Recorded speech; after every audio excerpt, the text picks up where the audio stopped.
It's quite obvious. Now, welcome everybody joining us online for the session today. Great to have everybody with us. I'm looking into that camera, by the way, in case people here are wondering.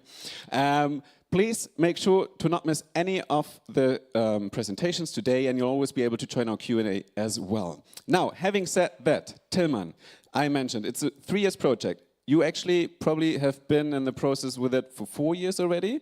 How does it feel to be standing here after so many years? Is that something you envisioned? Well, we were hoping for it, but it is a bit surreal. I mean, this is a little tech nerdy project, but as we see, thousands of companies are affected, and so we believe that it was really important to get it done. And I think today kind of is testament to that. That was a good step to take. Now I know you've prepared something as well. If we take a throwback in time, do you still remember the first email, the first phone call, how it all came together?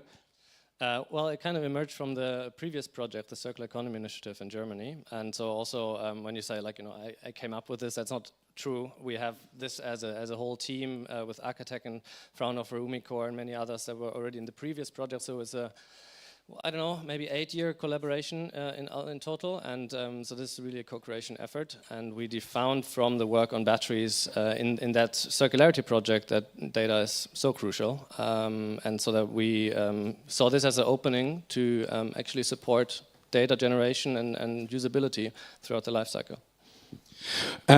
Now, if I look at the screen here, we do actually have a slide of everybody who is involved, no? Yes, so because so many names, too many to mention here, but it was integral to have literally everybody from all the stakeholders from all the parts of the value chain. Yeah, so the design of the whole project was really, really crucial for the success because we wanted to have good coverage along the value chain and sciences and innovators, but if you get too large, you don't get anything done, right? So finding that balance was really crucial design element, and also our great advisory board partners, and that really gave us a lot of a reach and also the ability actually with DKE for the DIN spec ultimately. And so we're really, really glad that everybody pulled through and is here, and we made it to the finish line. We'll dive into all the nitty-gritty details of what you came up with throughout the course of the day, of course, but is there something you're particularly proud of? Well, the spec is actually tremendous because it's really helping define core elements of the data points and how to use the terms, what they actually are and mean, and having a common language. I think the politicians here will understand this, or rather commission partners and obviously standardizers, is so important that we actually are able to talk about the same stuff. And also the technical demonstrator, I think, is wonderful with a text structure underneath to show it's viable. You can do this even in a first version in half a year, very quickly. The point is to get it done and compliant and fill it with life. And so showing that it can be done, I think, was really important to us. Sounds like the work of many, many people. What was important to really get a concrete outcome? You already hinted at it, not to be too big, but big enough. Have all the expertise at the table, right? So it's almost like a sprint team. We try to get all the expertise that you need to cover the tech, the content, the legal aspects, and so on. And so, yeah, it's more than a regular sprint team, I suppose. And also really important is the supporting partners group. So we have, I don't know, 100, not lost count, of amazing companies that reviewed every single publication that we did. So all of the work is public access, and the whole point was to have this really thoroughly validated and vetted.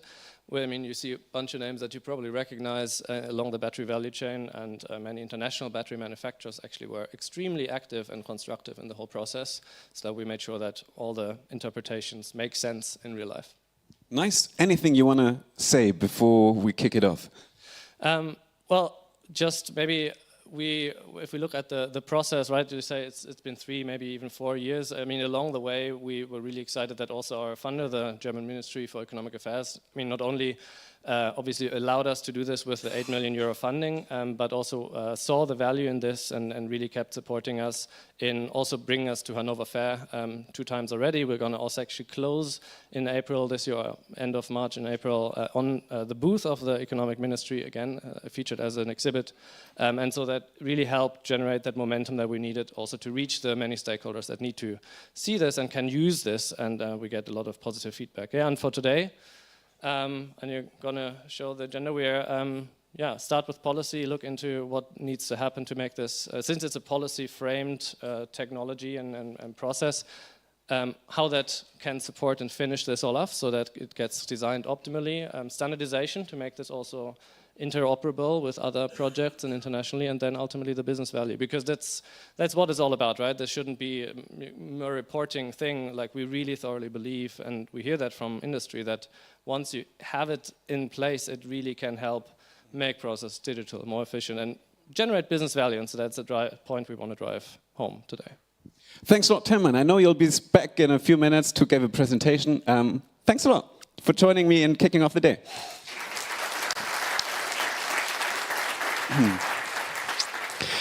Now, Tilman already hinted of it. The whole project would not have been possible if it wasn't for a great champion in e-mobility in the Federal Ministry for Economic Affairs and Climate Action in Germany, namely Michael Kellner and his whole team. He already has been part of the kickoff 3 years ago. He probably would have loved to have been here personally today, but he couldn't make it. Nevertheless, he, of course, sent us a video message, so very humbled and proud to have him here on stage with his video message, State Secretary Michael Kellner. Dear Battery Consortium, dear ladies and gentlemen, in April 2022, I personally have handed over a grant letter of 8.3 million euros to a project consortium named Battery Pass. 3 years later, with tangible results ranging from a DIN spec with detailed technical requirements to a demonstrator, the project comes to an end. And although I cannot personally be in Brussels with you for the closing event, I want to take this opportunity to congratulate you on the work you have done and the results you have achieved over those 3 years. You exceeded expectation. You did a really great job, and I'm very thankful for that. But let me start at the beginning. Batteries will become what fossil fuels have been for many decades, the essential form of energy storage in ever more applications.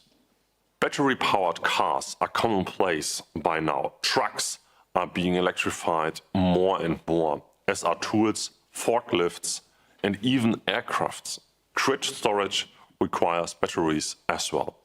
Batteries host vast potential for business and for decarbonization. But they come with challenges too. Most significantly, they require large amounts of energy and resources to produce. More concretely, the CO2 reduction potential of electric cars crucially depends on the production conditions of the batteries. We need to know what goes in there in order to monitor and benchmark the CO2 footprint of batteries. It is our goal to make electric cars in the greenest possible way. There can be a severe social impact of the raw materials production for batteries. What needs to be ruled out would, for example, be child labor or unsustainable conditions in cobalt production. We need transparency on the production conditions to curb negative impacts. As the market grows so fast, we need to make sure quickly that all the batteries being put onto the market in the years to come are already fit for circularity, which means they can be used in second life applications and easily recycled. These challenges will be tackled in Europe with the EU battery regulation that puts stringent requirements on these aspects. But how do you show as producer to the authorities and to your customers that your batteries comply with these requirements, that they are indeed green? This is where the digital product passport comes into play, in this case the battery passport. The EU battery regulation requires a battery passport for batteries in EVs, stationary storage systems, and large industrial batteries. With the Battery Pass project, you have quite literally set a standard for a battery passport that complies with the EU battery regulation. You have joined forces in a consortium of industry, academia, and think tanks to demonstrate that a digital battery passport can be realized in a workable way. In a detailed study, you have shown that a digital battery pass can not only be realized, it can also create new business opportunities. But the industry does not only need studies, standards and paperwork, but also needs tools. And you have provided that too in form of both a software-based and a physical demonstrator. Moreover, you have proven that with joint forces, Europe and Germany in particular are capable of taking the lead in digitalization after all. On behalf of the German Federal Ministry for Economic Affairs and Climate Action, congratulations on the successful completion of your project. And please keep inspiring people and institutions to respond to the need for greater sustainability.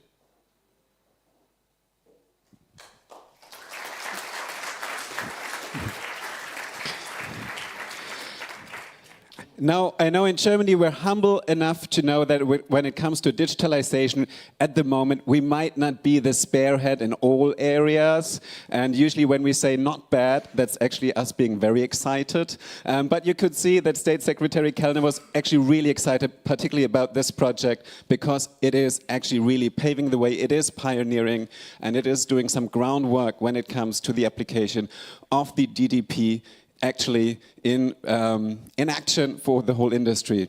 And somebody who's probably equally excited will be up here on stage in a minute, because her and her unit actually came up with the whole idea of the digital product passport in the very first place. And now seeing it being brought into action in the battery space and setting a precedent for all other product areas probably is very exciting for her. Please welcome Dr. Amaryllis Verhoeven, Acting Director and Head of Unit at DG GROW at the European Commission.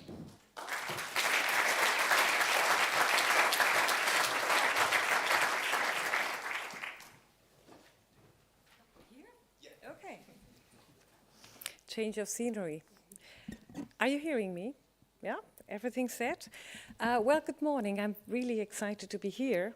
I'm very impressed by what you have achieved through the Battery Pass Consortium. This is exactly the kind of mobilization that we like to see as a European Commission. We only have a very tiny role to play in a very big project that is ahead of us. And that is the project of making Europe competitive again. Make sure that it is competitive and competitive on sustainability grounds. That's our big aim, that's our big dream. You've all seen it in the competitiveness compass, which the Commission just published, and which is based also on the findings of the Draghi report. And we all know that achieving sustainable competitiveness is not a walk in the park. It requires hard work, and it requires, in particular, to go for innovative solutions. Innovation will drive us through more competitiveness, and that's basically where the digital product passport comes in. And as you know, batteries are going to be the first products where the digital product passport will be applied. So in a nutshell, you know it already, digital product passport. If I have to explain it to my mother-in-law, I say, well, it's a digital ID card for products. Or it is a container of data. That's the way we describe the digital product passport. You know it already, of course, and you're working hard. And we also do some work. My colleague Silke Obst leads the team in the Commission who is in charge of the digital product passports. We're working hard, setting, rolling out the infrastructure, working on the standards in order to get the DPP ready by 27 for batteries. Where do we see the advantages of the digital product passport? I was very happy to hear that you see it indeed as business value for businesses. Now, why is that the case? I see 4 advantages that I would like to recall for us. First of all, consumers. Consumers, we know from doing surveys and studies, they're open to buy green, but they need to have the proper information, of course, in order to make right choices. And they need to have trusted information on sustainability, on durability, on circularity. All this information can be available through the digital product passport in one click. So that's the first. If we get the consumers, we can also boost consumer demand, of course, for the green products. And that is what we want. Second, for the enterprises themselves, This is about digitalization, and digitalization is just a tool. It's a tool to achieve more efficiency. Right now in Brussels, we're all talking, and I know that you're also having the similar discussions throughout Europe about the need to cut down on red tape, reduce administrative burdens. That's what the DPP does. Of course, we all know it comes at a cost, an initial cost to digitalize data, to make it up and running. Yes, true. But then the same data can be reused over and over again in all the reports that you have to do, for all compliance checks, and so further. Third advantage, enforcement. Enforcement of the norms and the rules on sustainability that we as Europe put in front of ourselves.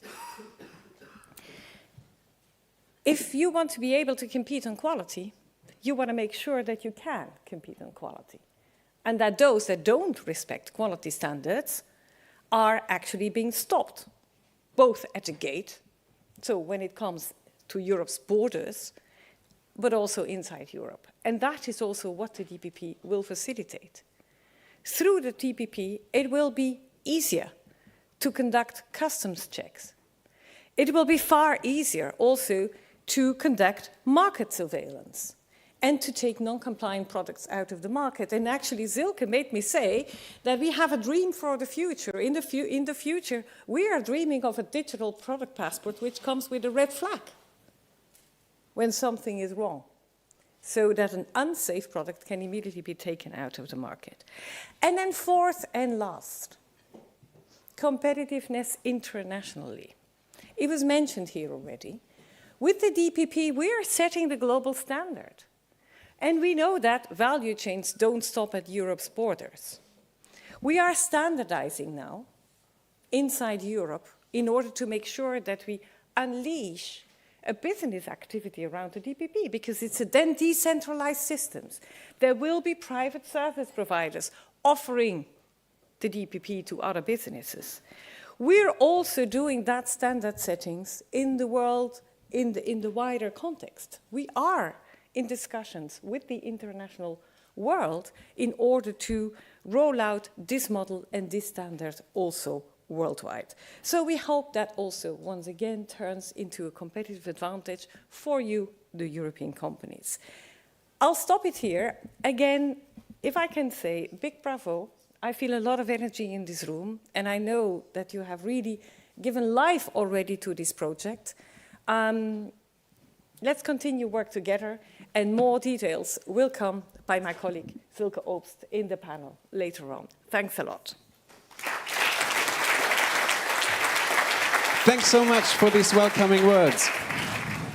I think that's basically the most important outline that we just heard. On the one hand, setting the standard globally when it comes to environmental action and circularity, while at the same time unearthing the potential or the competitiveness potential of digitalization. I think that's the main theme also currently, as we are on a whole big perspective reworking, for example, the Green Deal and looking already into the Industrial Clean Act or Clean Industrial Act. Now, the big question is, usually it takes a long time to put policy into action. We all know it's a slow process, it's a lot of people involved. But if we look in the world, specifically in the last 2 to 3 weeks, we can really see it's hard to keep up with the global geopolitics.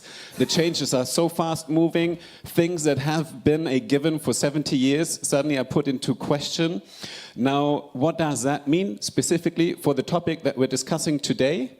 That is exactly the question we have with our next speaker. She is a specialist for environmental questions, circularity on a global perspective. She has a cutting-edge global perspective on geopolitics, specifically to our topics, because she actually has been now Program Director at PACE, so the platform for accelerating the circular economy, and is now the global lead for energy, minerals, and circularity at the World Resource Institute. Please welcome Ke Wang.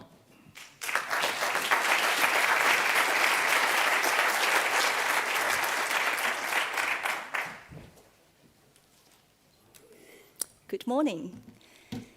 I'm very excited to join this closing event of Battery Pass. And the chemistry in the room is great. I'm looking forward to learning all the great achievements, being probably one of the least technology-savvy person in the room. Well, yeah, if you find yourself reading the title of my talk more than once and wonder what this will be about, don't worry, it happened to me as well. Actually, out of curiosity, I put this title into ChatGPT and say, hey, can you make a 15-minute speech for me?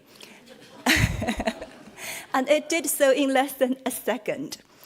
It produced a speech that covered all the keywords. It talked about smart grids, Internet of Things, AI, blockchain, digital twins, in the context of energy transition, and about how the transition is not just switching to renewable sources, but also a systems change, and how all the digital technologies can make the energy transition more competitive for countries and businesses. Well, it was a pretty good speech. But of course, I do not want to give a talk written by AI, not yet, right? So I felt quite challenged to write my own and to take a completely different angle, which was not easy. I was certainly much less efficient. It took me hours instead of seconds. And I feel maybe, in the future, very soon, we should start labeling content as brain-made, just like we've been labeling crafts as handmade. Right? They take longer to produce. They might feel a bit more crude, but I hope people will still see value in it because somehow it feels a bit more authentic and human. Well, we're witnessing an enormous digital technology innovation wave at a speed and a scale that nobody has ever seen before. Digital technologies have already changed our way of life, and it will continue to do so even more profoundly, actually in ways that is difficult for us to imagine. So we look back into the history to see if we can get some clues to peek into the future. We see that throughout history, technology has been created usually to solve one problem. But once it's created and start to spread, it will be used in many more ways and create also impact well beyond the original imagination and intention of its creators. For example, lots of people from Germany, Nicholas Otto, the inventor of the internal combustion engine, actually wanted to use it for water pumps. He never imagined this could be used in personal cars and transformed personal mobility forever. And then the pioneers of cars, Carl Benz, who invented the cars, and Henry Ford, who really scaled cars into mass production, was very much focused on solving the personal mobility issue. And they would have never imagined that one day their cars will become a major contributor to the climate change issue worldwide. Actually, in the early days, internal combustion engine cars was good for the environment, right? Because it solved the city streets from pollution by horse manure. Similarly, the creators of electric vehicles were very much focused on solving the emissions issue, and probably also didn't think that one day it will put lithium graphite at the world center stage that is deciding the future of the Russia-Ukraine war. So my point is, although technologies are created with a specific intended use, in reality they can be and they will be used in many different ways and create impact that's well beyond what we originally think. Now, what do all these have to do with battery passports? That's why we're here today. Well, I think we'll be spending most of today discussing how battery passport can be made, can be achieved. But I would like to step back and ask 4 questions, which I hope the battery passport community have been considering, or maybe it might provoke some more thinking and debates. The first question is an easy one. Why do we want a battery passport? Or in other words, what is the intended use? And I think, as Tilman already said, the answer should not just be compliance to regulations, right? Because regulation compliance is not the end goal itself, it's a means towards a goal.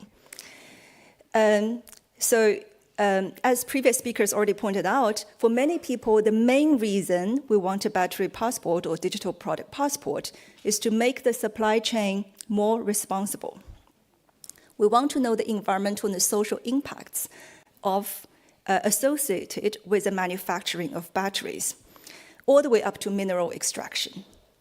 We want to know not only the carbon footprint of these processes, but we also want to know whether there's any violation of human rights, child labor, forced labor, biodiversity loss was involved. And we believe such transparency will hold the battery supply chain accountable. It will empower downstream buyers, such as car industries or consumers, to favor more responsibly produced batteries, and therefore improve the ESG performance along the value chain over time.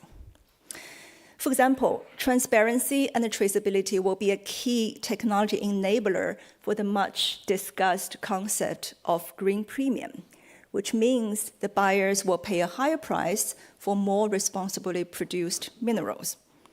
And to do that, the fundamental assumption is that we'll be able to know the lithium, the cobalt, the nickel in a specific battery, where do they come from and how they were mined and processed.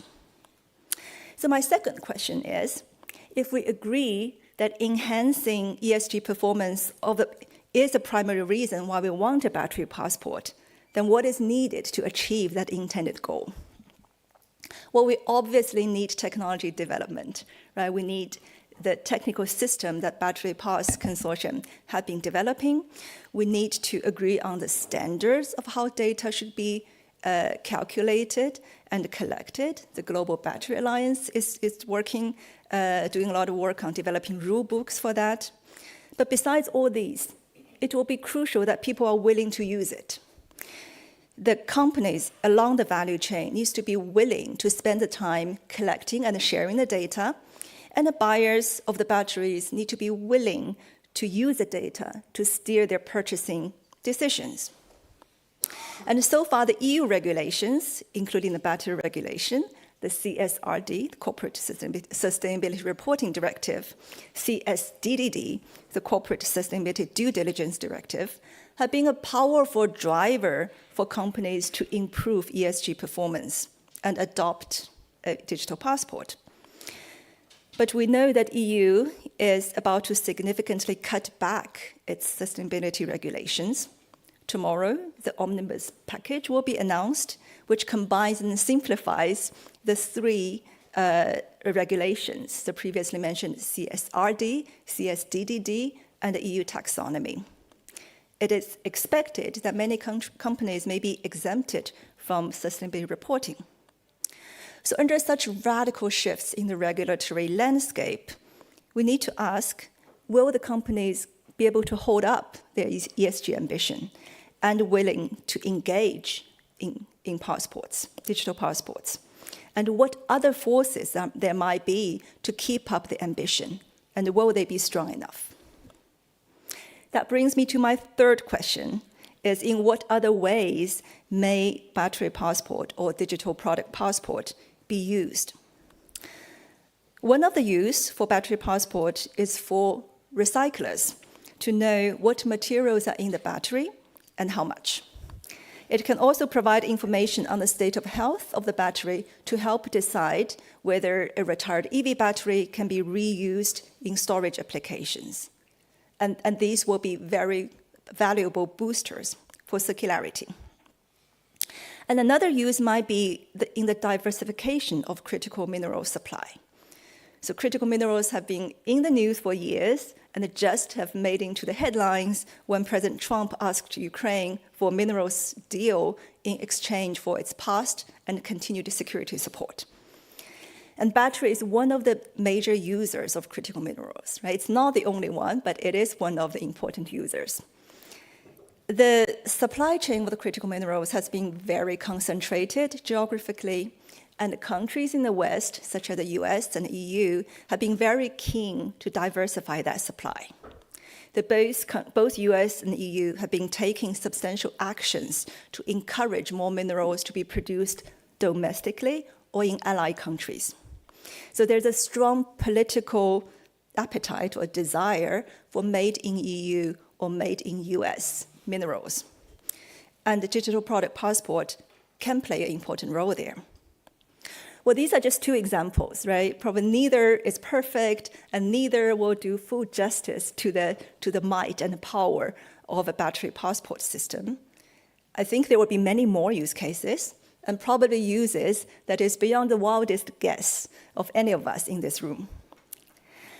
So I can hear some of you thinking, but are we going to like all these uses, right? So this leads to my last question. How might these uses impact the world? So we need to brainstorm on all these potential uses, which is a business development exercise, right? But it also would enable us to start imagining what the impacts might be. We'll never be able to foresee all the uses, and we'll never be able to foresee all the possible impacts. But it does not mean we should not at least try. Well, Benz and Ford could have never foreseen that the cars will contribute to climate change. But the possible impact of mineral-intensive key technologies on geopolitics tension could have been foreseen, was foreseen actually, because we've seen it happening with oil and gas. And in the example of using battery passport to favor minerals produced with a lower environmental impact, one such indirect, unintended impact could be, hey, will this exclude lower income countries which might not have the money or the know-how to switch to more greener production? Will this take revenue away from these countries which are very much dependent on their mineral export revenue? And will they restrict them from benefiting from the energy transition? Right? So these are questions we should ask and debate. By understanding what impacts there might be, then we can think about how to manage the technologies and the uses to avoid or mitigate the undesirable impacts.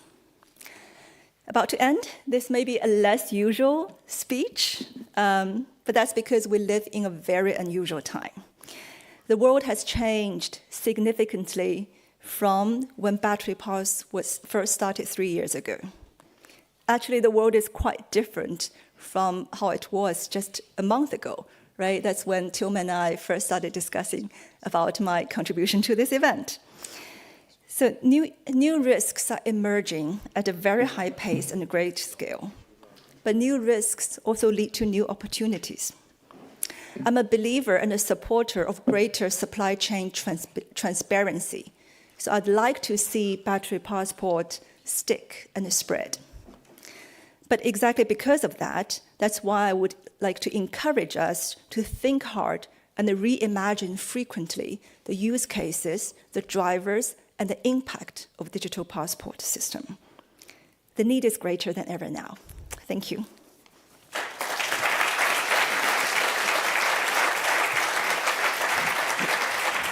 Thanks a lot, Ke, for joining us. We made good on time, so I'll just use this opportunity for a quick follow-up question, if you don't mind. Sure.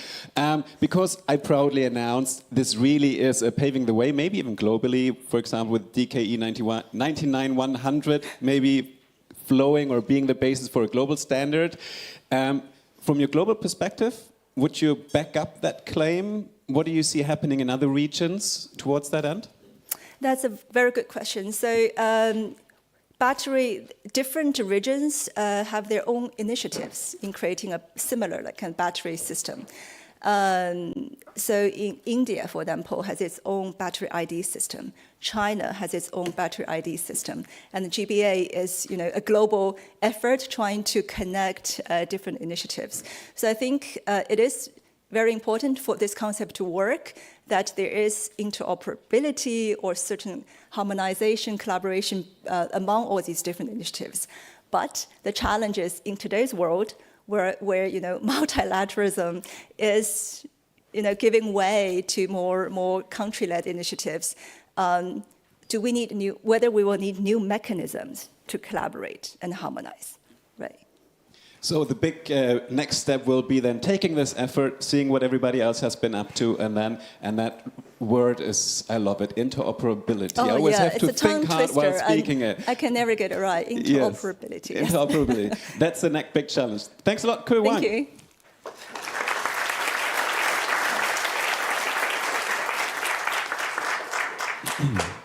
Now, of course, the best basis for interoperability is having a sound blueprint in the first place. That's exactly what we're here for. You already heard the headlines of what the project was about and about the specific outcomes. Now we'll dive a little bit more into the details. Again, with Tilman Wahle, I know a lot of people have joined in the stream, so I'll announce him once properly again. So he's the Director for Sustainable Automotive and Batteries at Systemic, the world's leading systemic change advisory, and has been in the consortium lead of the Battery Pass project. And he'll now really give us a little bit more details, what actually they worked on, why this is significant, and how it could be applied. Welcome back on stage, Tilman. And before Tilman starts into his presentation, you'll be able to ask some questions in the follow-up quickly. So if you do have questions, also if you're a participant in the online stream, just use Slido and type away your question while Tilman is already presenting, and then we have a nice collection at the end. Let's go.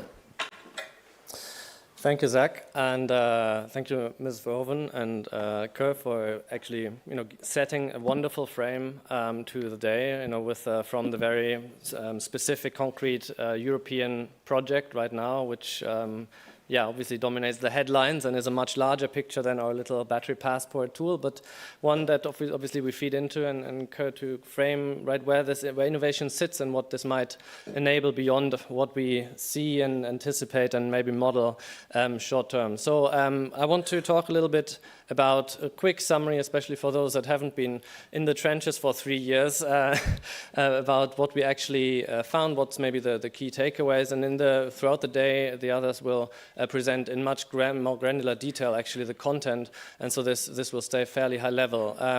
But to baseline everybody, just again the scope, and I mean the people here in the room are probably very and partly painfully aware of the scope that the battery passports, due to the battery regulation, will be mandatory for all batteries to come into the common EU market starting February 2027. So not very much time to actually get it done on an industrial scale.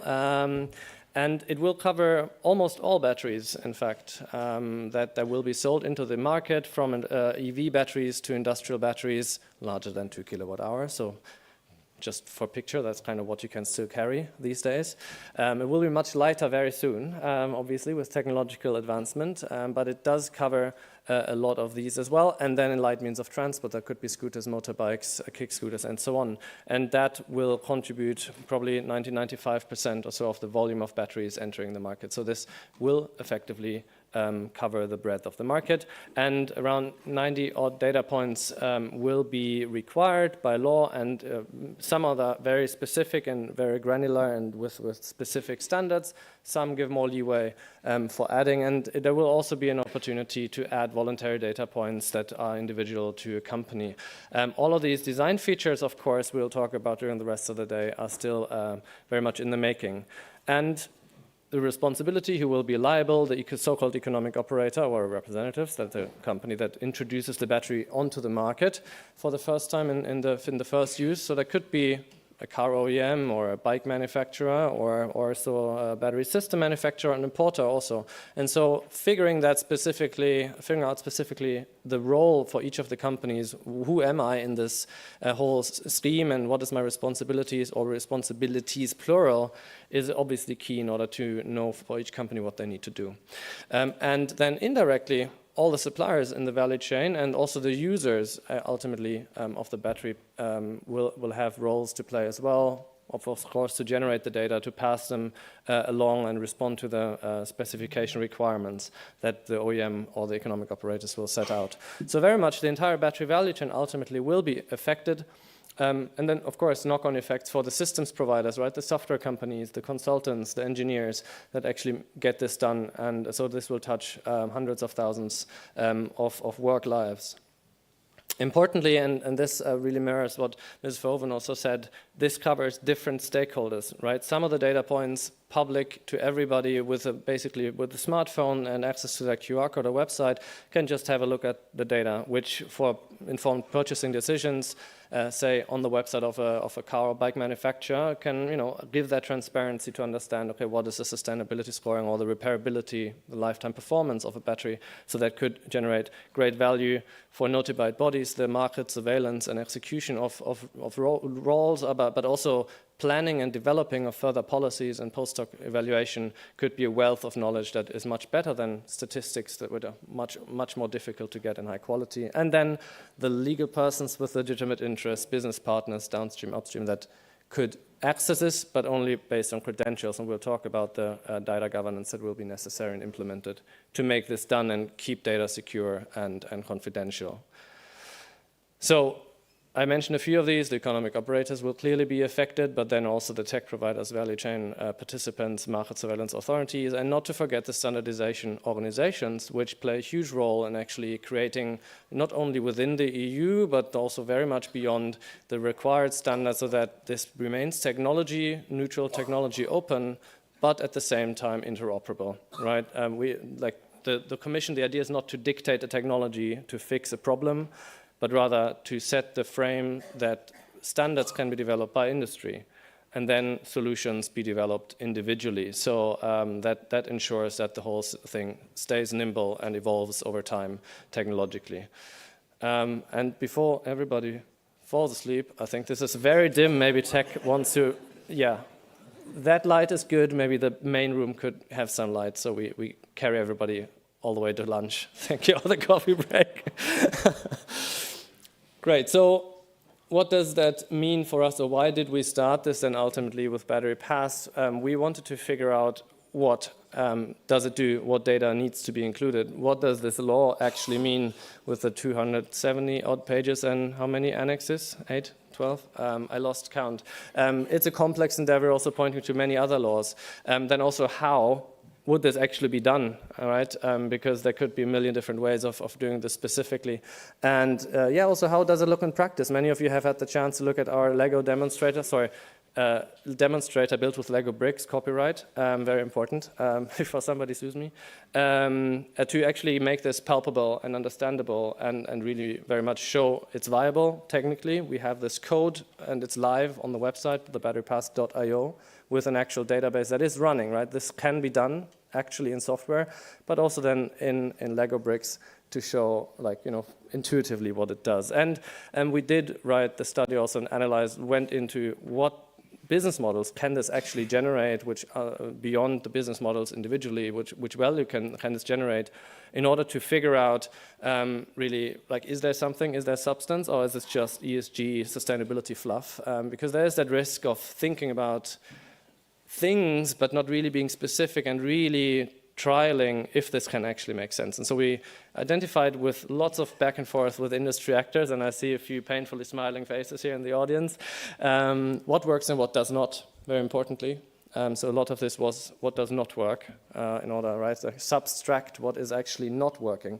And we discussed dozens of use cases. We identified 12 that we really were able to substantiate and quantified 3. So Joanna will speak about the content and the findings of that analysis, where we try to model indicatively, like, how much value could come out there, how much battery material saved, how much value and transparency provided. And importantly, and again, in terms of the political climate or development these days, it's very important to point out we never started this as a green project. Even from the outset, the whole genesis of the Battery Pass Consortium, I mentioned this in the beginning, started way earlier with the Circular Economy Initiative, and that was funded actually by the German Research Ministry, led by the Conservatives, the CDU, and also the funding that we received, and Mr. Kellner will have handed over to us, the application process we passed and won with this project as it was still the BMV, the Ministry for Economic Affairs and Innovation, by the Conservatives.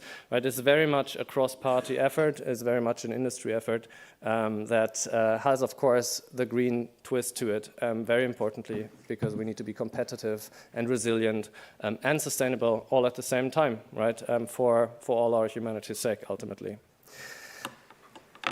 So, and we were very, very glad that we probably hit a mark and hit a sweet spot. We're able to share our findings across many presentations, conferences, events, news coverage, and got a lot of feedback and response on our website, also with over 60,000 unique visitors and about 40,000 downloads already, so which is amazing to see that it actually works and all the effort pays off.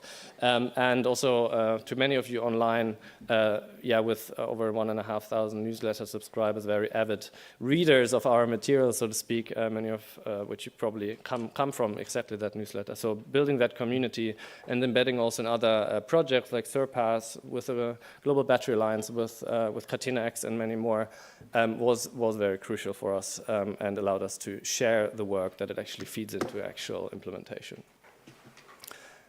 Now, all is fun and daisies, but this, of course, requires effort as well. The companies here in the room know this very much, especially those that are already deeply in implementing this, that, of course, actually building the system, finding the data in the company, in the organization, across the different units, and then also with the suppliers, it's not something you do in an afternoon and then just put it on the battery. Far from it. When we actually investigated where does the effort sit, right? Okay, there's that software. We've demonstrated that within a couple of months, a tech company can just build this, right? This is not a software challenge per se, but actually a lot of this will be in the operational setup, operational management, data management, and continuously. And it doesn't really matter whether you sell 10,000 batteries or 10 million batteries. It's a large chunk of the effort comes from actually creating the processes and software systems that are robust and efficient to actually get it done. That comes with a cost. Right? There's no way around it. This comes with a cost, of course, and an effort and organizational challenge. It is therefore also a change process and a budget question, and it's very important to recognize also smaller companies that can't dedicate a full implementation team to this over a year or so. They may struggle, and so it's really key to point out also, right, since this scales, those without the scale need to be supported adequately, and we know that the Commission policymakers very much know this, acutely aware. We've had this through various conversations and interactions, and the tools are being developed, but it's still in the making. So this feels a bit scary, because the delegated acts have not been put out yet, right? It's just the calendar just takes time to evolve, and this evolving nature, I think, makes points like these probably quite scary to some companies. But at the same time, this also means companies can take decisions right now and should take decisions right now to actually understand, okay, how am I affected? How much of an effort will this actually be, right? Is this maybe something I can just source and pass on, be done with it? Could be very lean, or is this something that affects me in multiple ways and I would really want to use strategically and actually build, proper, more like business tool from it, which warrants much more effort. And so these considerations make this a very individual journey for every company. And that is one of the key insights that we wanted to also impress today, that it's not a buy software, implement, and be done with it question that is just annoying compliance. This can be a really business value add system, but that requires actually really investigation about what needs to be done. And we'll hear a lot more from the policymakers, from standardizers, and from the business community about the challenges and implementation steps throughout the day. And so, there is also some policy and standardization still to be done in order to actually make this possible. Now, we mentioned this in the beginning with the collaboration, and interoperability came up a bunch of times in standardizations. We made sure to reach out to as many of the relevant organizations in that field throughout the world, in fact. And it's a German project that we started here, but very much for Europe and for the global battery value chain across all industries. And so we were really, really glad to have had chances to work with and present at the SAE, at the ZVI in Germany, or NatBud in the US, who are very keen about our work and are now in touch with the IEC, in fact, to bring that spec also on an international level and right, bring that to more people to be able to use, right? This is not the perfect and final answer. This is a step in the evolution to get this finally done, but we believe it's a very, very valuable contribution. And also with the names here on screen, several of these organizations are represented here in the room. Actually, on the left side, all of you are here. So thank you very much for making it and bringing so much to today, and obviously the work on DPP beyond this, right? This being an early blueprint and then start of the journey, and to all those other organizations that take this beyond the narrow scope of batteries and Europe. So with that, quick pointer to the insights and recommendations. I really look forward to the following panels and presentations, and thank you very, very much. Over to you, Zach, for the next steps. Thanks a lot, Tilman. Yes, if there are any quick questions, just raise your hand. I know in which direction to look, and then press the red button, ask away. Let's take 2 minutes for this quickly. Don't be shy. Any questions in the audience? If not, I'll do the start. I know this is a very particular question, and I'm not sure if you're the right person to ask, but how do you secure a DKE spec 99100? Everybody wants to have fancy numbers. How did you end up with that fancy number? I think being early in the spec development and having kind people on side of DIN to grant that to you. It's a good number. It's a really good number, yes. Congrats on that. I'm sure the number is not the most significant outcome, but what was maybe really important in the whole process to get several significant outcomes? So what was the most defining success factor? I would say the team. I'm internally in debt to all the participants that committed many long weekends also and nights to actually get this done, especially in the first year. From Systemic alone, we had 8 people working full-time on this to drill through the content and actually get this synthesized and analyzed. And the other consortium partners also had significant team resources also throughout the very end. Yeah, right. It's really a matter of actually getting through down to the ground analytically. Any questions here? Quickly, use the opportunity to ask Tilman. If not, we'll use the coffee break for that. All right. Everybody probably has very in-depth question and wants to secure your personal time later in the coffee break. Thanks a lot, Tilman. Thank you.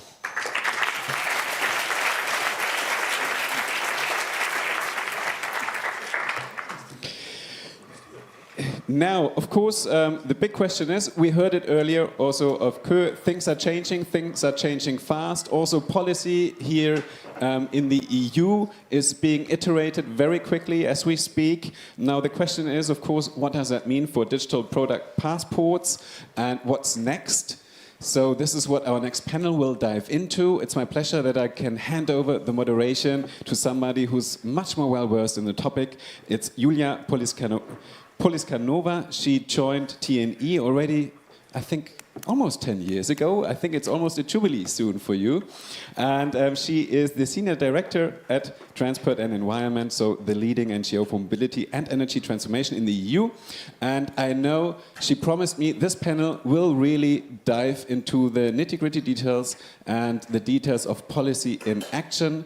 And she said, we're not going to shy away from the difficult question, because this is really the thing when talking about policy, giving it some edge and not just having it as a fluffy cloud there in the air. So I'm very much looking forward to it. I'll leave it up to you to introduce our speakers. Welcome, Julia. Yes, thank you. Thank you.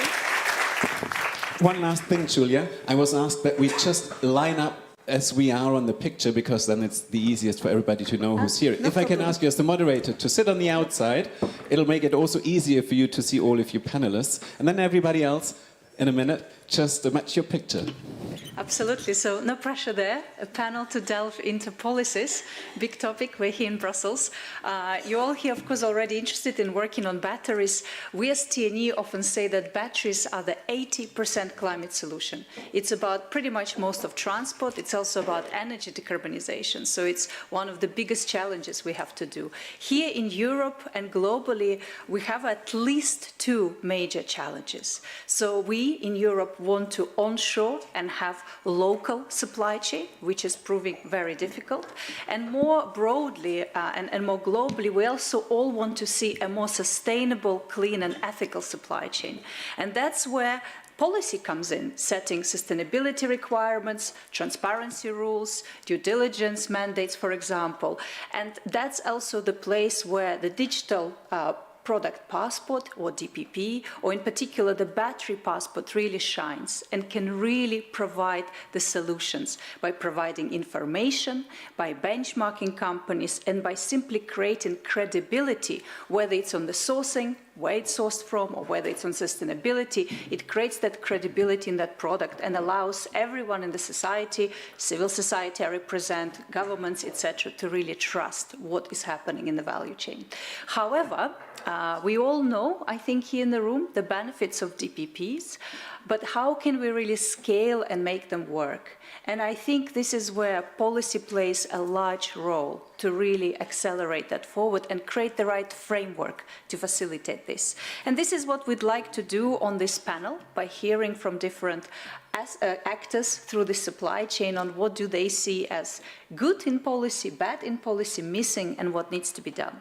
So without further ado, I would like to invite all the speakers to join me. So we're joined by Silke Obst, who is Deputy Head of Unit in DG Grow for Data and Knowledge for Policy, Business and People. Next, I'd like to welcome Dr. Holger Berg, who is Vice Director, Circular Economy at the Wuppertal Institute in Germany. Then we have Ilga von Dalvik, who is General Director at Recharge, Europe's battery association, representing many of those companies that we are trying to build in Europe.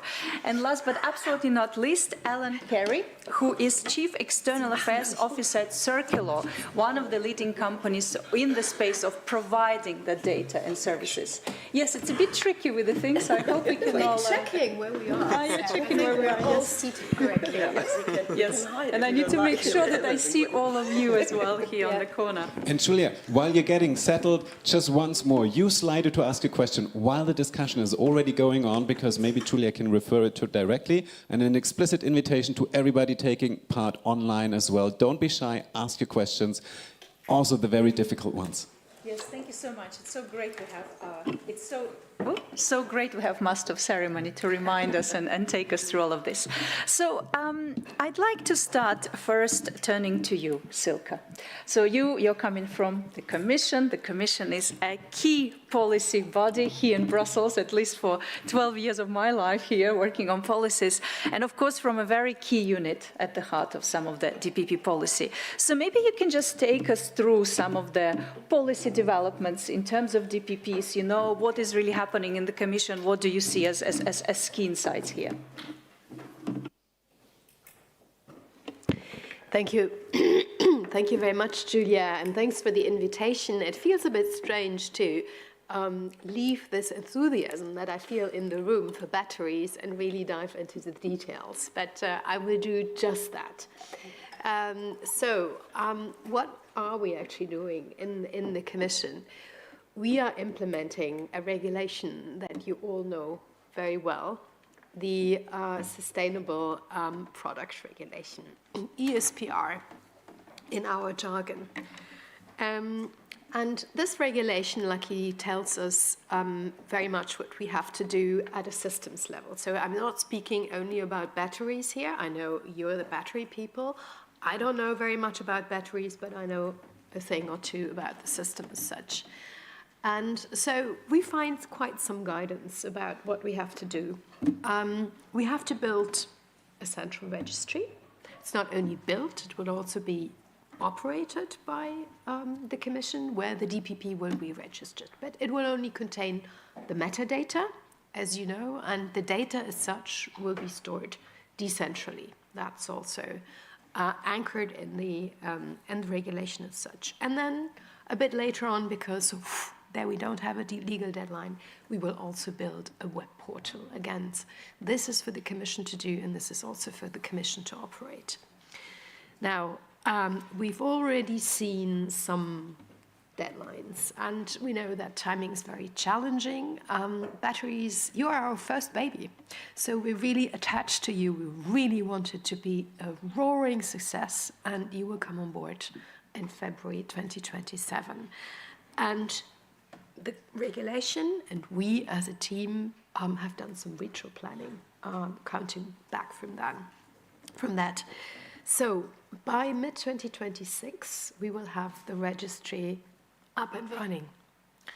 It needs to be functional, and we need to do some testing and onboarding, of course, together with some of you, I hope, because we need real use cases then.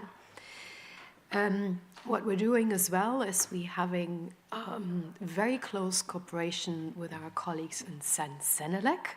That's the standardization part, also foreseen by the regulation, but I think we're implementing it in an innovative way because of the very high time pressure.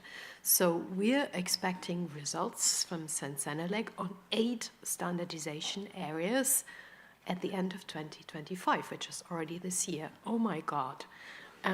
Not the adoption, last year I was speaking, I said 2025, okay, that's next year. No, it's this year. And this is why we are actually working in a very, very agile way, meeting all the time, physically and virtually, and always sending results and drafts back and forth so that we can give guidance and the colleagues can work, the experts can work, and we actually co-shape what we want.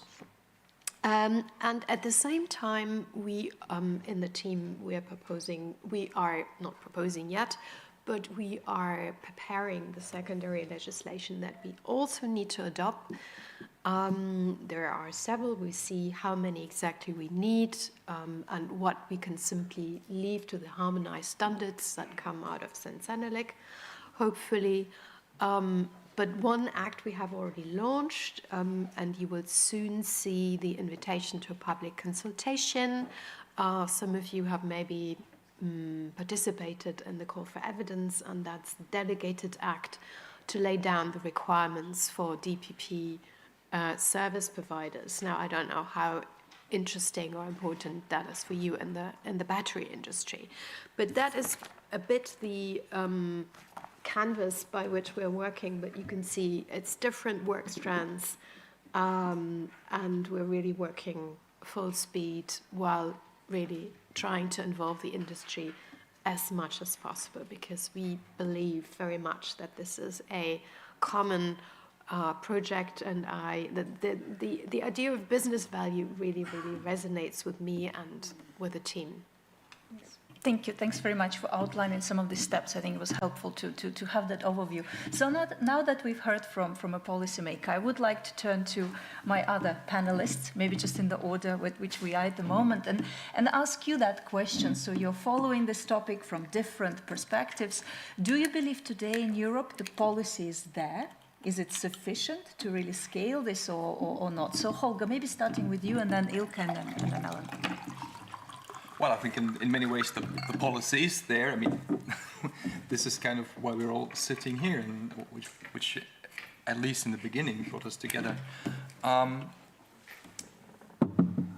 think some parts where there is still work to do, and where I think more, let's say, transparency or more clarity could help is on the part of content.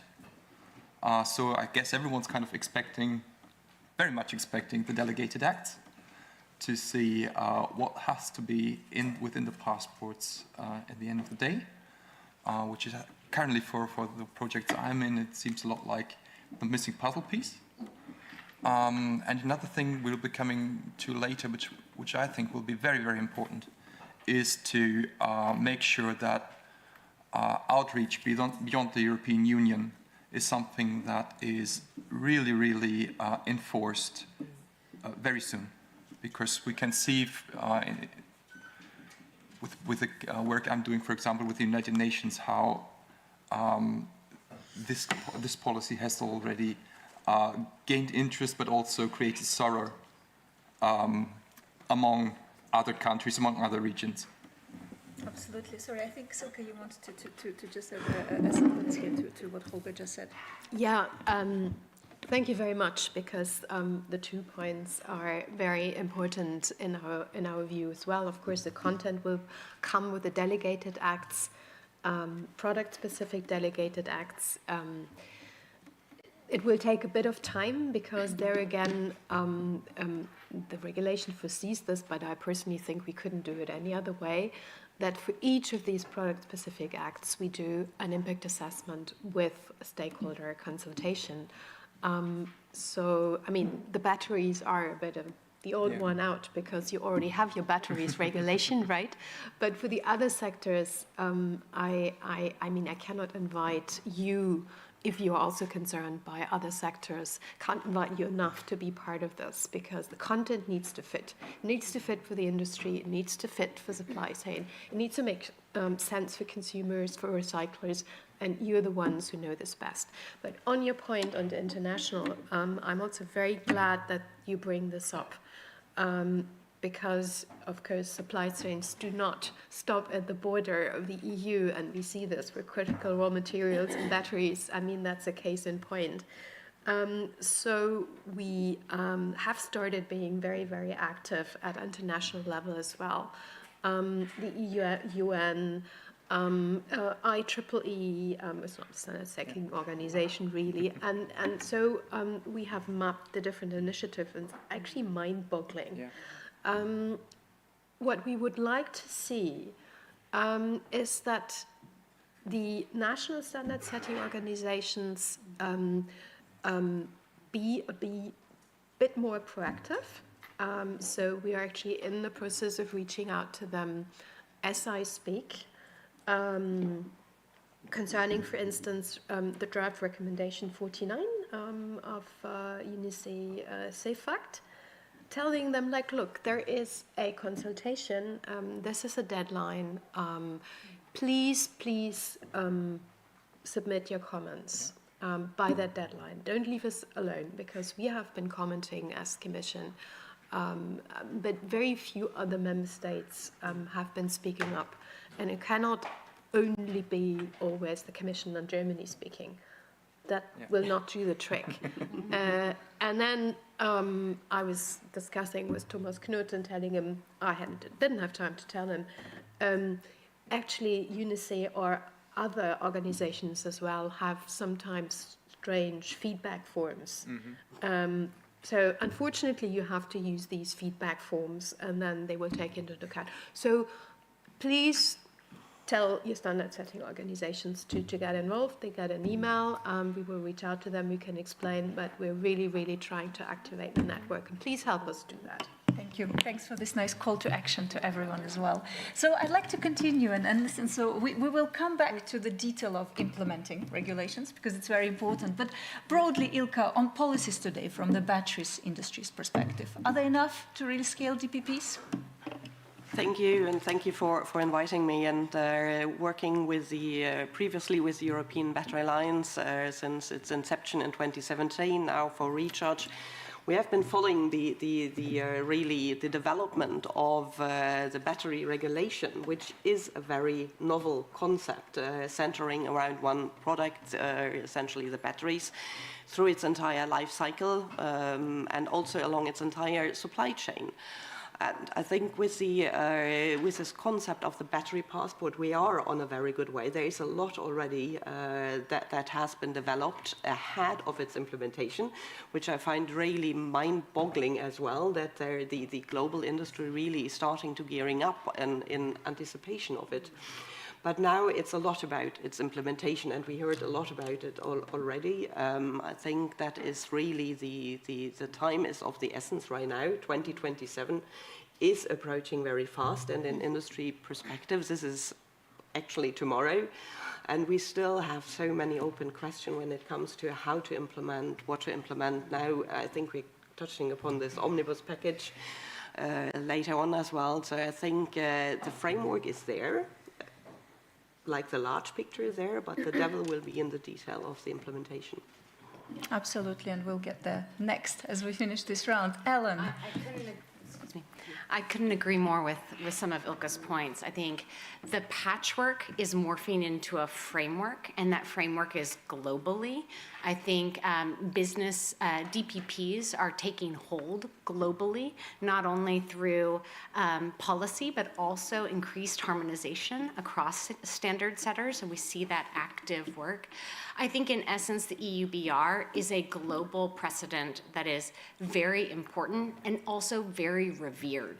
I hear people around the world being like, we're behind on DPPs, we're behind on knowing our supply chains. And also they're evolving from this is compliance and this is onerous to, wait, this is transparency, which brings resilience, which brings competitiveness, which brings efficiency and greater accuracy in my reporting. And so we certainly see a global sentiment around that. I think there are complementary policies in, say, the US market, and I think there is leadership emerging in the US market that says very bluntly, we're behind Europe on the EUBR. We want to catch up, and we want to work with industry on creating more resilience through transparency and through digital product passports. Yes. Absolutely. So many of you mentioned the importance, saying that the framework is there, but now it's really about doing. We're also sitting here just a day before the Commission will unveil its famous omnibus package. And it's likely that some of the aspects, for example, around due diligence will be simplified one way or another. We've also heard how important it is to actually implement the delegated and implement acts in the battery regulation, but some are delayed. So I do want to give an opportunity now to starting on the other side, and then Silka, let you comment where you can, really delving into this topic of implementation. So on the one hand, the omnibus push, what are the risks, you know? Is it actually delaying what we're trying to do around DPPs? And around implementation of some of the laws that are also affected by omnibus, you know, where do you see the main pinch points? Which ones are the priority to go ahead in terms of delegated acts? And what are the main concerns, what we're delaying? So Ellen, maybe I start with you and I go the other way around. Okay, we work this way. I think responsible business is responsible business. And I think that it's very widely known in terms of what it takes to have responsible business, and also to exercise effective due diligence of supply chains, et cetera. So that is increasingly globally knowing the provenance and material flow of critical minerals and the inherited activities that companies have. I think that, again, that's an area that the EU has led and others are quickly adopting. And it's not the time to step back at all, but to remain steady and steer the course. And as businesses, to continue steady towards effective due diligence and full responsibility of those upstream risks that can cause not just a lack of compliance, but business risk with customers, et cetera. Ilka, maybe tell us more in terms of the depth from the battery industry. Okay, I think this omnibus package that we're all expecting, it really aims at streamlining sustainability reporting and by doing this, reducing administrative burdens for industry. I think this is something that we also have pushed for, but what at least we're seeing now is also a risk that we're actually stepping back a little bit from our sustainability ambitions. And this is nothing we have really asked for. It's mainly about harmonization when it comes to reporting. So we do the work once and then we can actually fulfill different requirements. But I see a risk if you're now, as you say, stepping back from a lot of those sustainability and ambitions, and when it comes also to having more control over our supply chain. I think there is a risk really that we're losing a little bit of the upside of the sustainability reporting and making our supply chains more transparent. and more responsible, and taking a step back on why did we even ask for it in the first place. I think it came a lot about these discussions on batteries. By that time when we started, that used a lot of cobalt, and it was a lot in the press about this blood minerals and child labor and so on. And are we all now taking a step back from it just to make our life easier on the reporting front? And what about, so maybe to come back to the topic of implementation of some of these laws. So what do you see from the perspective of the battery industry, for example, here, some of the biggest concerns around delays, around which, which acts, and what would you encourage the Commission to prioritize as, of course, capacity is limited? Well, I think don't want to paint the devil on the wall, but this omnibus package might also need to a re-evaluation of the battery regulation scope as such, which probably would entail even further delays in the implementation. And I think one of it that we are all waiting for eagerly, regardless of what position we are taking, is the carbon footprint methodology.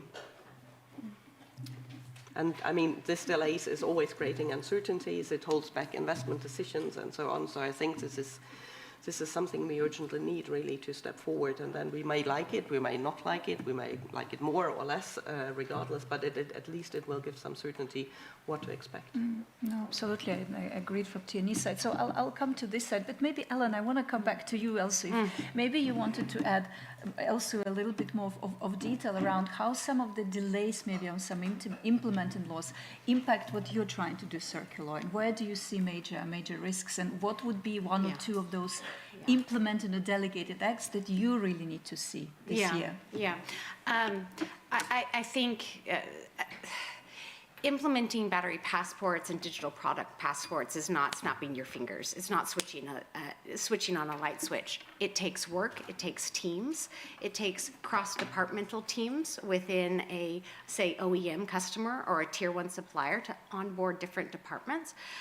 So as Circular, as a leading technology supply chain transparency company, the time is now to get started. So if we're talking about battery passports by February of 2027, it's really critical to get started today and to also onboard those supply chain participants, start getting data, and start gaining the visibility of the upstream. I think key for us is the due diligence requirements, Articles 49 plus. I think increasingly those articles and proof of provenance plus material flow of critical minerals. First of all, it's an advancement from the OECD due diligence guidance, so that should not be anything new, right? That's a continuation of what companies and businesses in this community have already known. And then increasingly, those OECD due diligence guidelines plus the EUBR, its past legislation, are being adopted globally. So to wait just on the secondary legislation or what happens here is not putting our heads up, looking around, and understanding that this is the standard that is increasingly required. Yes, thank you. So, Holger, I'll turn to you now. So we heard a lot about the due diligence aspects of it, the carbon footprint, generally the risks around omnibus. How do you see this from the bigger perspective? What risks does it pose to either simplify, you can also call it deregulate, or delay some of the implementation? Well, in terms of simplification, I'm not very much concerned if things stay in the direction of keeping the goals of sustainability as they were before, as I think Ilka has already mentioned. I think what we should not have is throwing things overboard that are here to make a difference in Europe, but also to make a difference for Europe's competitiveness, because we are very good in the clean tech part, and we should make sure that that is being maintained as a strength. Second, so Tilman said we'll have 90 points in the battery pass, 90 data points, not 2,000. If the passport is meant to be an instrument for a whole range of different purposes, well, then obviously we'll have to cut it down a bit. But that brings me to a second point. First of all, we're not going to have the product passport. I mean, there's 3 target groups already: authorities, businesses, consumers, and private end customers. So we'll have 3 passports. So it's not the passport that is the important stuff. And I think Alan already hinted at that. It's the data behind. We need to have the right database. If that is there, then we can start to think about creating the information for certain queries, be it reporting, be it passes, that we need. And for that matter, we will have to see the battery passport and every passport as a push towards more transparency, towards more sustainability, but also towards more digitization or digitalization. And this has to go hand in hand. I think it's very well impressed, for example, in the Draghi report, but we have to see that both ends are being observed, are being part of the objectives in the same manner and with the same depth. Right. Thank you. Very, very clear. So, Silke, a lot has been said. Quite a few people commented on the aspects they see. So maybe I give you the last word to react to what you've heard. Thank you, Julia. Indeed, a lot of points. So to the omnibus, I am not in Ursula von der Leyen's head. But I believe that the intention is to simplify and not to scale back. I don't know how much this is wishful thinking on my part, but I truly believe this is the intention. That there were some overlaps and some inconsistencies between the CSR and CSDD and all those acts, and so it was a cleaning up exercise rather than a scaling back exercise. Now, if what we see tomorrow is anything else than that and entails scaling back, then don't forget that it is only a Commission proposal. The Commission does not set the law, the Commission proposes the law, and then it needs to be adopted by the co-legislators. And this is where you come in. Because you have understood that this new commission is all about competitiveness. And you as industry can explain to the Commission and to your member state representatives and to the MEPs that sustainability also means competitiveness. I would say for the majority of the European industry, especially if we reason in a global world, it is our competitive advantage that we are usually more sustainable and that we are good with data, even if we need to digitalize a bit more. But you said it in the beginning, we have we are in advance compared to the rest of the world. So let's take this as a competitive advantage, it's not a disadvantage. And I think then we can work it out.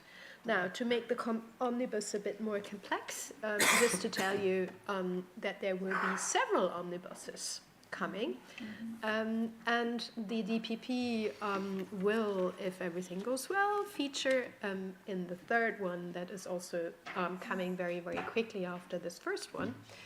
And I hope that we will manage to position the DPP as a system more even like a container for all product-related information. I mean, we talked about market surveillance. The market surveillance angle is covered at the edge of the ESPR as well, but I hope that we can use this opportunity of the omnibus, third omnibus, to spell this out more and make a legislative proposal on this. But we still have to work on this internally.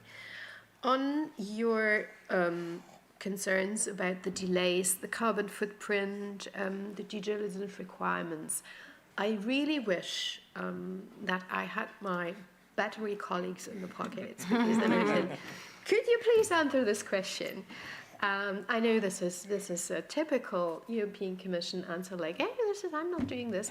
I'm not doing this, but we are speaking a lot with our battery colleagues because we hear concerns and complaints when the communities are like, okay, this should be standardized, this is missing, here is the gap, and why isn't that coming?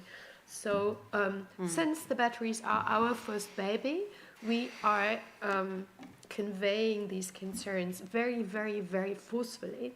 And you can count on me to convey these concerns as well. Yes, thanks a lot.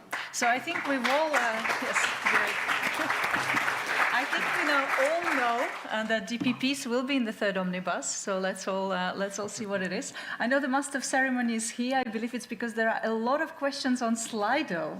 Actually, there are a lot of questions. Great. 17 already, and maybe even some questions here in the room, so we'll really have to hurry through, because I promised Julia that we're done by 20 past for a follow-up appointment. I'll just try to hurry through. If you feel like you have an adequate answer, just give it very quickly, and the quicker we work, the more questions we can handle. What is the time frame for CO2 footprint delegated, for the CO2 footprint delegated act already promised a year ago? I don't think anyone here can answer this question. I think we're all waiting. I think the honest answer today, sorry if I can take What's the role of a moderator. the most favorite question, date. the most popular question, yeah. There is no date, but I think, Silke, you hear from everyone here how important that is, and hopefully it's something you can also pass on to your colleagues in a fellow unit in DG Grow. Absolutely, and I'm sorry, and this is something that I could have checked before had I known the question, and I could have put my colleagues under pressure, but what I will say is that this is important for you, and I understand why.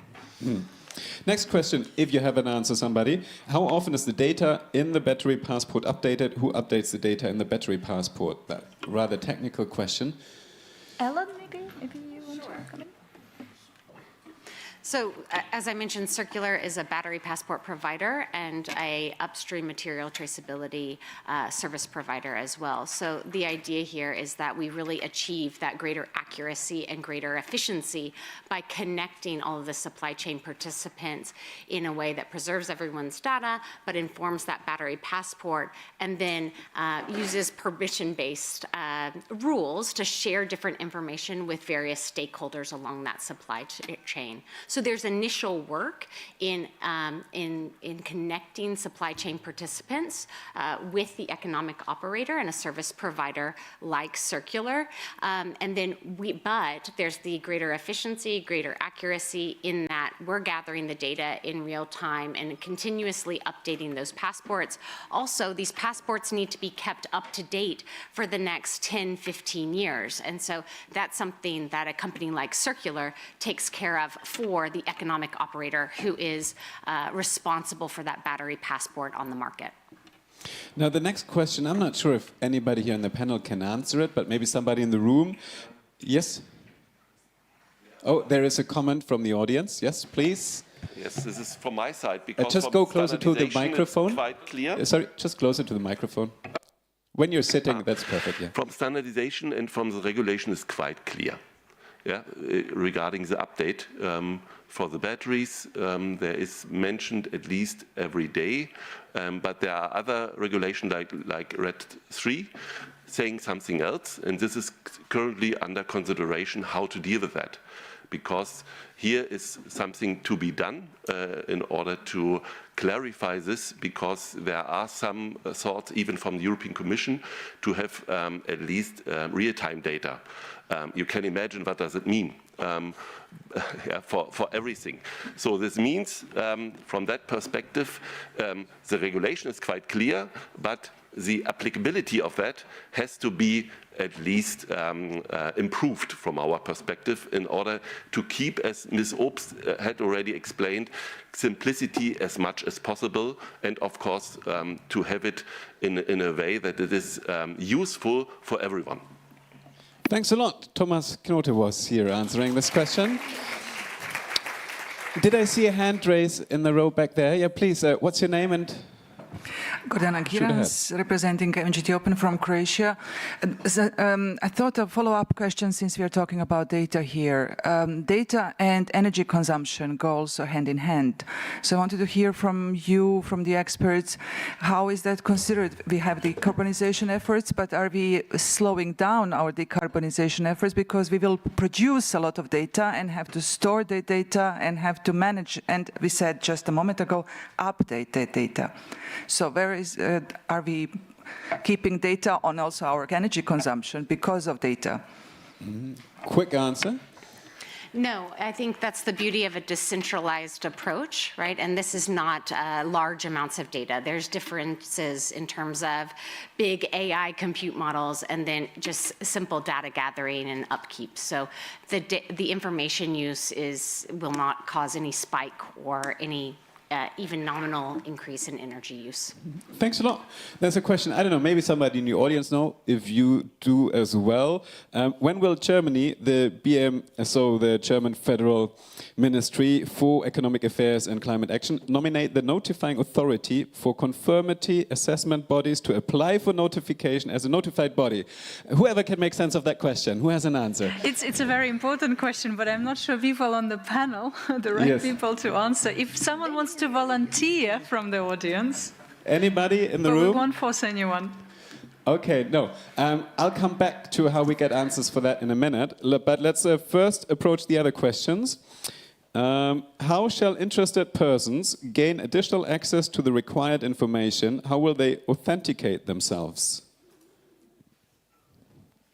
Ms. Obst. Or also, Holger, if you have an answer?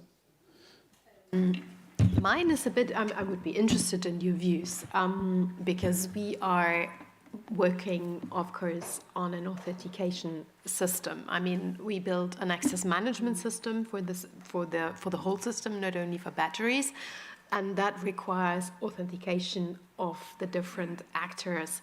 Now, this is still under discussion, also with Sensenelec and in the Commission. We haven't come to terms with that yet, but we will have at the end of this year. This is our timeline, but that's obviously very, very important. There are several possibilities. It would really go very much into technical details, but that's very much under consideration and in our work stream. No, I'm not an expert on that. Okay. Okay. I think that conversation is also growing globally. To Julia's opening point about trusting this data, so data redundancy and authentication, either through a third party uploading their document at the very simplest terms, or geolocation integration, or authenticated document services, things like that.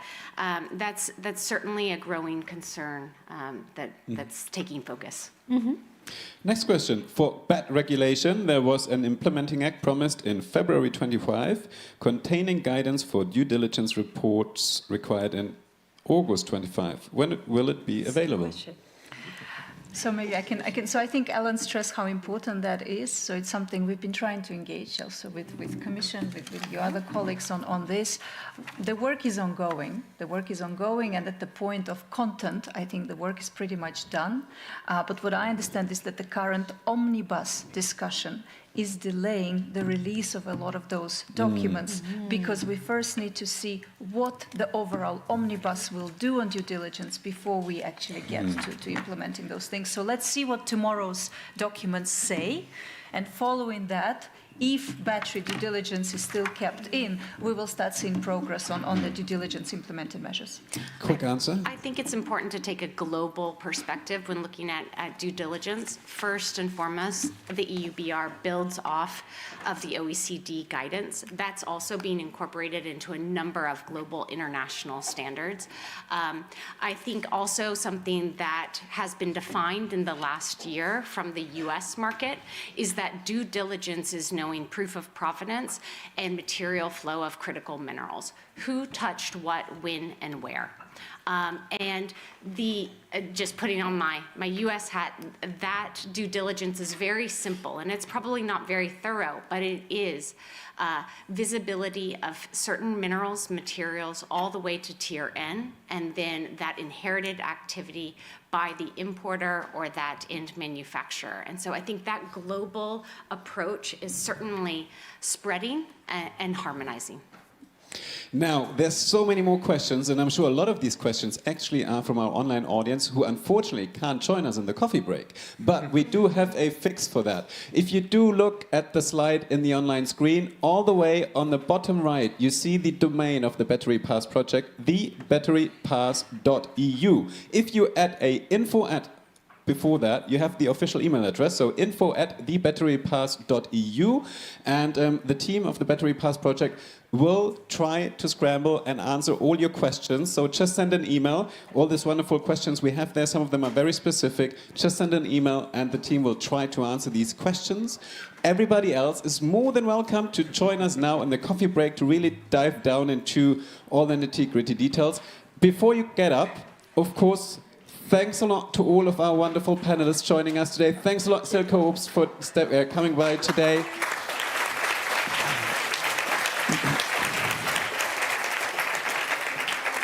Thanks, Julia, for hosting this session. And of course, we are now almost in time, but we do continue here, I think in 25 minutes. So be back on time. We do have a very long lunch break later on. If you're up there, you can already have a look at the software demonstrator and the physical demonstrator. So see you back in 25 minutes. One last thing. Just one second, please. I know everybody's excited for the coffee. I was told we're actually not allowed to take coffee cups and water into the room here. So for the next session, we'll try to keep them outside, just as a reminder. Thanks a lot.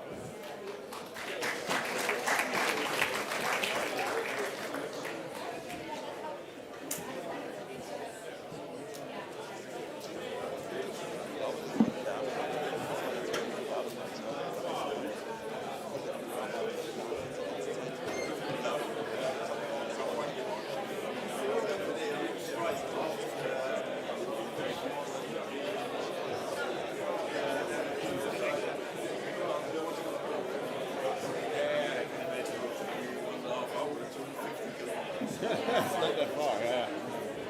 It was not the weather.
All right. Everybody, please.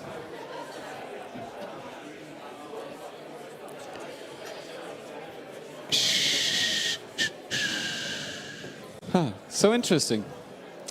That shushing voice really seems to work the most effective. Something I learned today. Now, I know that's been a very sporty and quick coffee break. No worries, we have a very long lunch break. Certainly ample opportunity to network, to have lively discussions later on again. We just needed to make sure that you all refreshed, had a drink and a coffee for the next block, because after our policy discussions, we'll now dive into standard setting. I'll keep it crisp to pick up on the time. We will now dive into one of the most important pieces of the whole Battery Pass project, because it's really a foundational resource for all other projects to come, similar projects to come. It's the content guidance for the Battery Passport. And I heard it's got actually 280 pages covering all 7 categories that are listed in the Battery Passport, and all 80 data points that are relevant for the Battery Passport. And we have 2 gentlemen actually presenting it. On the one hand, we have Thorsten Freund. He has been with BASF already for 29 years, almost 30 years, not quite yet.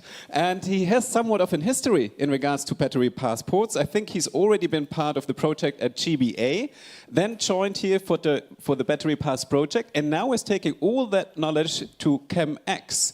And he says he somehow never manages to run away fast enough at the coffee machine when somebody is looking for a project manager expert for the topic. But he is still with us and probably will give us a great insight. I know he'll be joined by a colleague later. I'll keep the introduction for when it's his turn. Oh, now? Okay, we do it now. Sitting there in front of Thorsten is Dr. Johannes Simbeck. He's division manager at Architects of the German Academy for Engineering Sciences, an institution building a bridge between science and the industry. He's been in the lead for the content guidance together with Systemic. I know for him it's been quite interesting. Being such a pioneering project, you basically start with a blank sheet and then magically, and a lot of discussions later, end up with something very concrete. Looking forward to your insight in a minute. Let's start. Okay. Yeah, Tilman was so nice to introduce this project as being a bit nerdy. Could you imagine what he's talking about? Okay, wait a minute, you will know. All right, so we have a lot of information to deal with on the different legislation coming now with the battery regulation. That is really the starting point for the battery passport. However, when anticipating future regulations, Silke Obst already introduced it this morning, there is more to come with the eco-design of sustainable products regulation. All those will have to interact with each other, that this is a consistent framework, how to report about sustainability in digital product passports, how to make circular economy possible. And this is really a matter of how do we create the transparency the actors need for behaving sustainable and responsible. So this is not only just for the reporting matter, it's really the key ingredient, the key tool, how our actors in industry and society will transfer from the linear economy to a circular economy. This is a key tool for Europe to differentiate itself, to make Europe more sustainable and remain compatible. And with all those details which are behind that scenes, we need to get into the details. How does it work for batteries? And this is what Johannes is going to present to you, the nitty-gritty details, the nerdy stuff, how this is going to work. Johannes, please. Thank you, Thorsten. Nice to be introduced as the nerd here in the room. Anyway. Yeah, thank you. We want to look at the framework of the battery passport. Tilman already started a little bit on the surface in the beginning of today, and we'll start with a look at battery categories right now. Everybody knows by now that electric vehicles, industrial batteries above 2 kilowatt hours, and light means of transport like e-bikes will have the battery passport, while smaller portable batteries and starter lighting ignition applications will not have a battery passport. But if we look, here we go. If we look a little deeper behind the industrial batteries, we see that the range of applications is really broad. We have stationary storage systems, be it grid scale, be it home storage systems. We have batteries with external storage, redox flow batteries, that is. And we have other industrial batteries with non-road transport, heavy machinery, and forklifts, for example. So here we have a lot of different chemistries, lead acid, lithium ion, nickel-based. So really a broad range. And also in the application side, we have backup batteries. We have batteries that obviously work in cycles. So really a lot of different technologies, chemistries, and applications where we're headed with a battery passport scope. We already heard that today for the economic operator who's responsible he's responsible for placing the battery on the market, and that is also presenting the battery passport. And with access groups as a third point here, it is not available to everybody, but also restricted in access with notified bodies, governmental institutions, and then also the legal persons with a legitimate interest. And we've heard already a question about it. When will it be defined?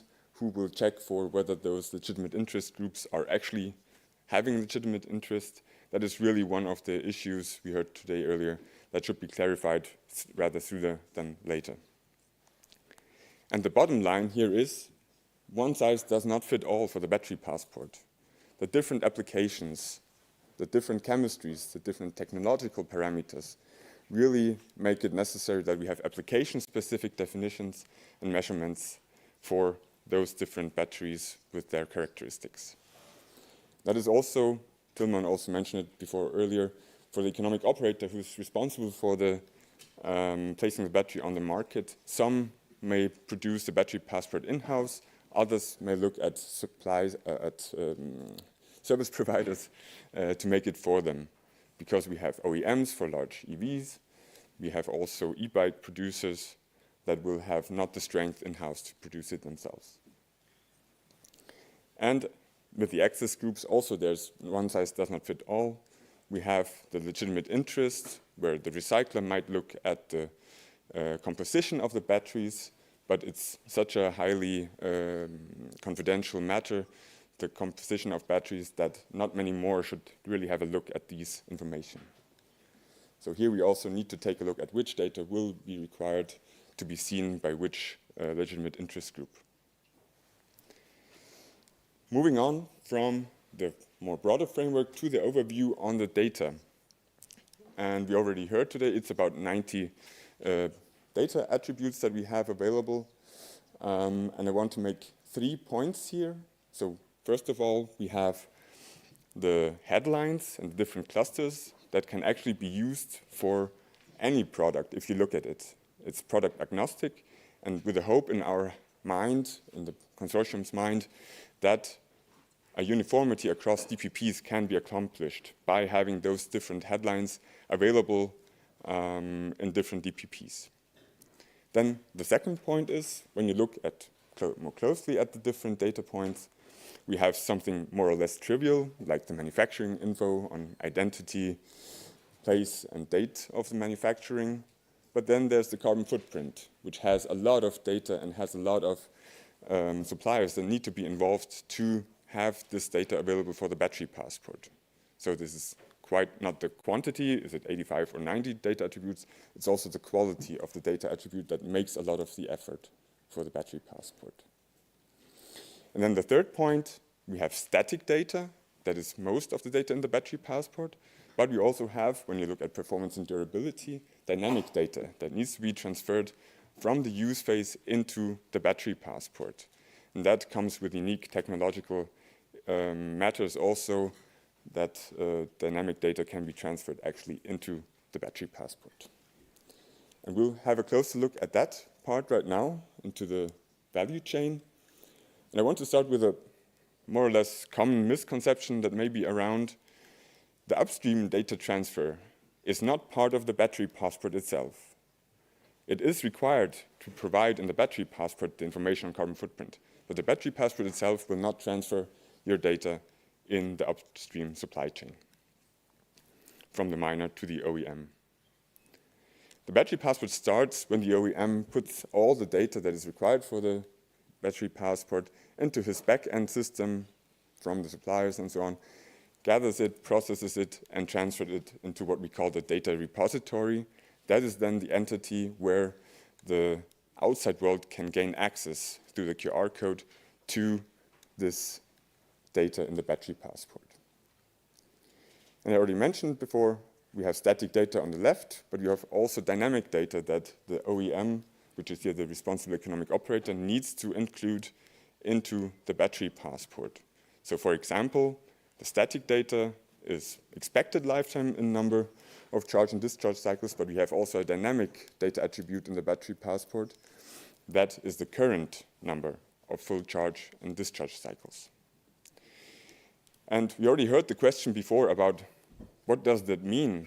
What does up-to-date mean for dynamic data in the battery passport? And Thomas already gave part of the answer earlier, that there is a recommendation that it could be daily, but it is not a required update interval.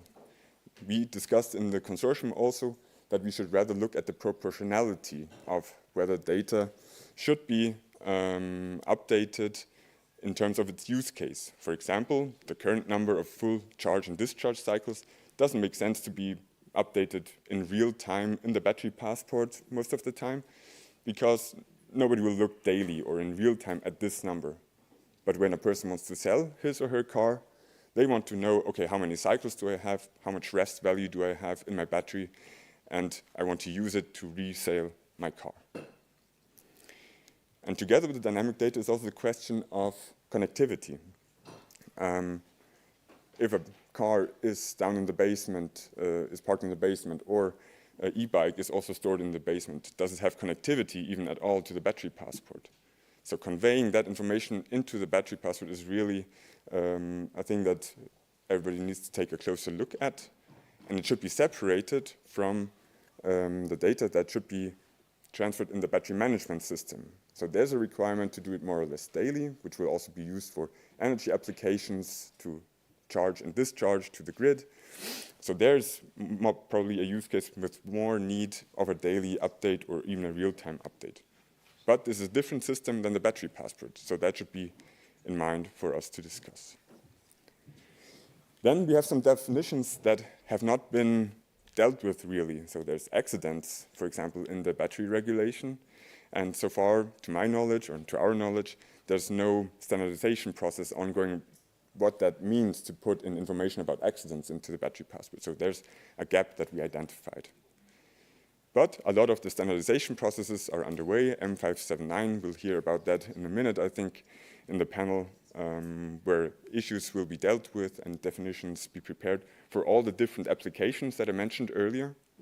But that takes also a lot of time and effort. And so companies are a little bit scared, I think, or looking ahead, whether they know ahead of time really what definitions do need to be applied to their performance and durability data. And so that was the really closer look into the cluster of performance and durability and some questions and open issues that we have. And Torsten will continue with the upstream challenge of carbon footprint. Okay. So thanks, Johannes. So the upstream carbon footprint is probably the most debated issue in the battery passport, as we have already heard this morning today. The delegated act is outstanding. So initially we thought, hey, let's just take what's on the market. Let's take the ISO standard. Let's take what Global Battery Alliance has developed.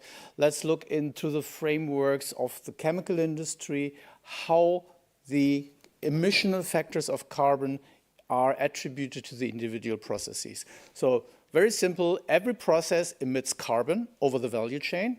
And then for the battery passport, we can just add it up and have the total carbon footprint of the battery value chain. As simple as that is. It becomes less simple if we want to consider what happens in the use phase. In the use phase, it depends very much on how long is the service life of the battery.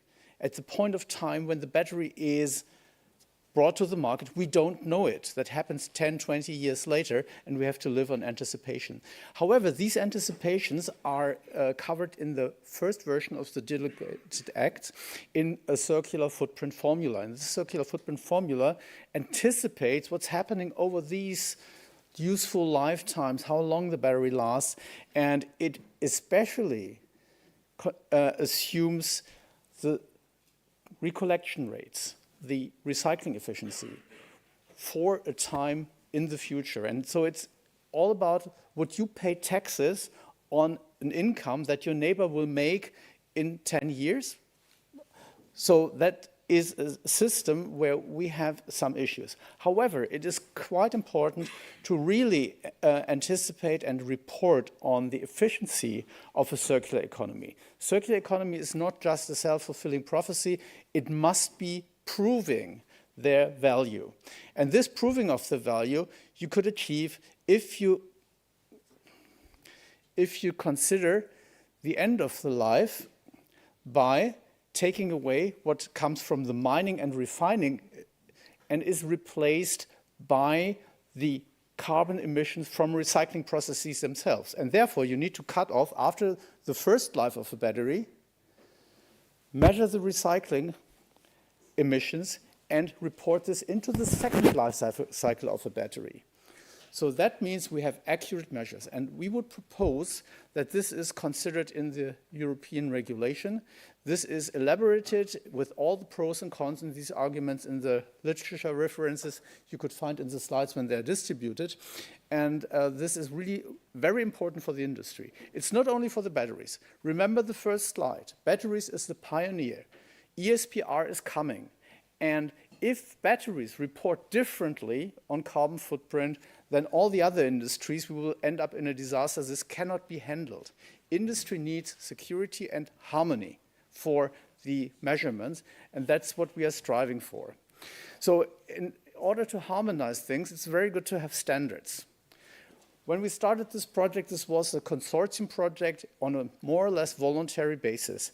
However, introducing a standard, it requires an official process of standardization bodies, and there the opportunity arose during the project that DIN and DKE sponsored a specification development. So taking the results of the battery pass project, condensing it into a DIN spec, getting now the cooking recipe how industry can assemble a battery passport, is really paving the way for an internationalization, for a harmonization of the battery passport.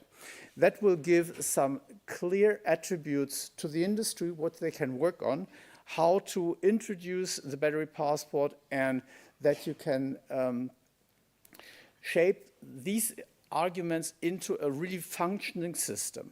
So what's now up for the next steps? There's still a lot to be done. There is still a lot of uncertainty. If you see on the right side, there is still a number of delegated acts to be written and to be interpreted that it can come to the data points. This is really for the legislator. On the other hand, the economic operators need to face their internal data provision. So what are the data you need for the battery passport? You can drag this from our DIN spec, and you can check, are you ready to provide those data? Or how can I get it from my suppliers? You need to take care of following the upcoming regulations that you need to adapt for the changes. And in the end, the battery passport shall not only be an administrative burden. There are a lot of business cases. We will hear about that in a later presentation. Get ready as an economic operator to get this done. And for the regulators, we would have the clear ask, let's finish the open regulation for the delegated acts that the industry can start working, that we can introduce a battery passport on time on February 18th, 2027, and that we ensure the interoperability with other segments. So there's a lot to be done. Let's take the challenge now. Thank you very much.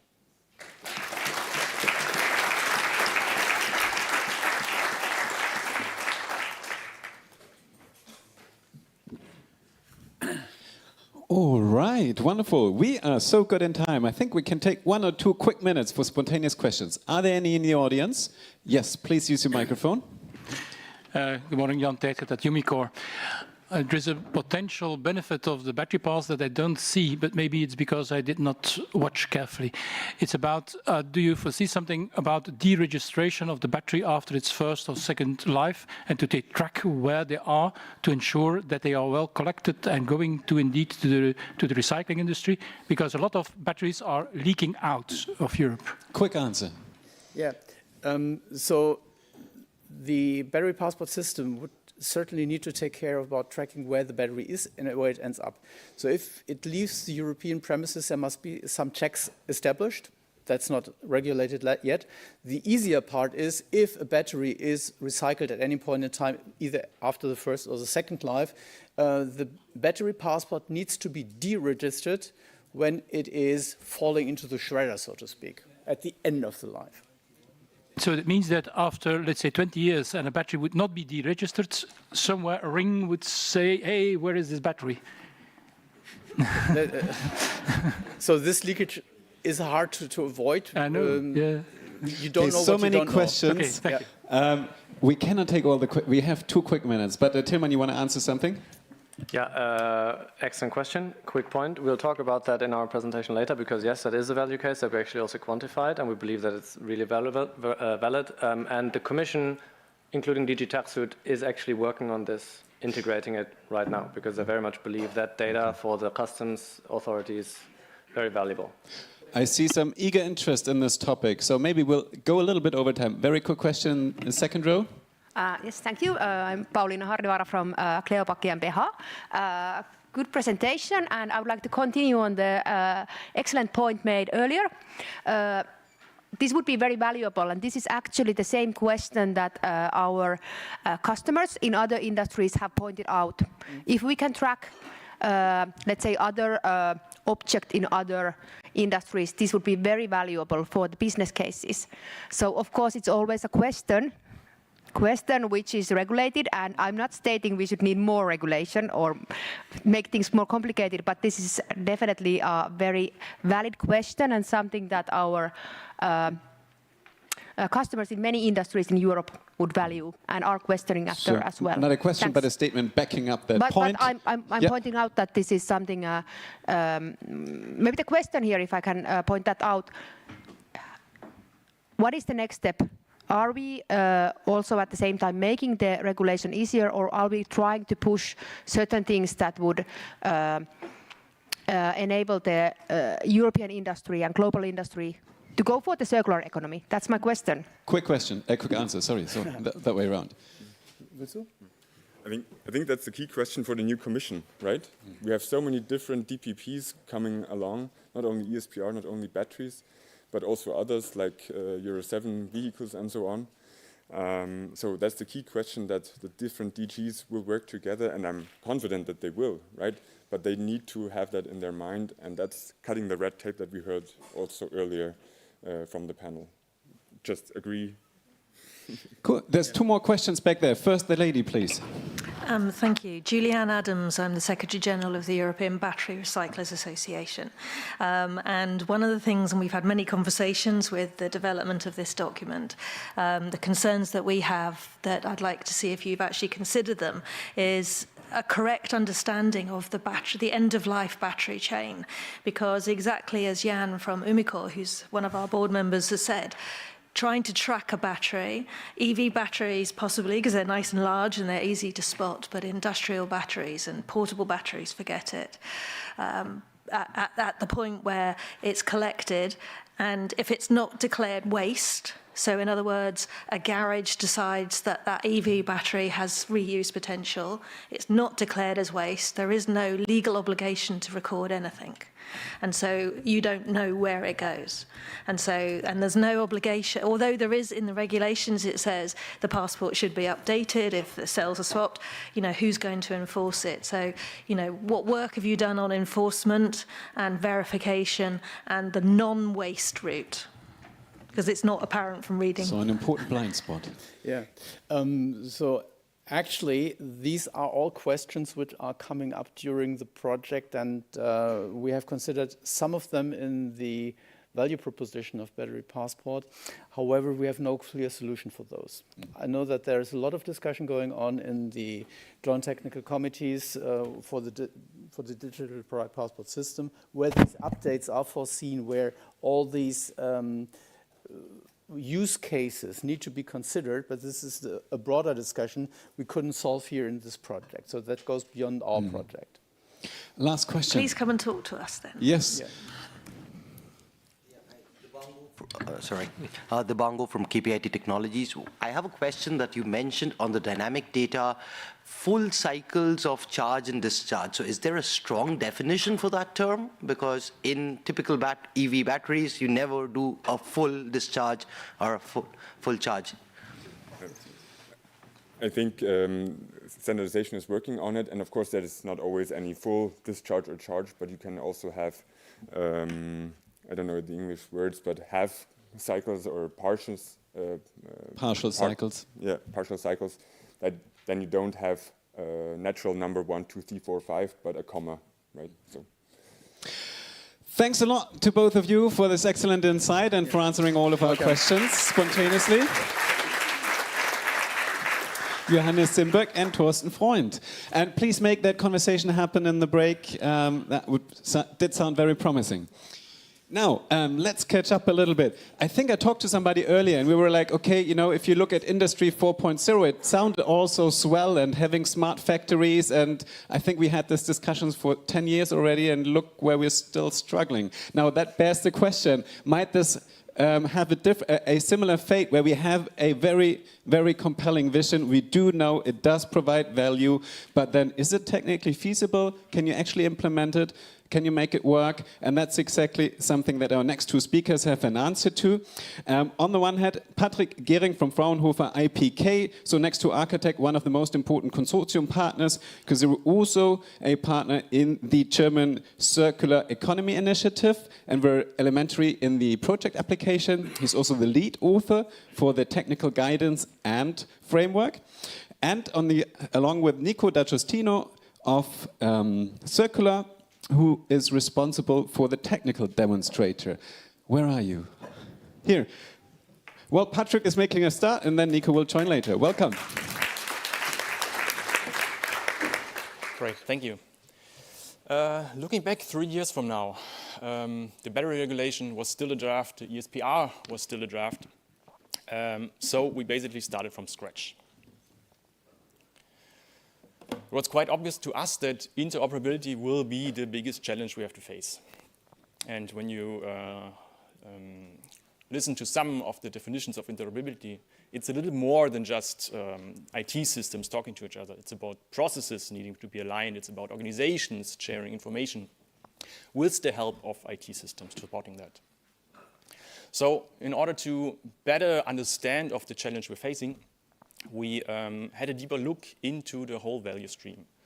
We created an enterprise model, starting from mining refining all the way upstream and later downstream, and mapped where the data we just heard about, the 90 data points, are actually coming from. To understand like who actually needs to communicate with whom, where is the data actually coming from.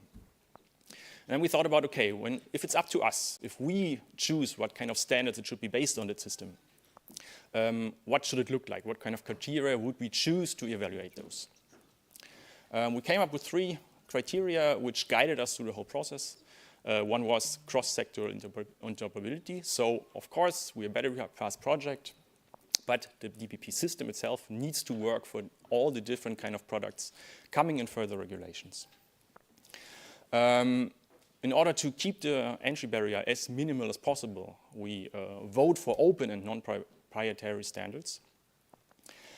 And of course, there are standards already used industry-wide which are proven to be working. So we really vouch for standards that can coexist. And all the results of our analysis, you can find in our technical guidance document. three main highlights I want to point out here. One is the technical standard stack. It's basically a framework describing what kind of standards you need, what kind of modules you need in order to build such a system. We have a first architecture proposal. How could it look like? And we have a set of which we think are the most important challenges that need to be fixed, and recommendations how to do so. Let's have a bird's eye view on what that system could look like. Silke Obst gave a little brief overview earlier already. So we're talking about central systems provided by the European Commission. We're talking about distributed systems operated by the economic operator, storing all the product data. And we're talking about third-party services who act on the economic operator's behalf or are responsible for providing backups of that data. Looks quite simple, but when you dig a little deeper, it gets hard.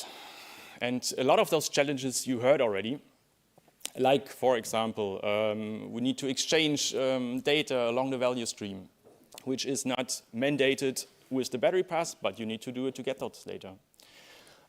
You need data models in order to describe that data. You need to know what's up to date, what dynamic data actually means. Is it really once per day? In order to safeguard DPP data, we need to have robust identity and access management mechanisms in place. And of course, we're not alone in the world. Value chains are global, and we should align on a technical level wherever possible with different initiatives around the world. So if you look at it, interoperability is not just a buzzword. It's like more like a technical puzzle with different pieces need to fit together. And one part of the puzzle is the actual architecture. Again, here we see central services, distributed services by the economic operator, as well as third-party services. And like the regulation gives us some hints on what kind of parts this system should consist of. We know we have a web portal where you can access this data. We have a registry where the economic data needs to register there. Information, backup services, as well as integration in systems of the European Commission. But it's actually way more. And in order to have a system which is maintainable and operable for the next decades, we need to dig way deeper in what we actually need. And the regulation as it is today is just not enough. And to show you that this is actually working, that this could be up and running, I will hand over to Nico, who will give you a brief overview on how that actually looks like based on software. Yeah, okay. Okay, just had to be aware of this. So, yeah, thank you, Patrick, for these words. So as a clean tech company working on material traceability and DPPs, we are one of the innovators in the project. And now we come to the real techie, nerdy stuff. But don't worry, I try to stay away from too technical terms and try to explain it and to keep it digestible based on common sense. So what we did what was the first step that we have to do in this task to create a technical demonstrator? So first of all, we consumed the output from the first work packages, the content guidance and the technical guidance, which give some ideas how the system should look like and what is inside the battery passport. So first of all, what we have to do is to translate the data points which are in the battery passport described in the content guidance into a way that computers can understand it. So we have to transfer it in a certain language, which is called data models. What we also try to follow is, because we are pretty aware of there are so many different technical solutions, so we try to keep it technical neutral. So that means we try to incorporate many different, what we call it, coexisting data model standards. So there are several ways how you can describe data models. And the idea was to have a single core model, which we described, and different formats can be derived from. So that means even different technical systems can work with the same core data model, but based on their derived data model, and that creates interoperability As Johannes mentioned before, we identified this individual categories of the data passport. We speak about 90 data points. Actually, there are many more because some of the data points are repeating depending on the amount of materials, the amount of hazardous substances which are in the battery. So at the end, we have many more data which have to be structured in a good way. So what we did also in this part of the project is we aligned with other initiatives like the GBA and also Catena-X. So Catena-X is also working on data models, so we try to align with them to make sure that we do not walk in two directions. So that, from my perspective, works very well. And of course, what we always bear in mind is that we not only create a DPP for a battery, but we try to keep it as generic as possible. And so what we did based on the results of Work Package 3, the technical guidance, we created what we call an actual battery passport ecosystem. So the demonstrator itself tried to rebuild what the European Commission is recommending. So we have a central registry where we keep metadata, which works like a yellow pages.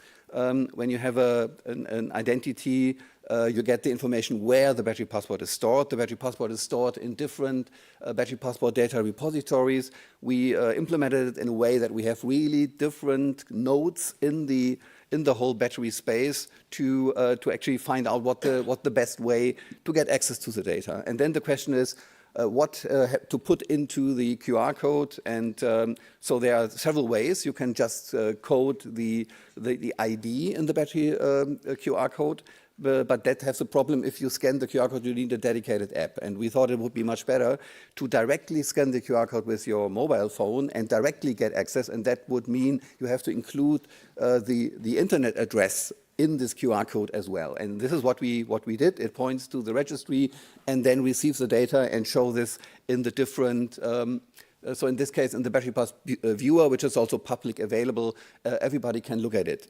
In the background, we also developed a management tool which allows some of our partners to create their own battery passports and also to update dynamic data. And also what we did is to update the dynamic data during the lifetime of the battery. You can see it at the Lego demonstrator. So there we have a station where we can update the battery. The later thing that we also did and what we try to implement it is this identity and access management. So we show you some examples. There were some questions to Silke Obst how this can be implemented. We implemented two different ways, and I'm happy to show this to you later in the coffee break. And then, of course, the whole topic of data validation and verification is very important. People need to trust what is inside the DPP, and there are some technical means which could be implemented that, from our perspective, works pretty well. So coming to the actually software development. So this is the viewer, which is available for more than 1 year. If you scan that QR code, you should see the actual battery passport at your mobile phone. You can scan through it, and so you can also access it via a web page. You can enter the battery passport ID that brings you to kind of a landing page, which gives you an overview about the general information in the battery, the most important ones like the carbon footprint, the recycled content, and of course also the state of health. You can then also go deeper into the actual sections of the battery passport, the seven categories. For each category, we have a dedicated area so that you maximum need 2 to 3 clicks to get to all the information. So we put it into a very structured way that it's easy to access, easy to consume, not too many clicks, and have everything more or less at one page.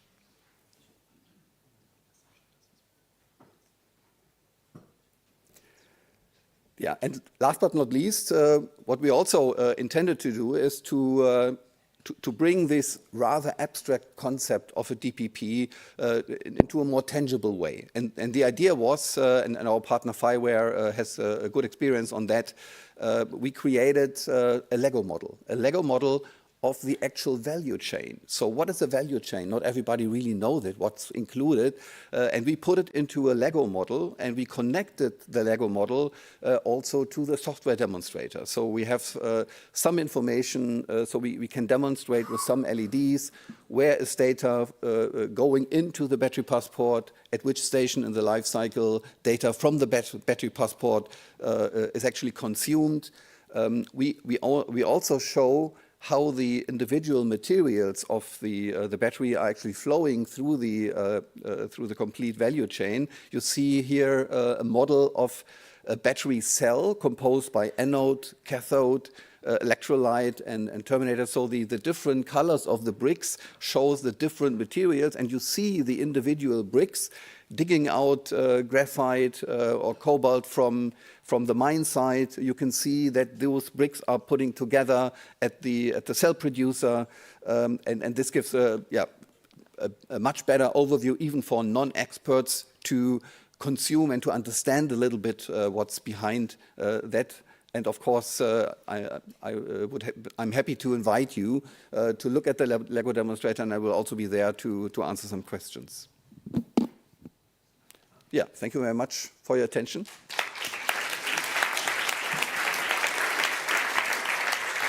Thanks a lot, Nico and Patrick. Two very quick questions in the room. Yes, please, use your microphone, press the red button. Hi, thanks so much. I'm Amy from BSF. I just have a question about what kind of measures have been taken to circumvent the challenges of potential phishing or malware hacking attacks on hampering a QR code. Yeah, so what you're doing is actually we are making use of already existing technology. So the data transfer is we're using HTTPS, so a secured standard.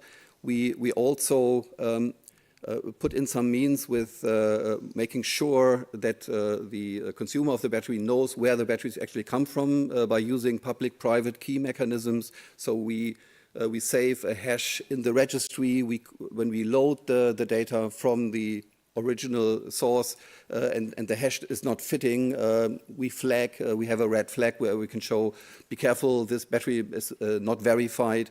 We do the same also for the data points. So some data points, important data points, get additional information, some digital seals, which are broken if the data was not the original data. And there are a couple of other means we put in place to make sure that the data is secure. And there are a lot of technologies. We don't need to reinvent the wheel, so we just have to take what is already existing. One more question back there, please.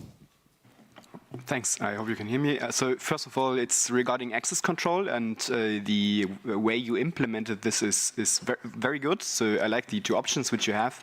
Have you considered taking into or going into conversations with the experts from DG Grow regarding the EIDAS 2.0?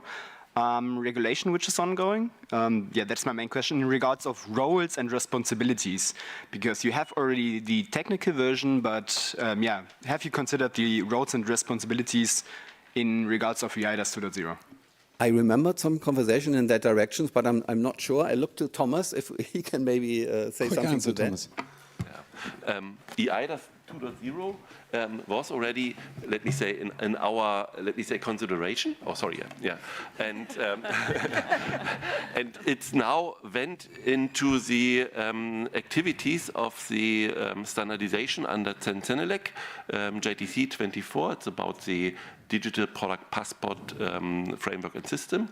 And currently in one of the working groups, very, let me say, intensively discussed how to integrate, because at least the issue of the identification is very problematic, because in all the other technology areas, we can foresee coexistence of standards. As you could see in the presentation, there were several different data management methodologies to be applied.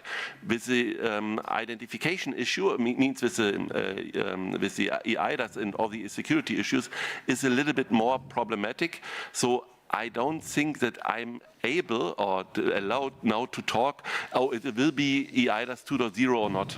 Yeah? But this is currently under consideration in the standardization work. Thanks a lot. Thanks a lot. once again, Thomas, for providing some answers. I know that also Thomas will be part of the next panel, but has an appointment afterwards, so we'll have to speed up things here. Thanks a lot, Nico and Patrick, for this insight. Thank you. I'm pretty sure you'll be here all day, also during lunch break, so make sure to talk to both of them and make sure to check out the software and Lego demonstrator upstairs. Now, let's move on. We heard earlier how important harmonization and standardization is for an industry to really push forward with all their innovations as quickly as possible. But let's be honest, it is quite some tedious work.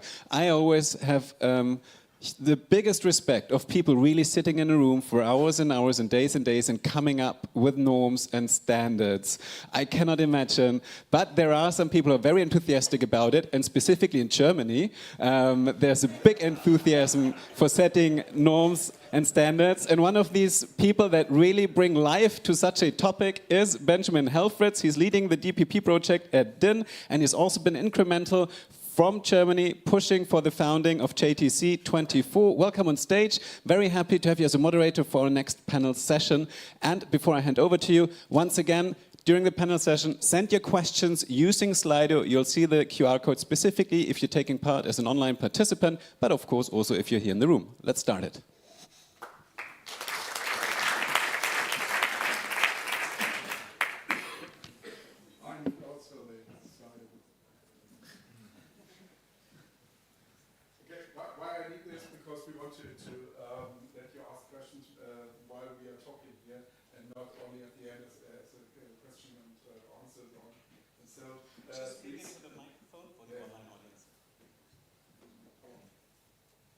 So please, please the other speakers come to the table here in the front, and I will say who you are. At least we have Mr. Thomas Knote, and I think he already was sometimes engaged this morning already on the standardization issues, because he is one of the central persons also from the Battery Pass project, from the Fraunhofer IPK Institute, and he is also the chair of the JTC 24, where we are standardizing the digital product passport, not directly the battery passport. Then Mrs.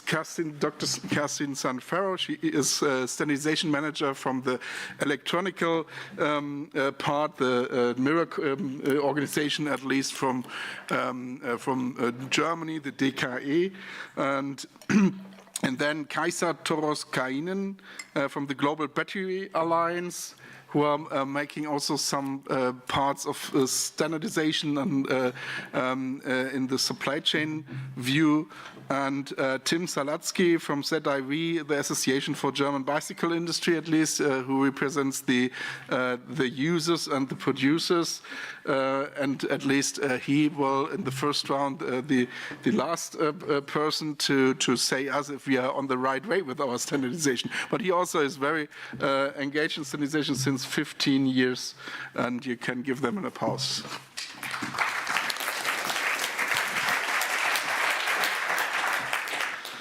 At least I'm Benjamin Helfritz from the German Standardization Organization, and I'm not directly responsible for the digital product passport or the battery passport, because the hard work that is made at least in the standardization committees, and I'm something like the strategic manager on these issues, and I'm responsible for strategic projects in the area digital ecosystems. At least I'm in the advisory board of the Battery Pass project, and we brought together the several issues, especially the battery passport and the digital product passport issue together. And this is the thing to describe a little bit what is standardization. I know standardization was and the standards been a part of the first part of the conference today, but I want to underline that there are several types of standards, and there's the official norm and standardization organizations like ISO, IEC in Europe it's CEN and CENELEC, in Germany it's DIN and DKE, and everybody of you, at least in your countries also got some mirror organizations on this. We got several other standardization organizations also on the international level, like IEEE, W3C, ITU, ETSI, and so on. But the biggest organization, at least, are ISA and IEC, with more than 170 member countries. And at least the CEN and CENELEC, it's the same organization on the European level, at least they are the organizations which are addressed by the European Commission to underline legislations. And so we have, on the one hand, the battery regulation, on the other hand, the ESPR, the Eco Design for Sustainable Product Regulation, which are addressing the product passport. The first one is a battery passport, but the other one is the digital product passport itself, and in general at least. And it will come to a very big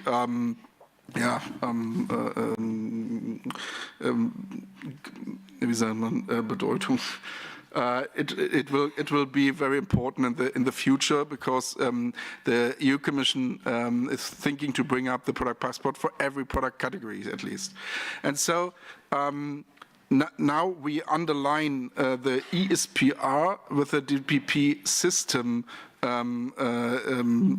standardization, because the ESPR asks for the interoperability of the several product passports. And that is what Thomas Knote, at least as the chair of the JTC, the Joint Technical Committee in CENELEC 24 DPP, is doing at the moment. And perhaps he can give us a little view on your work, what you're doing at the moment there, and later we look a little bit broader. Thank you so much, Benjamin. I think I have to start a little bit more from the beginning, because it's very popular to attack European Commission about over bureaucracy. But I think they made some work very well. So, for instance, they tried to do the separation of the DPP system with the value chain, the DPP system from the product-specific data regulation. And even from the perspective of data spaces. But of course, in total, we need a common framework where the interfaces between all this are defined in a very nice way, and this is currently missing. So, and this makes our work as well, to some extent, quite problematic. And on the other hand, we have a more broader aspect, and even at this point in time, and when we started with this standardization in 2023 early, European Commission was not so much aware that this is a real global perspective. So we cannot live in Europe alone. And this is practically an issue. Just looking to Franz Geier representing ACEA, the European Automotive Association, as well BMW, and they are producing batteries for all the world, for different brands, applied in different communities, at least, and all these things. So we need a global alignment. So, and what we have, of course, because the DPP is not an issue just in Europe, even we started with that, is now I stopped counting all the, let me say, global initiatives on standardization regarding DPP when it came to 30 different initiatives on standardization. So this is the global perspective we have to deal. So now coming to the JTC 24, and I'm very happy that European Commission really scoped our work first just to the DPP system, as Patrick and Nico explained, that it's just the one when the data is there, and how to publish and how to update. And here we have today 8 modules to be developed. For instance, the issue of the data carrier and the unique identifier, but as well the interfaces between the differences. And there's something else like security. And what the most important point is, and Patrick explained this, is to keep as much as possible inclusivity. Means to have as much as possible the availability of different standards in parallel. Because this DPP system is not just for the batteries or not just for textiles or construction, it's for everything. So we have already existing standards in the different industry, and it would be a nightmare if one industry has to cover everything, maybe from textile or whatever. Yeah, it would kill our economy. Yeah, that's for sure. So this is one part, to have this inclusivity. The second is to have it as simple as possible. By having this modular approach, it is already better than others, of course. But here we have to work on that in order to keep it as simple as possible. And this is the next one, to separate to already existing implementation technologies. So this is technology neutral. So we have already, when you look into Google, you will find already for batteries a lot of different implementation examples. And what we do is to separate this from the technology in order to keep it possible to inline. And so the battery passport project made a lot of work to do this in order to have it as much as possible adaptable for the industry. And this comes to my last, at least, statement. This is looking to the SMEs. Yeah, because for the large one, like BMW, they can afford to some extent. Yeah. But looking to the not hyperscaler, yeah, to the companies who are producing maybe 400 a day or even less. So if our fixed cost is too much, then forget it. We kick out of our SMEs from the market. The other regions in the world, maybe Asia, where we have really the nice hyperscaler, they would like this because they can afford. Yeah, but here in Europe we have an SME-driven industry, and for that our let me say mandate in JTC 24 is as well to look at this, how it is from the cost perspective possible to do. Thank you, Thomas. You see, Thomas has especially the systemic or system view, at least on the digital product passport and the passport system. And we also have here the Carsten Sanfer from the Electronical Standardization Organization, at least from Germany, DKE. And we already get at least the question: is the best battery passport the same as the digital product passport in terms of standardization? I think you will answer this also.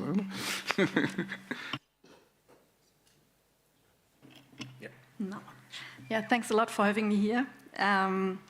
Yes, I'm responsible for the hard work done in the standardization committees for batteries, like you said, Benjamin, with some other colleagues. And we are facing the standardization request M579 by the Commission on doing standardization for batteries. We are working intensively in Senelec to standardize performance and durability data, SOH, and expected lifetime that was requested in this standardization request. This request was also amended. So things have changed while we were working on it. And what we've seen at first, that there will be not one standard for industrial batteries. That was a big problem. We have seen, like Johannes said, we need to differ between applications, between chemistries. So there are many expert groups working on performance and durability data for their application. And this will differ also in the battery path, but at the end we will have comparable, comprehensible data points as we standardize the measurement and calculation methods. But at the moment, it's a lot of work, many standards. It takes time. Maybe some of you know how long it takes to develop a standard. For some data points, there were a good basis in standards already, but now there are data points requested by the batteries regulation. we had not yet in standards. So yeah, a lot of things to do at the moment, and we are very intensively working on it on the Senelec level. Thank you very much, Kerstin. Perhaps if you try to understand standardization, imagine that all the people which are sitting here have to get in consensus on what is the best color. At least everybody, I think, has an idea of what he like, but to have at the end of the discussion one solution or one addressed color, that is really, really hard. And so that is sometimes, you sometimes, Thomas says sometimes there's blood at the walls at the end of the discussion. So standardization is not so boring, at least how several people think in the first thoughts about that. I just want to add one thing, because we talked about this, that the Senate's of Senelec underlying legislation, and we heard this. So there comes in the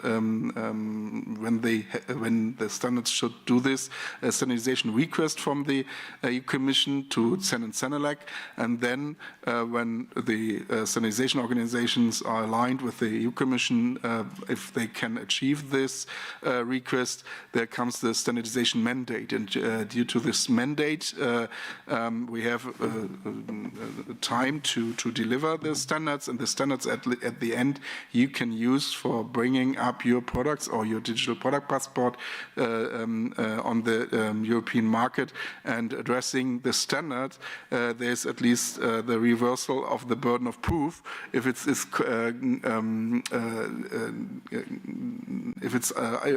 in the sense of the legislation. And so that is the most important thing why these standardizations and standardization mandates are so important, not only for Europe but also for all the suppliers and so on for the European market. And that starts the thing into the international market also, because I have been 2 years ago in China and discussed the digital product passport, and now we have several digital passports initiatives in the whole world, and there's the question everyone talks about, interoperability. What is actually meant by this interoperability between DPP service providers? Why is it necessary? At least it's not the interoperability between service providers. It's the interoperability what is needed for the data flow from pre-products to other products. And imagine you have a passport for this building passport, and you collect all the passport information from the others without interoperability and compatibility between the data. That won't work at the end. And so this international view and the supply chain view is more a thing what is also addressing our colleague here from the Global Battery Alliance, Kaiser, and we are very happy to having you here. And what is your perspective on this, and what are you working on at the moment? Great. Thank you very much from my side as well for having me. So indeed, the Global Battery Alliance is a global pre-competitive multi-stakeholder alliance bringing together battery value chain industries, civil society and government stakeholders to really zoom in on sustainability performance of the battery value chain, and eventually to create a product level sustainability certification, much like many of you know, like the Forestry Stewardship Council, FSC for forestry products, etc. This is really to serve a few different purposes that have come out really clearly in the discussions today.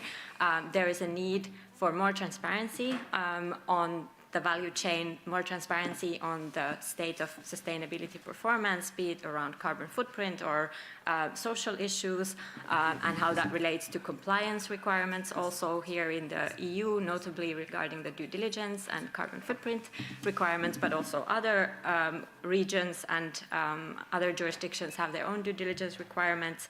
But almost more importantly, this allows providing consumers, investors, OEMs who are purchasing the batteries comparable data on sustainability in the upstream value chain in particular. Of course, this will extend to recycled materials going forward as well, which is no small feat to actually apply these rules there as well. And then eventually it allows the battery producers to differentiate their performance on the basis of their sustainability performance. And this is exactly what clearly there has been a call for in terms of competitiveness from Europe, but of course from elsewhere as well. We're a global alliance.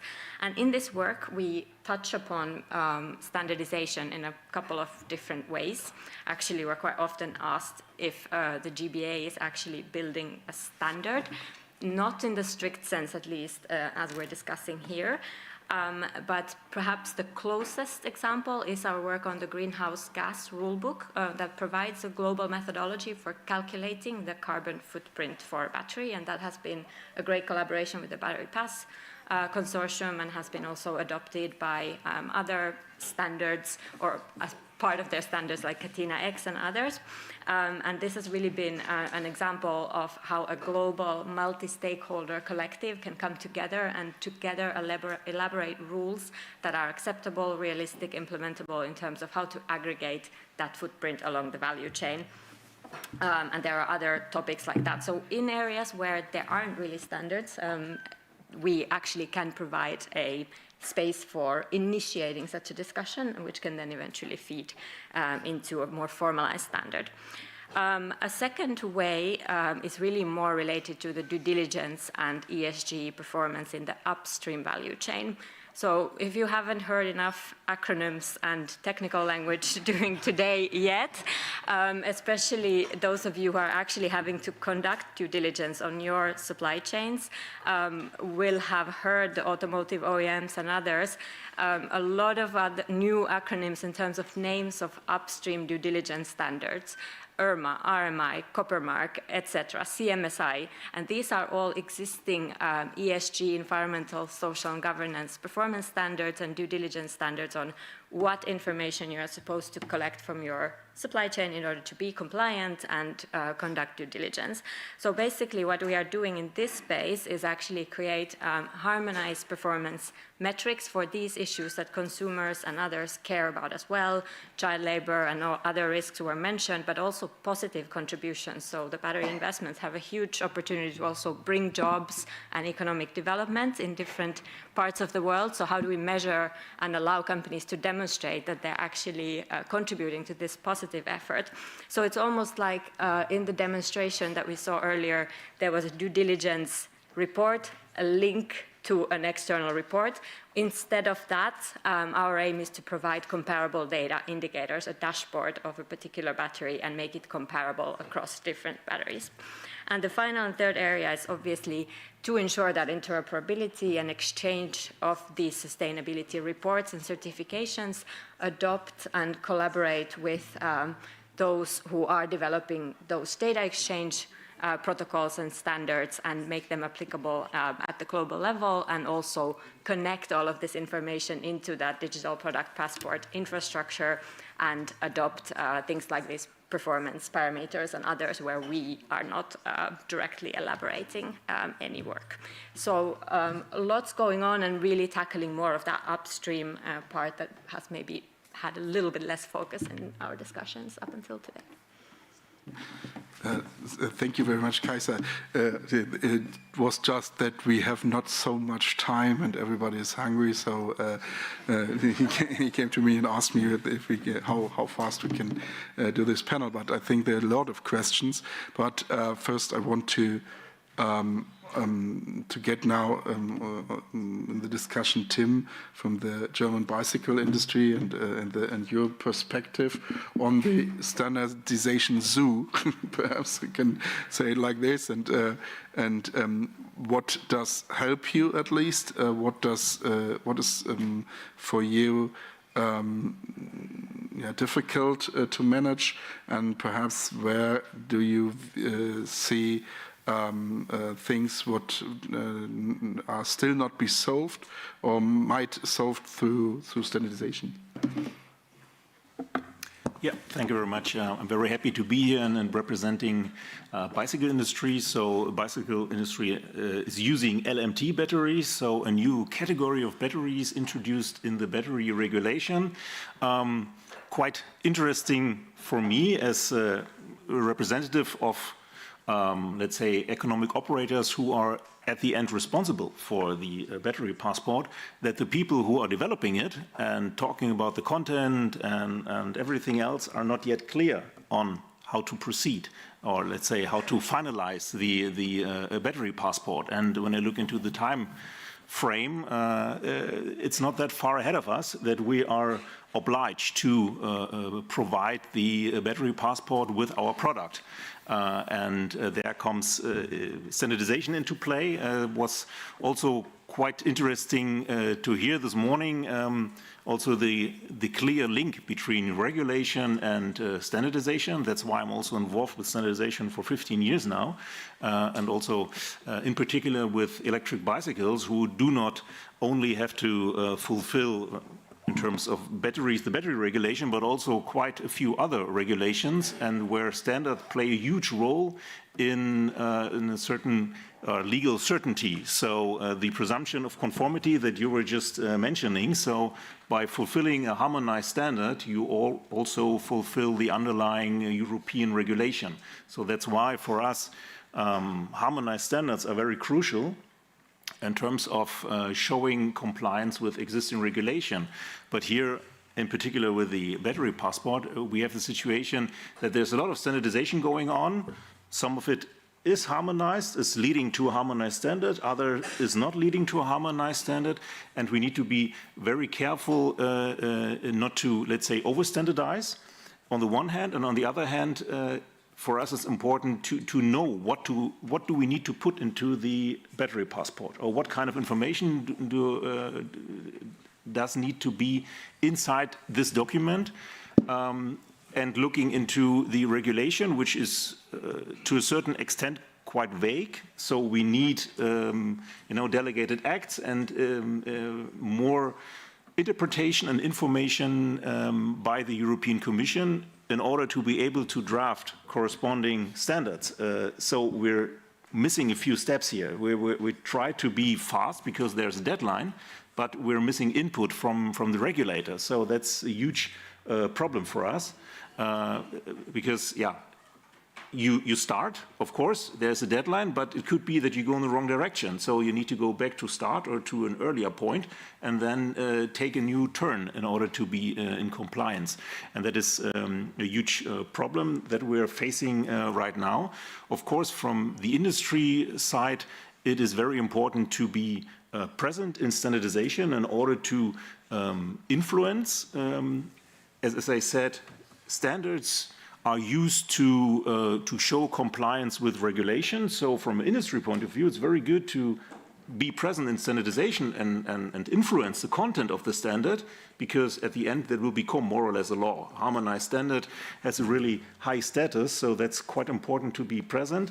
But when I look into standardization of the battery passport, it's very, very technical, very IT tech. We talked about nerdy stuff. So of course, from a LMT economic operator, so a bicycle manufacturer, I'm not really that much interested in data points. So I'm interested in what kind of information do I have to put in and where do I get it from. So, and that's also where these interoperability issues come into play, quite important along the value chain, so that we know which kind of data is required, which kind of information, and how can I put it into the battery passport. And we're still, in the fog. We don't know what will be the outcome, and in more or less 1 year, we need a product, because, of course, it needs to be some time to be developed. So in 1 year, we need to be finalized, and they don't see that yet. And so that's a huge issue that the industry is being pushed quite hard without the proper set of, guidelines. Yes, thank you, Tim. I think that is also what we, when we started on the digital product passport, addressed. that we have such a lot of activities and also solutions at the beginning. And I'm very happy that we have a very good interaction, at least with the European Commission at the moment, to solve these problems and the lack of standardization or lack of input from the European Commission, at least on this thing.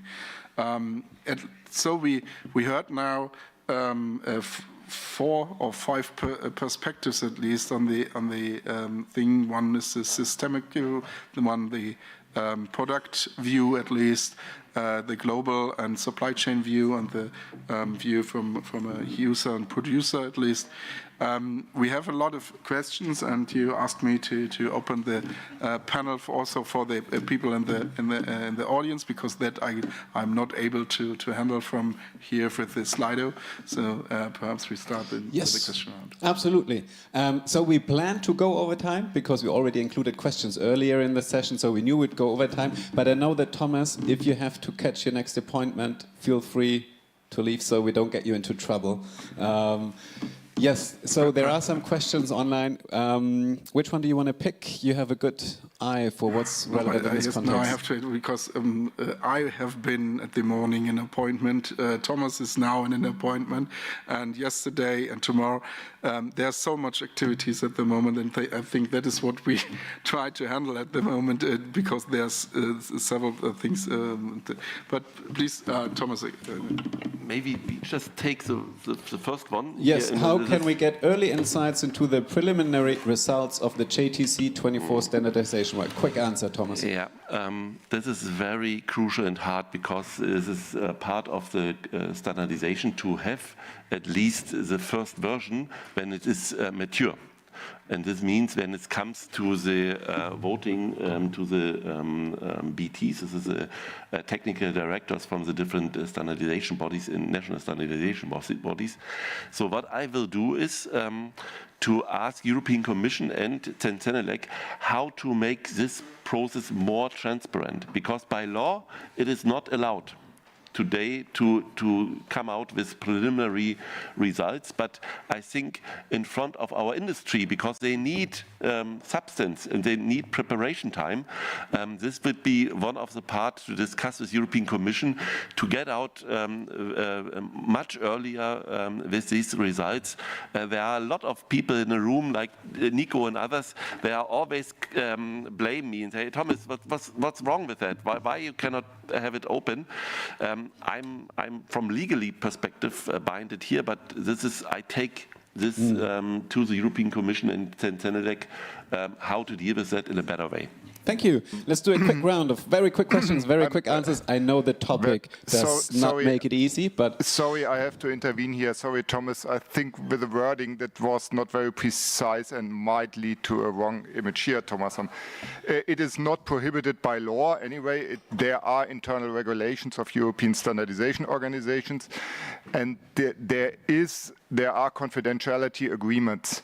The reason why is you need a kind of protected room to achieve a consensus.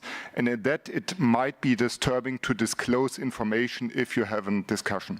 So therefore, we have the disclosure rules. But if there is a consensus achieved and the TC agrees, you can publish results or disclose results, not the text. And if you have a first draft for voting, as you said, that's correct, that is available also to the outside. So it's not prohibited by law, but as I said, if you have discussions and you have not achieved a consensus, we say you need the protected room. Thanks a lot for that additional context. Next quick question. Europe is not battery self-sufficient. Is there a risk that in February 18th, 2027, non-EU batteries will be not compliant, leading to a shortage?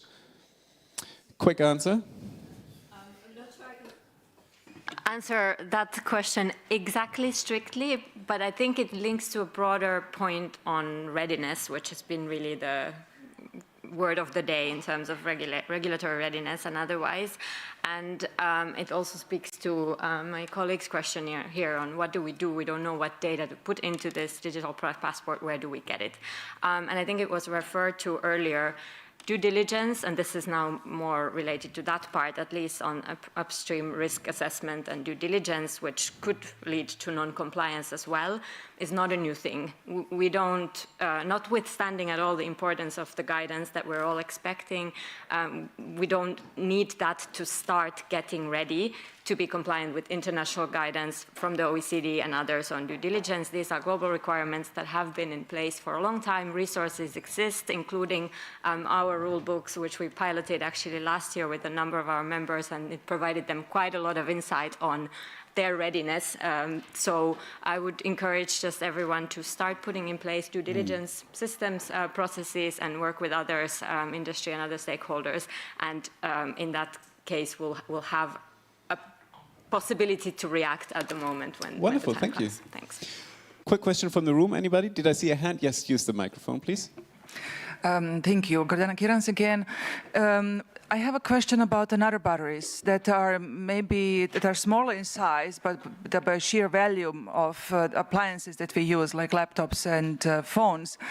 I remember listening to a representative from recycling industry talking about lack of modularity. We have the move towards repairability of appliances, but the problem is that every producer has a different battery in that. And this particular man was complaining about the lack of standardization when it comes to these batteries. Because if you want to repair one phone, you cannot use the other battery, and so on and so on. So is there any progress in that area?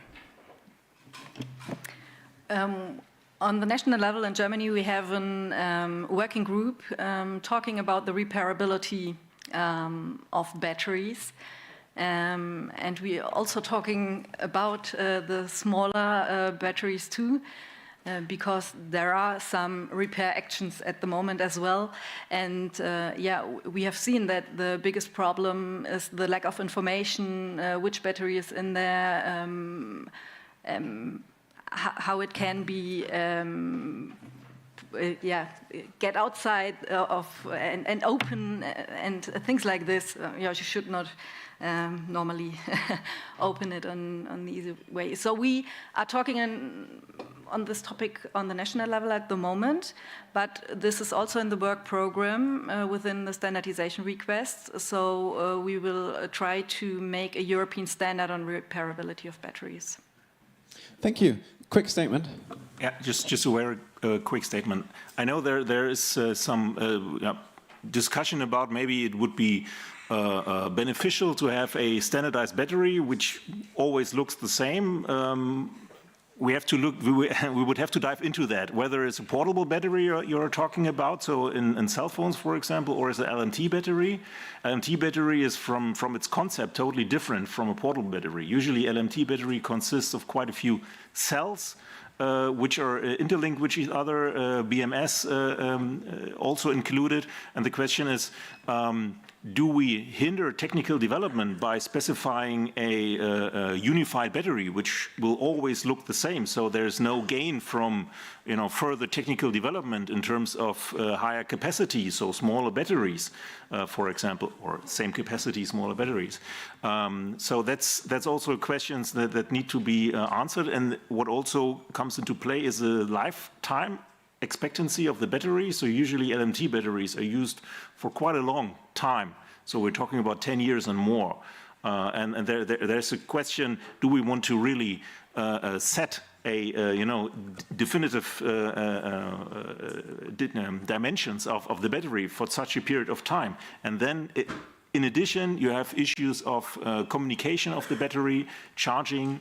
There needs to be a communication between the charger of the battery and the battery itself. So you need to standardize also the communication protocol, and that becomes, on the one hand, complicated, and on the other hand, could hinder technical development. And I also agree there are some activities regarding repair of the battery so that you can ensure a longer battery life. I think standardization just generally is not a topic where you can limit yourself to very crisp and short answers. That's why I think it's so admirable that we have all of you really doing this hard work for us and putting all your minds to figuring out those details that are not to be answered very easily and offhand. in regards to time, I'll come to you, Benjamin, in a second. We cannot go through the rest of the question. As earlier, please use info@thebatterypass.eu to send all the questions you have in the chat, and the team will answer it. You see the link down there, all the way in the right bottom corner of the slide, thebatterypass.eu, just add an info at before. Send your question. Everybody in the room, of course, is more than welcome to make sure they talk to our panelists now in the lunch break, which actually will be still an hour 15, so really a lot of time to also look into the technical demonstrator, talk to everybody, be back on time. Before we head out of the room, Benjamin, your famous final words?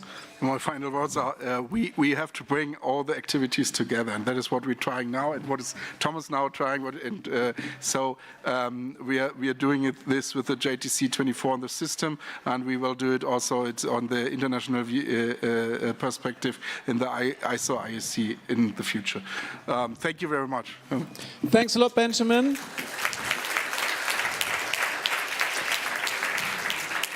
Enjoy the lunch break. We still have an hour 15, so I'll see you back here in 75 minutes.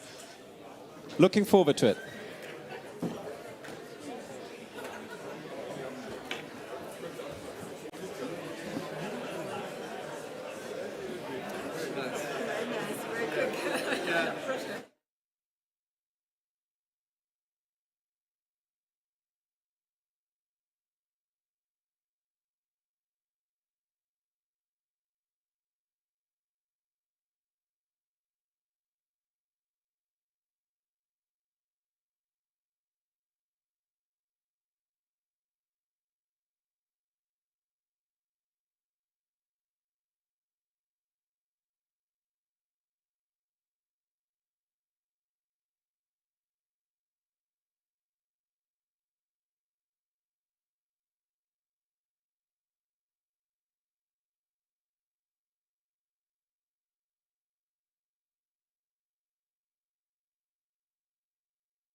We already had so many topics here on stage, quite some in-depth discussions, and it's very lovely to see that there's still so much energy in the room and that you're still eager to use this opportunity with so many valuable connections here in the room. I'm sure, always think the unofficial part is so crucial in each conference, and it looks like you're really making the best of it. Now, I think it was Kerr this morning who talked about the impact stories and how important it is to really focus on the value creation, on the business case when it comes to digitalization and sustainability, because let's be honest, in the end, this is what sells all projects in the companies and is really crucial for adoption of great visions such as the battery pass. And this is exactly what we'll focus on now in the remaining block this afternoon. We have, again, a great presentation. Then we have 3 impact stories, really actual stories, how the battery pass blueprint is already being put into effect in 3 different perspectives. And then we'll have a closing discussion. So, let's focus exactly with what I mentioned, the economic case for battery passports with 2 speakers. Dr. Sven Jansen, he's the Director of Government Affairs at Umicore. Umicore also a key player in the Circular Economy Initiative I already mentioned earlier. A huge company, I think more than 1,700 employees worldwide when it is about circular material technology. I think earlier we heard some questions about recycling and some blind spots. I think that's something that you guys are also operating in that space. So I'm curious what you cooked up with, and he will not be presenting by himself. Janan Kölner will join him. She's the Battery Pass project lead at Systemic and also an expert in circular economy as such. I think Sven will do the beginning. Welcome on stage.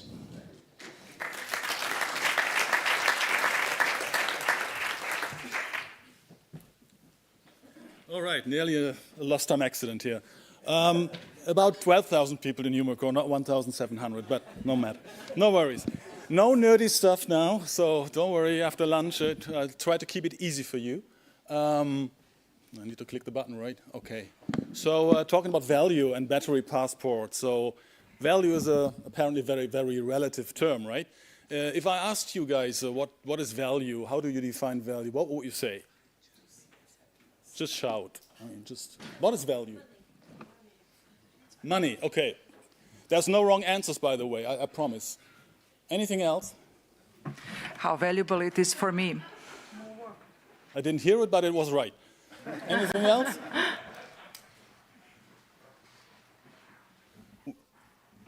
We'll actually have it down there. You saw that earlier in the content guidance, the data, the information we get from a battery passport. That's the context. Okay, context defines value. You take the example of a glass of water that you have in your office, which is maybe 10 cents of value. You take that same glass of water in the desert where you have been for 3 days, nothing to drink, you will pay any price for it, right? So that is exactly what a battery passport will do. It will specify the value for us. So the value of the battery that we have in front of us, so we know what we are talking about. So that creates a lot of awareness. It creates learning. It gives us insights.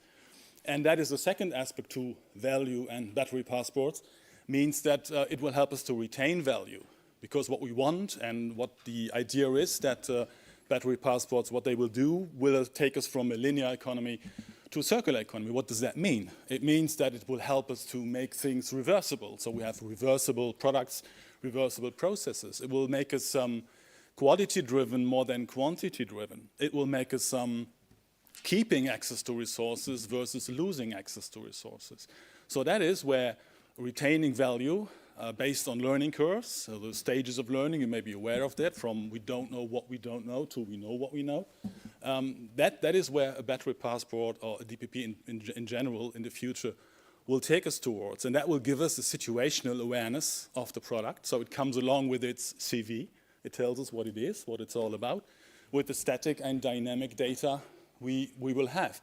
And this is only the beginning, right? This is only the 90 data points that we've heard earlier about, which are stipulated in the batteries regulation. But if we take the GBA work, where we work on additional ESG issues, more rule books to come, we can put any kind of data in there in the future and creating even more value. So another aspect of value and battery passports is it will help us to boost value, to increase value. How is that? It will create business partnerships because it makes us work together, because the things are not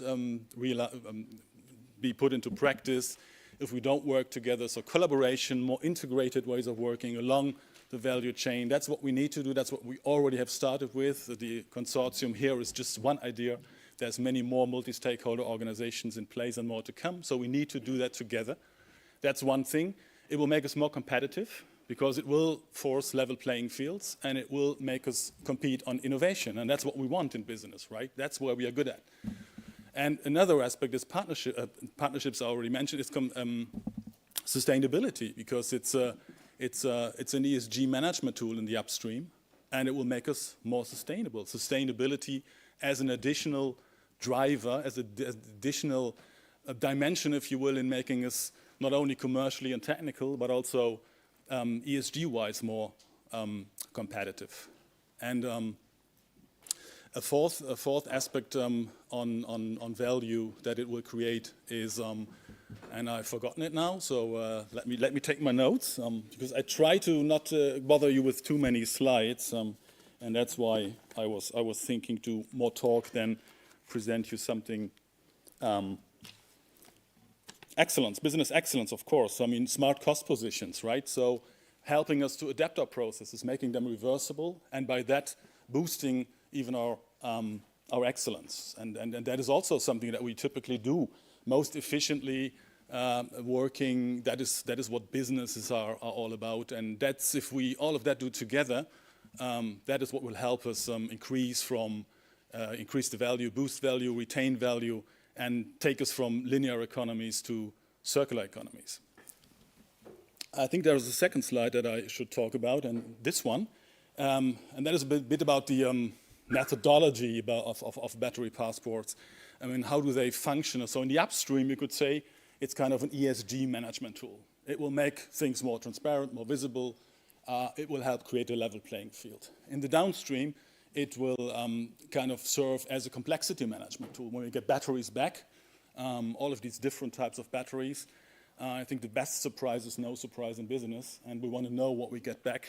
And kind of, if we have the battery that we need to disassemble, that we need to pre-treat, that we need to then recycle, the more information we have, the better we can pre-treat it, the more efficient we can design our recycling processes, no matter which technology we use, and the more we pre-sort and reduction of assembly, because we have the information already, that will make us much more efficient and, again, save costs and so forth. So it will certainly do one thing. It will make secondary raw materials more affordable and more available, and that is certainly something that we desperately need.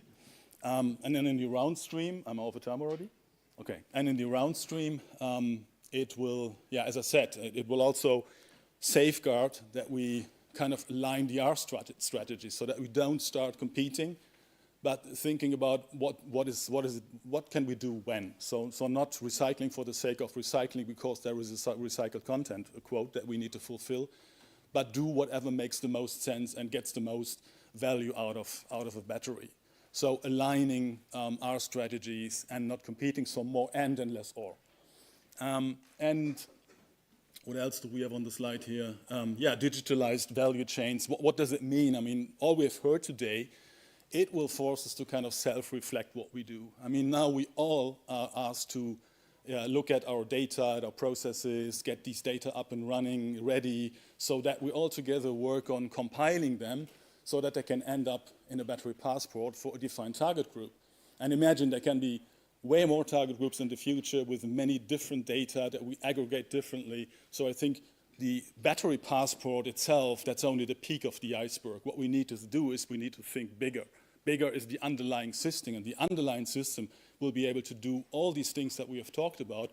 We can link the DPP systems to customs IT systems, so functionalizing these things in order to prevent leakage of batteries out of the EU, so that we can recycle these critical and strategic raw materials here. All of that should be possible, and all of that, I think, is in the back of the minds of the people in the Commission. We've heard these things already in discussions.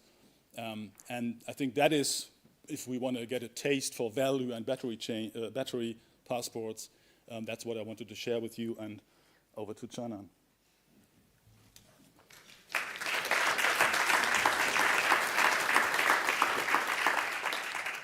Yeah, thank you, Sven, very much for setting the big picture and getting everyone on board about what value can mean.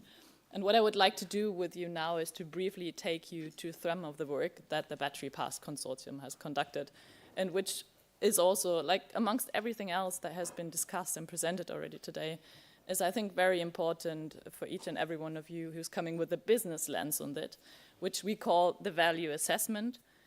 Giving you a bit of context, what we have done is that we looked at the value chain step by step and identified those cases where we think that battery passports can add value and do add value beyond compliance. Some of them are very obvious, very direct, getting out of the mandatory requirements as the legislation is today. And some of them are a bit more hidden. They're a bit more hidden because they're depending on enabling conditions that come out of these mandatory requirements, such as data aggregation or process integration. We have doubled down on 3 of these use cases. We have in-depth given a qualitative description of them and also have initially started to quantify them. Again, back to the question of what is value. Money obviously is one of them, but there are a few more behind. And what I would like to do with you now is to guide you through these, briefly guide you through these 3 use cases that we have here. One of them is a question that has been posed by Yumiko already in the morning.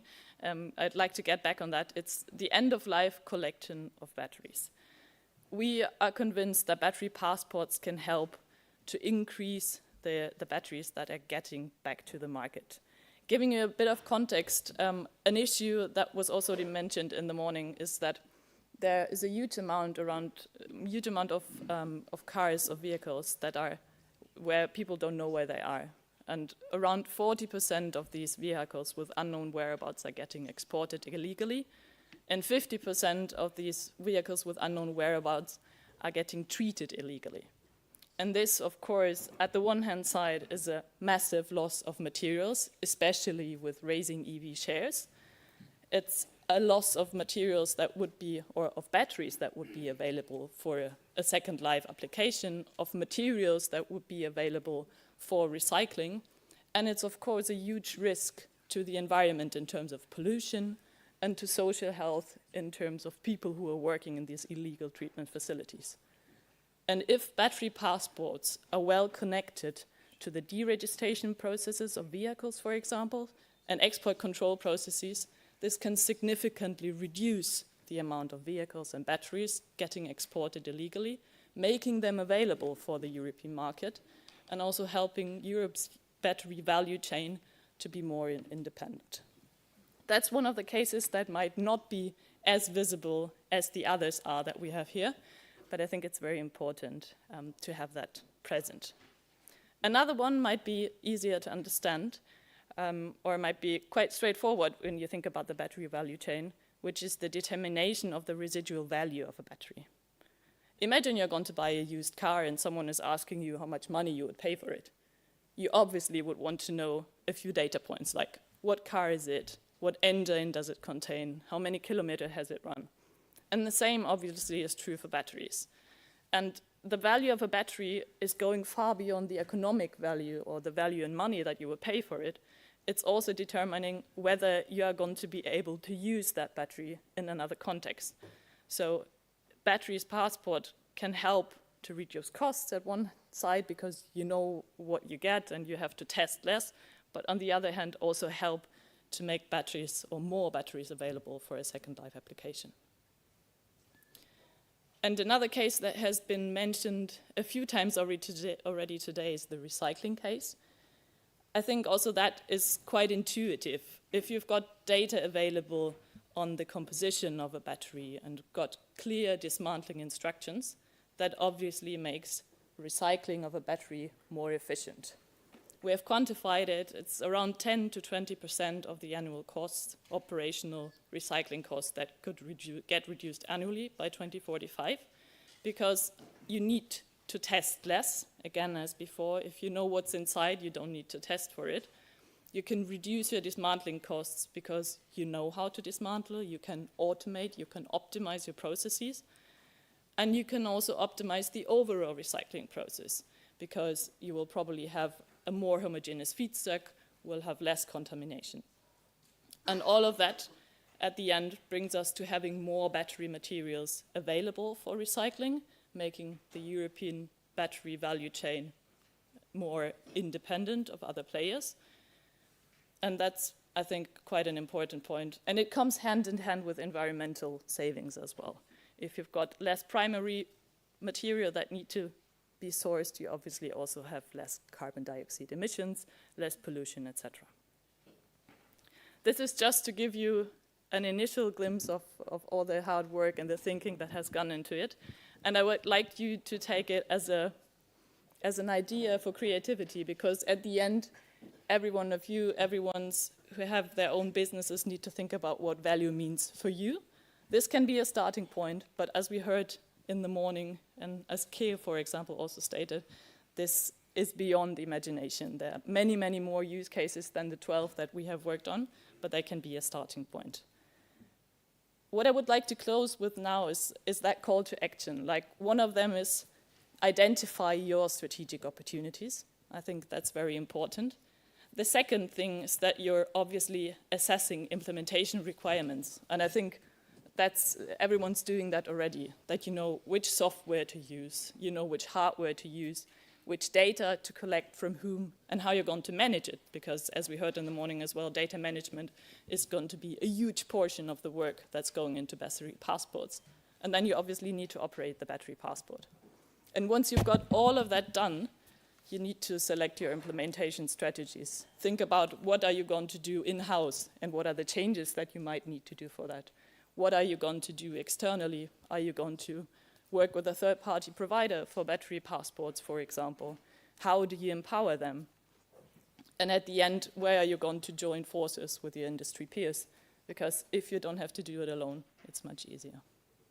So many questions to think about. Not all of them can be solved quickly, but as 2027 is less than 3 years ahead, I think it's important to tackle them. Thank you. Thanks a lot, Canan and Sven. 60 seconds for questions. Any quick questions for Canan or Sven? Anybody in the room? Hands up. No? Yes, please. Turn on the microphone and ask away. Hi, I wanted to ask you about the end-of-life collection. So I'm from JLR in the UK, so we're an economic operator. One of the big challenges for us is to be able to follow the sort of breadcrumb trail of the vehicle. So we might sell it to a customer. They might sell it to another customer privately. Yeah. We have no visibility of that. So whilst I don't disagree with the benefits you've got listed there, have you thought about some of the challenges that for us as an economic operator we'd have to go through to follow that breadcrumb trail from customer to customer to customer? I'm not sure whether we've been thinking about it explicitly, but it's more the question, or it's more a point that someone needs to think about it. And that and I think that's the major point behind, is that if you link different processes, you don't have the battery passport standalone, but you've got deregistration processes of a vehicle, for example, and export control processes. If you link them together, then you're going to be able to know where the battery is at the end. But if it just stands there alone, it's going to be difficult. But definitely an important question to tackle. If I can add on to that a little bit. Hi, over here. So when we first started out and also talked about traceability, a lot of imagination was there in the room about avoiding, like physically being able to track locations of individual batteries. Right, so that you would know where vehicles are. And we say that is a problem in terms of GDPR, right? It's like, hey, I don't want to know, like, don't want the commission or anybody to know where my car is, aka probably me. The other thing is also that it's just technically not feasible, right? Because you can put a car into a container and all the signals gone, and they do disappear, right? I mean, it's no magic. And so those things, they will not happen, right? And it will not label the individual owner at any given time, right? Because again, that's a different type of regulation. That's not what it's for. No personal data included. I think that's also important, right? No personal data. But there is the points in which data needs to be updated, for example, at change of ownership to actually update the data and use it.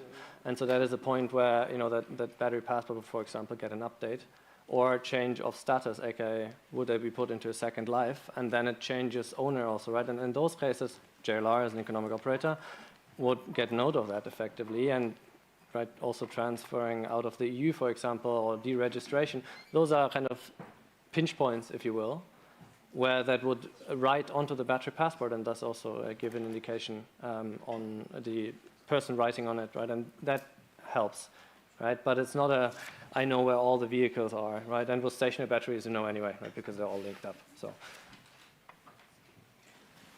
All right, thanks a lot. Thanks a lot, Janan Kölner and Sven Jansen, here now. Perfect.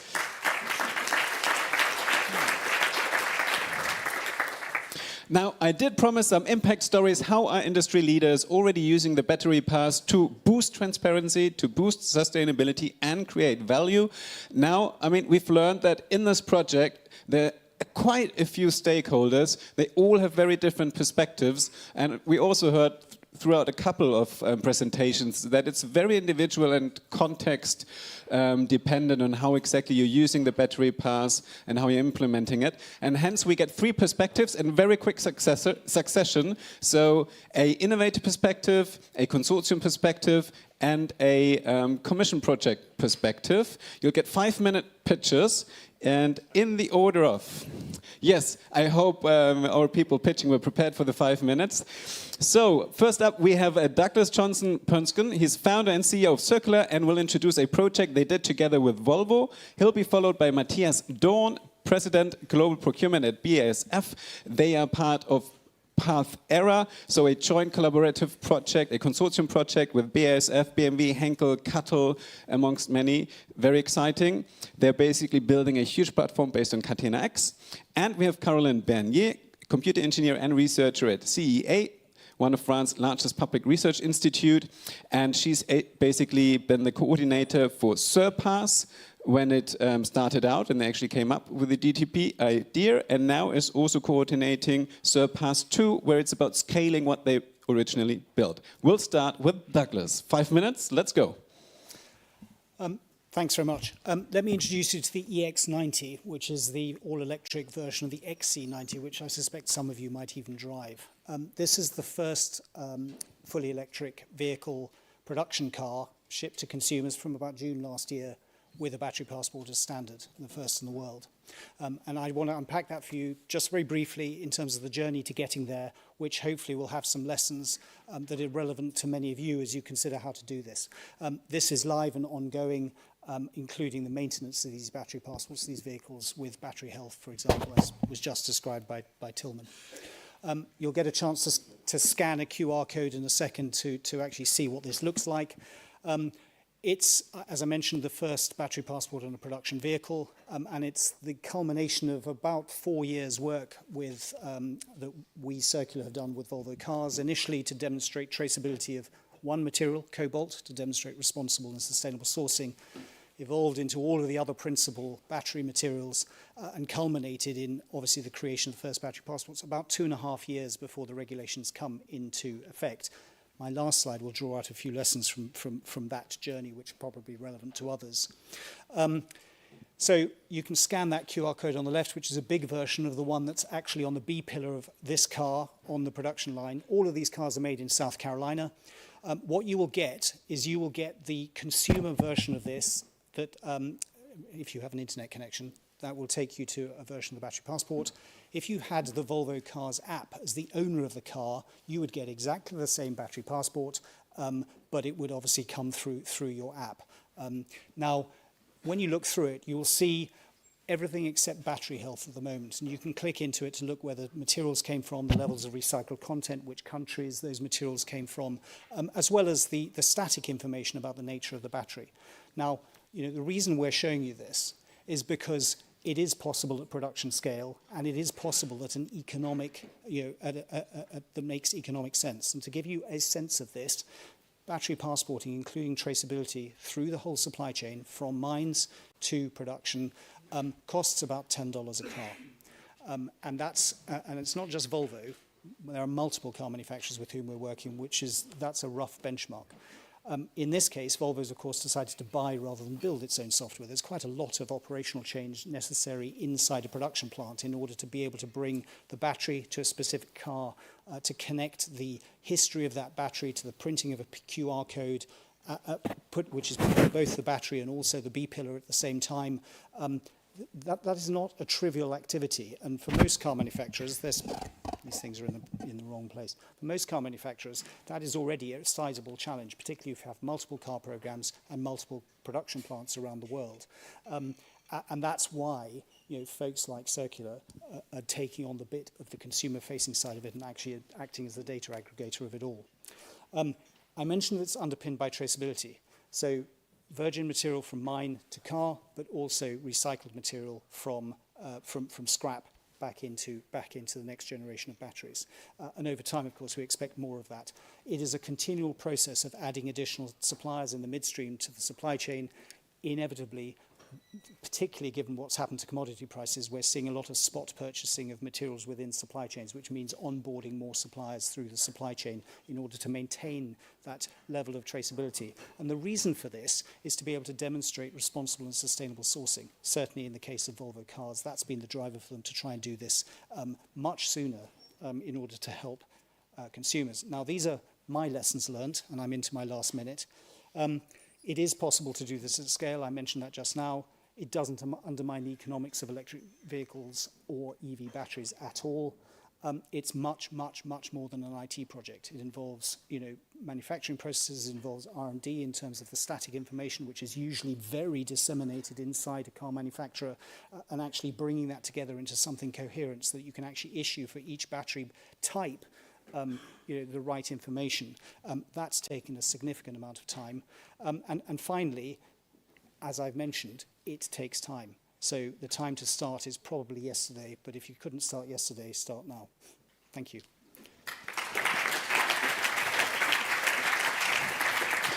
Thanks a lot, Doug. Benjamin said earlier, standardization really depends on collaboration, so does implementation.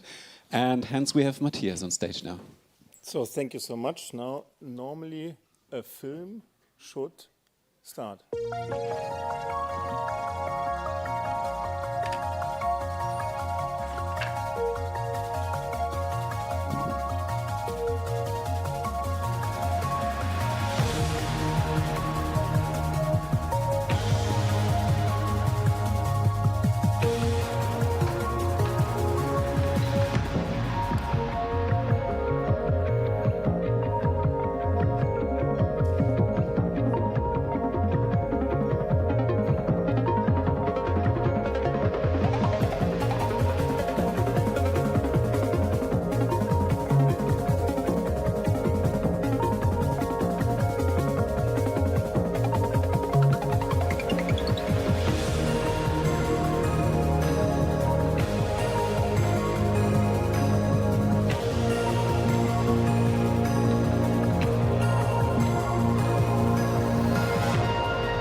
I love it. So let's go.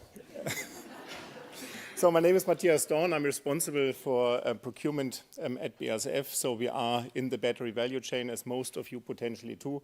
So for us, it's also a big issue now. How do we get that started? How do we onboard the supplier? How do we onboard the mines? How do we do the spot purchases, et cetera, et cetera.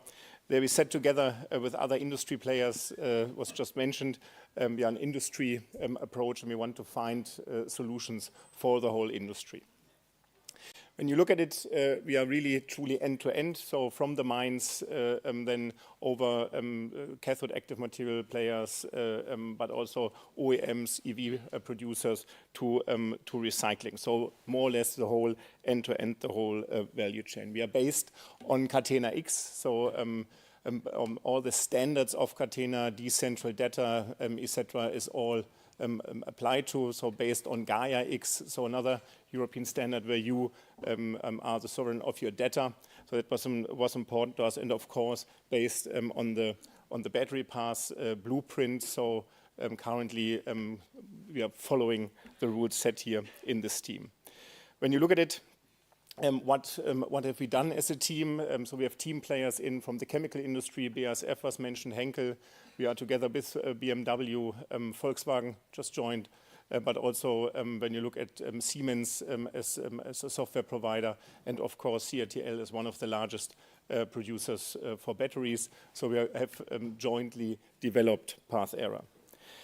So therefore, we are planning to implement the first industry-wide trusted digital product passport ecosystem based on Catena X and the battery path blueprint.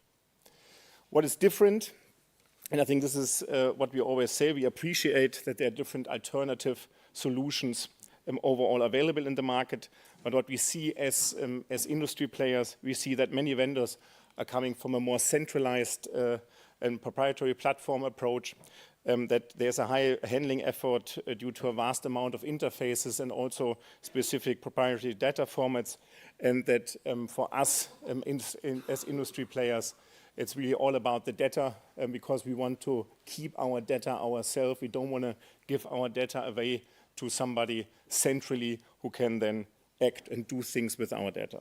So therefore, we said, okay, let's join forces and develop Path Era. Our key differentiators are an end-to-end trusted network, a data sovereignty, so the data stays with us, easy onboarding to the system. That was specifically important because, as was rightfully said, rather start today, because to onboard all of your supply chain is a massive undertaking. I can tell you this because we're currently doing it already. And of course, and the streamlined handling effort through Catena X integration, which helps us a lot with the standards, how you exchange data, and then of course also Cofinity X as the operating company for Catena. So therefore, you can share, or we do already share relevant data easily with other players over the ecosystem Catena X, and it is, from our perspective, really a wonderful solution from a BASF point of view. When you look at it, what are really the benefits? It's a one-stop shop solution. I think that's clear. It's based on Catena. It's from us, we have tried it already out, so we have double-digit Chinese suppliers already on the platform, but also others in Europe. So we are running it currently with BMW in several ways to check it out. Official launch will be potentially, was currently planned for the Hannover Messe or Hannover Fair beginning of April, and then we should be ready to really provide there something as a battery passport for the whole industry. What is for us in as BASF and also others is, of course, that once you have the battery pass, you can also easily transfer this into other passports. So for us, it's also about the textile industry, which wants to have water usage in a kind of product pass, PCF footprints, etc., etc. So we see generally in the industry more and more a need for digital product passports. So therefore, this solution is also for us just the beginning. And with that, you can certainly contact us if you want to have more information. We are now openly sharing this and starting to roll it out. And thank you very much for your time. And I'm happy to be here today and very proud of the whole team, because I think we have done really something great here jointly together. Thank you. Thanks a lot, Matthias.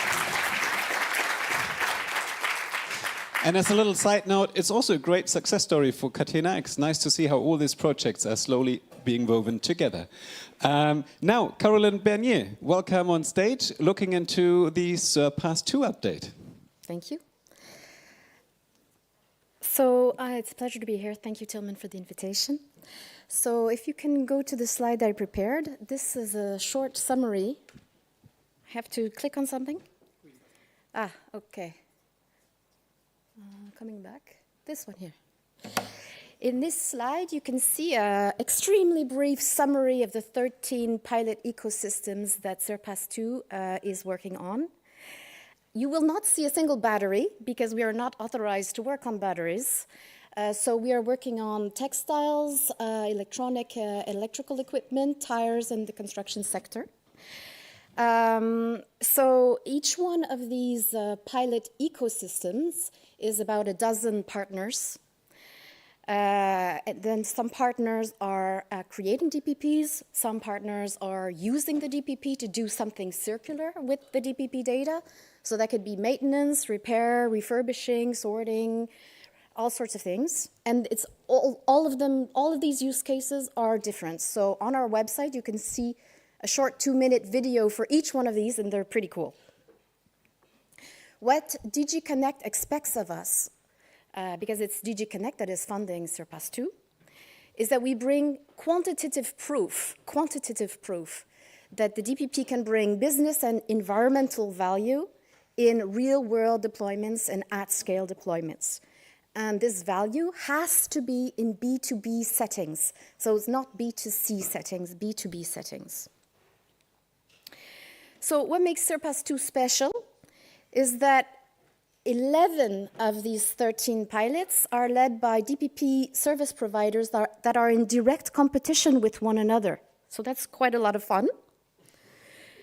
And we also have to demonstrate interoperability between the different pilots, which is rather different from what we see most of the time.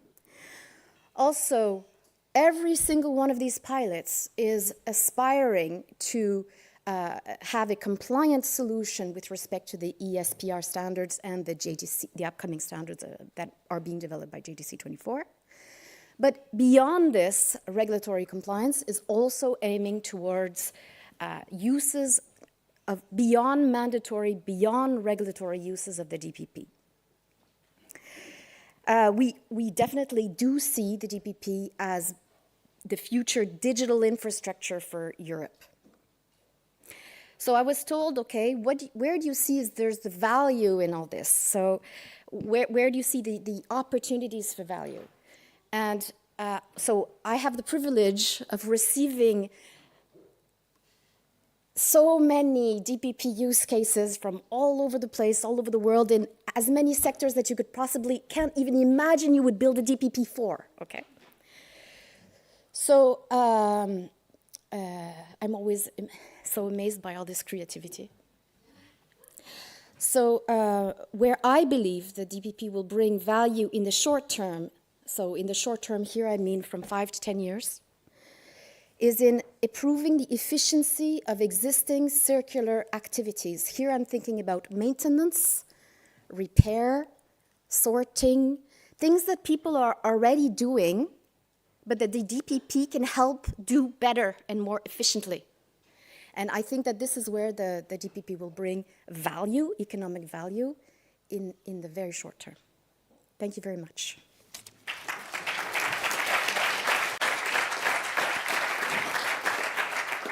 Thanks a lot, Doug, Matthias, and Carolyn, for these quick pitches.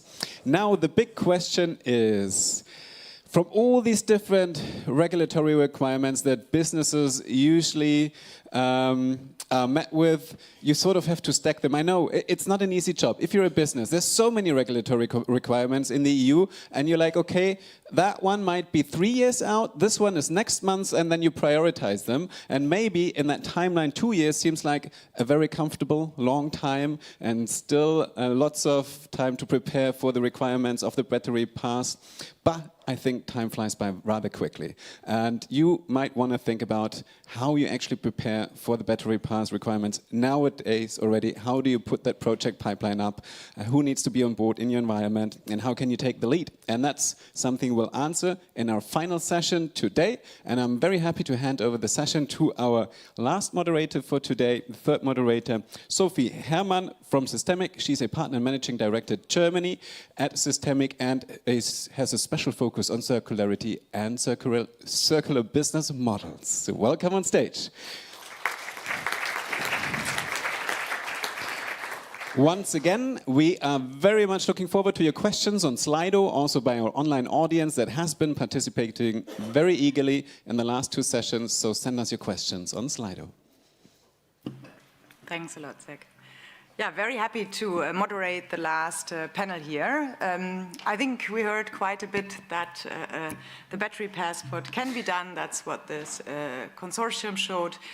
We also heard that it can create value. We heard that in the pitches. We heard that from the value assessment.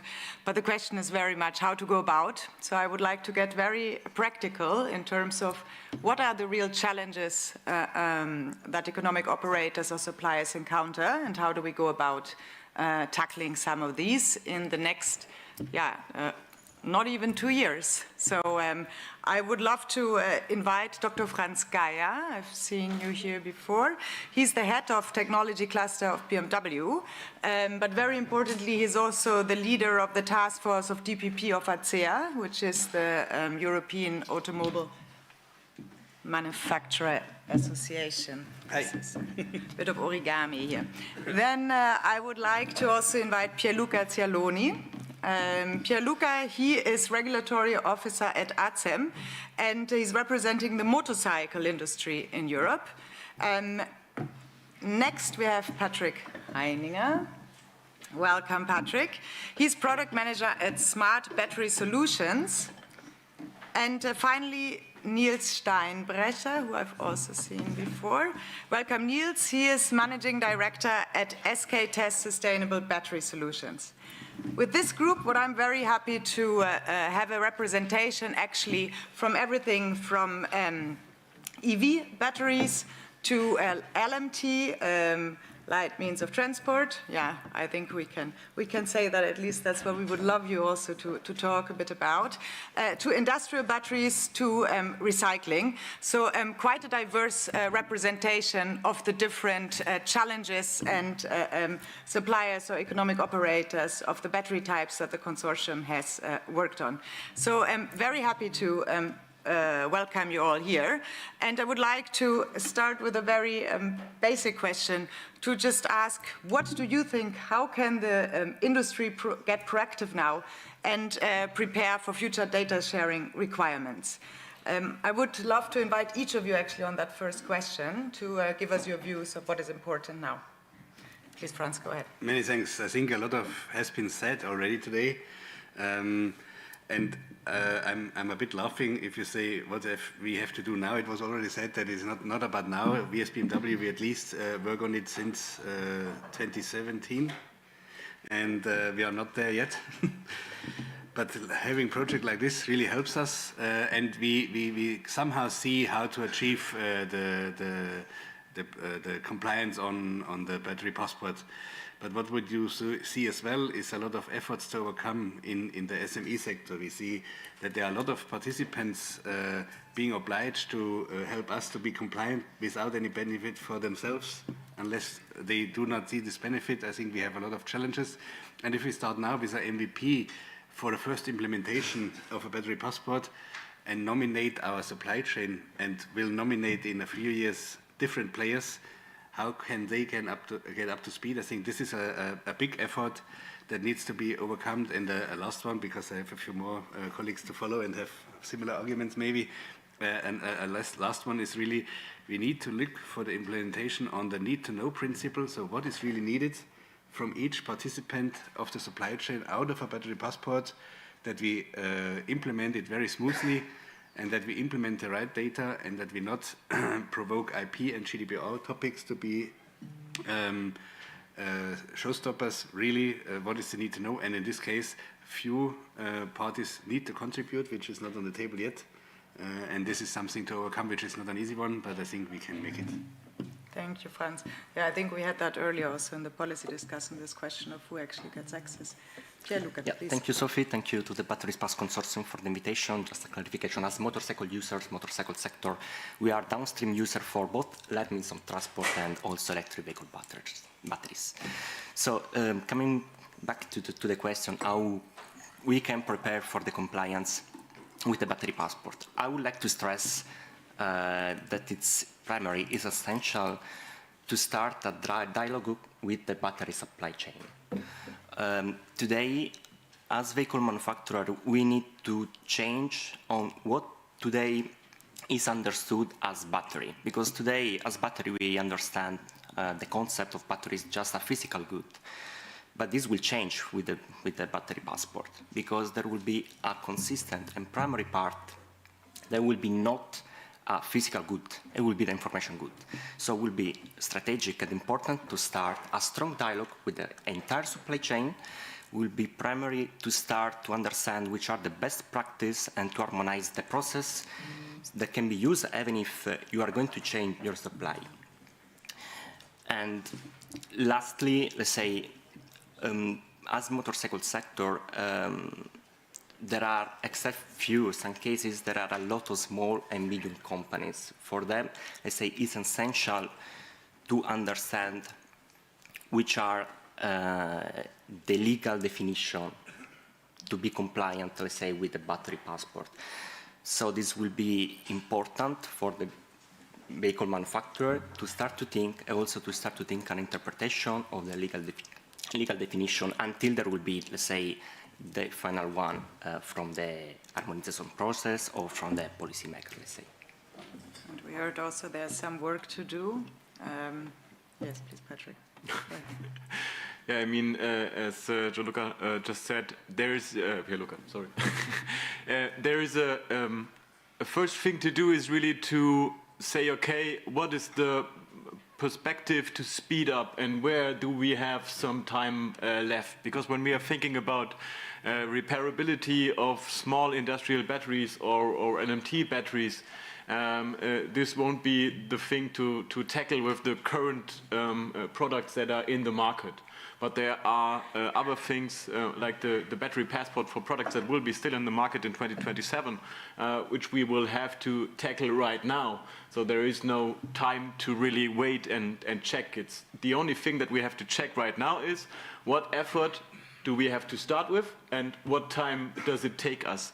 And as Dark already said in his speech, a battery passport costs around 10 euros per battery. This might be a good amount of money if you're thinking about EV batteries, but if you're thinking about batteries that costs only less than 100 euros, 10 euros are much of a margin. So you have to calculate what it costs you today, because you are selling, you're developing products today for the market, and they will still be there in 2027. And there is no chance to change prices just because you obey to regulations that are already there. So all these question marks that were raised throughout the morning have to be crunched with numbers and really to be put into place. And even if there's still a question mark, you just have to raise that question mark to your customer and name it at least. So that's the minimum what you have to do. And one last thing, when we are talking about preparing software and battery management systems, you also have to think about the cybersecurity, as we talked already regarding the acknowledge of who is responsible for it and who is accountable for it. And the other thing is also, is it really secure in terms of the Cyber Resilience Act? Because this is also putting into, or was put into place before, and has to be really put into concern when talking about batteries communicating with the outer world all the times as long as they are active, to really enable the dynamic data update. Thanks a lot. Please. Yeah, last but not least, well, first of all, I want to take the chance to really thank this consortium, and especially Systemic, to make such a great battery pass. So I think we cannot say enough what they have done in this last 3 years, really amazing. So, and to see it today at the end as a final, yeah, very happy of what you have achieved. A word to us first. Some don't know, right? We are part of a Korean consortium called SK. They also have SK Honors batteries. And we are part of the company who actually does battery recycling. We are a bit of a startup within a large company. So we also look, obviously, at how we optimize data collection, right? And on the other hand, while 27 is still a bit around, we work together with our colleagues of BMW here and already have to do track and trace on a daily basis just because our clients want it, right? So there's not only the compliance, there's not only beyond compliance. I think if you are a player, you just have to follow what your clients also want, right? So we actually have to do the work even before the actual battery passport because the client will not hire us, our services, if we are not able to do a minimum data collection and track and trace. And obviously we are interested to, as I said, we are a bit within the company, a startup, to reduce the work of data collection. So I think key is automation, right? Key is digitalize, right? So if we have to hire one person for each new data system or new sustainability data we have to report, we would be out of business at some point, right? So I think key for us is really to link systems, right? So we have, for example, started using SAP. The key is to automate, right? I think if we are able to automate and make those processes as much as possible behind the scene, then I think we'll be able to really match the requirements. Thanks so much. So I think a call to be pragmatic and a call to actually automate and digitize what is already happening many times already in terms of data collection. I think that we're also starting to touch a bit on the point of value creation. But before to get to that, I think I want to touch on a point that I think especially Pierluca, you touched on, which is about how to support small and medium companies and enterprises, be they work on the supply chain side, providing the data, or if they are operators. Yeah. And I think Thomas Knote has actually also touched on it earlier, saying how a lot of the fixed costs can be the same for these companies when it comes to the software development, but also the data management. So I think that's a very urgent one, I think, to find some answers on how to go about and how to support the small and medium businesses. Yeah, let me state clear that, of course, our expectation, our motorcycle industry expectation is that the impact of the battery passport for the small and medium motorcycle manufacturer will be significant, at least at the beginning. You know, when, let's say, you are a small or medium company, you have less manpower, less people, less experts that can work on that specific task. It means that also you have less people that can follow the legislation itself, all the secondary legislation, but also people that can join actively in the standardization process. So we all know, I'm happy to be here today and also to join in the previous session where there was a focus on the SME and let's say we are, I think, very well aligned on the criticalities that this will have for the small and medium companies. So let's say we all know also which are the next steps for the standardization process. So end of 2025. So in the best case, first half of 2026, we can have, let's say, a final draft, a final harmonized standard. So please be faster as much as you can. Be transparent as much as you can, and this will be very, very important for the SME, for the small and medium. Thanks, Pierluca. So I think a lot of call to action and urgency here today, which is great. Niels, I would like to ask you, you already started to talk about automation, digitization. What would you see as the success factors for implementation of the battery passport overall? What are others that come to your mind? Yeah, I think one thing was mentioned earlier. Oh, sorry. One topic was mentioned earlier today by Thomas, I think, is keep it simple, right? So the KISS principle. And I think that applies also to the smaller and medium-sized enterprise. I mean, one reason why we participated, apart from obviously being ready for compliance in this whole GBA discussion and battery pass discussion, was participating 2 years ago in a pilot.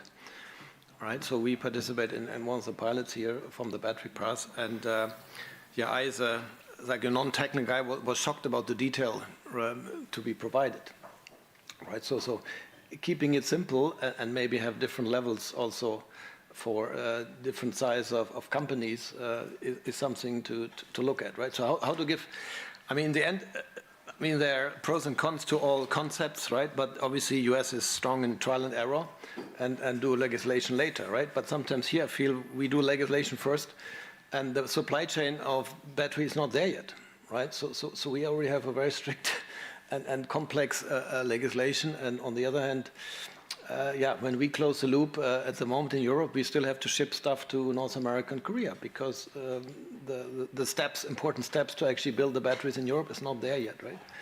So I think a step-by-step approach is something which I kind of like, adapt to the industry, where the industry is at the moment, versus having a kind of Rolls-Royce of, there's no one from Rolls-Royce here, no.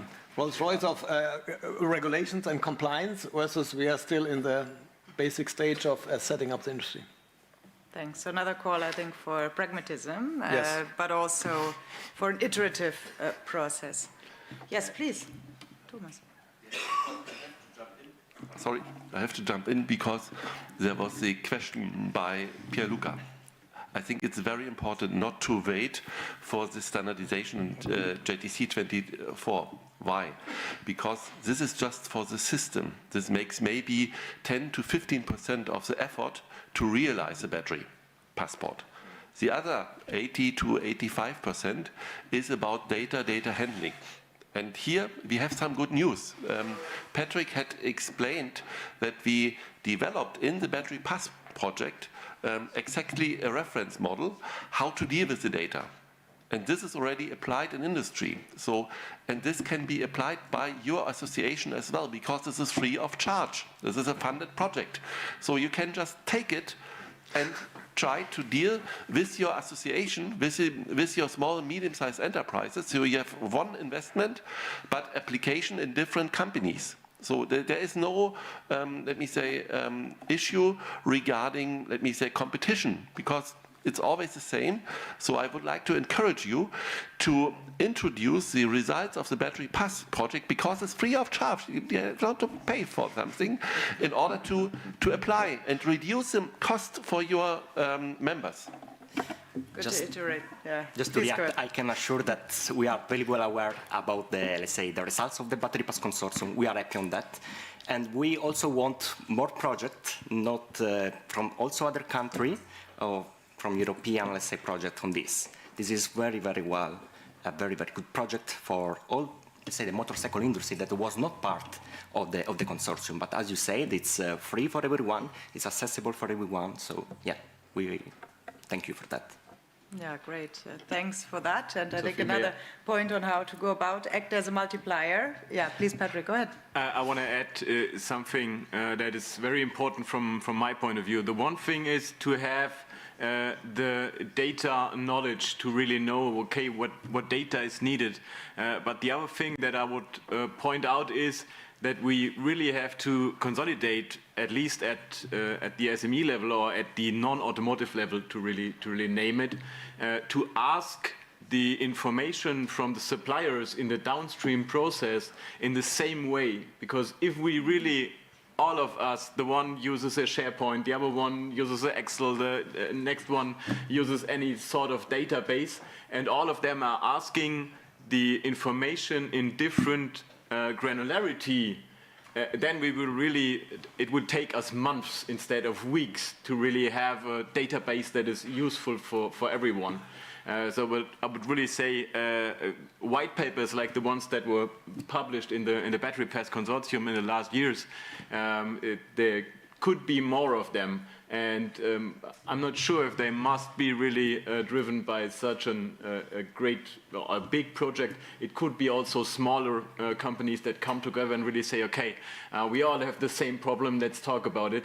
There is something already there, we can use it, we just have to focus on how we ask for it, and then we will be pretty much faster than doing it all on our own. Please, I think Franz wants to comment as well. Yeah, I would really have a lot of comments, but I think in sake of time. But on this, I fully agree. We are happy having this project and having also CEPAS helping on other projects, CEPAS 2, other passports to come. And now I'm wearing my ASEA hat. We also need to look at, okay, there's something that was achieved. But the position paper we recently finished, by the way, it was even, I think, last week, really shows what's next to overcome before implementation. And I think we really need to put the eye on this, and we need to somehow provoke a pre-competitive umbrella situation for collaboration, not only coming up with a BMW pilot, with a pass-error pilot, or with a Volvo or whomever pilot, SK pilot, but we really need to have a kind of collaborative space as the rest of the world is doing this. We have competition compliance and antitrust law, but this project of BudPass, for example, gave us a room for a weekly for really talking to each other, developing along the value chain position papers, and this is something we somehow need to establish for the remaining time, at least for the battery passport implementation. And okay, CIRPAS 2 is taking a share of it, but I think it is not a failure having something else, something similar for ESPR and ELV as well. Thanks a lot. I think a lot of call for using what's been done and for collaboration.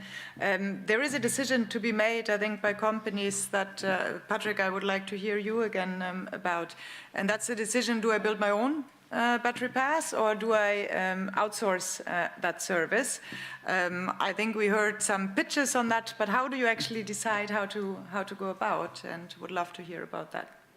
Yeah, thanks, Sophie. I mean, there's one advantage when using external service providers. You are not really accountable at first. If someone asks, you can say, okay, there is someone. We are doing it already with a partner to just have a proof of concept and say, okay, it's possible, we can do it. I mean, as the basis is there is no big effort. But there's a certain uncertainty regarding costs. Even when saying, okay, we will put many numbers of batteries onto the market, they will be spread throughout the world, so this is a major concern that we have right now. And at least as soon as you are doing updates in any sort of communication to the batteries, this might be also a constraint when looking at really the option to do it with an external partner. So if you do it on your own, you've got your own software department that is caring about that, but then you will have to care about everything, and there is one big thing really to tackle, and this is who is authorized to access which data.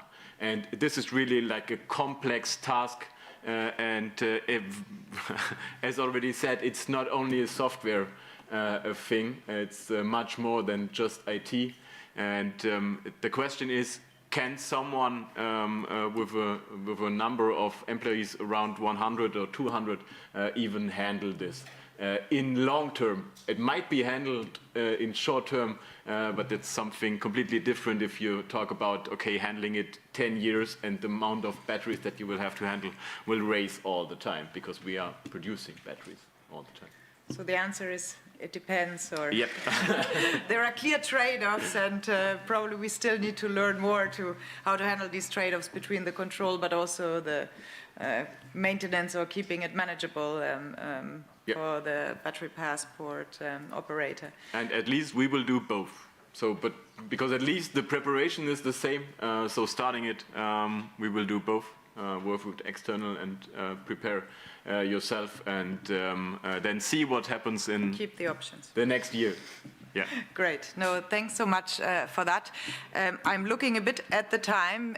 Because we are in the pragmatic part, I do want to give all of you and those online the time. I do want to ask one more question, though, before we jump into your questions, which is the important aspect of creating value. I think we've heard quite a lot about it, but now we were more pragmatic, and where is most of the urgency, how to be pragmatic, how to iterate. But I would love to also hear from you, and Franz, I would invite you actually to say some words about how do you go about now unlocking some of that value that we heard about the battery pass can create. What are the next steps in terms of doing that? Many thanks. I'm starting with the values because I love the question, and we call it strategic pillar, but you can also call it values. It's digital, electric, and circular. These are the three values we have in our core of the strategy. And you can immediately see that that this kind of digitalization is 1/3 of our convictions, of our strategy, of our values.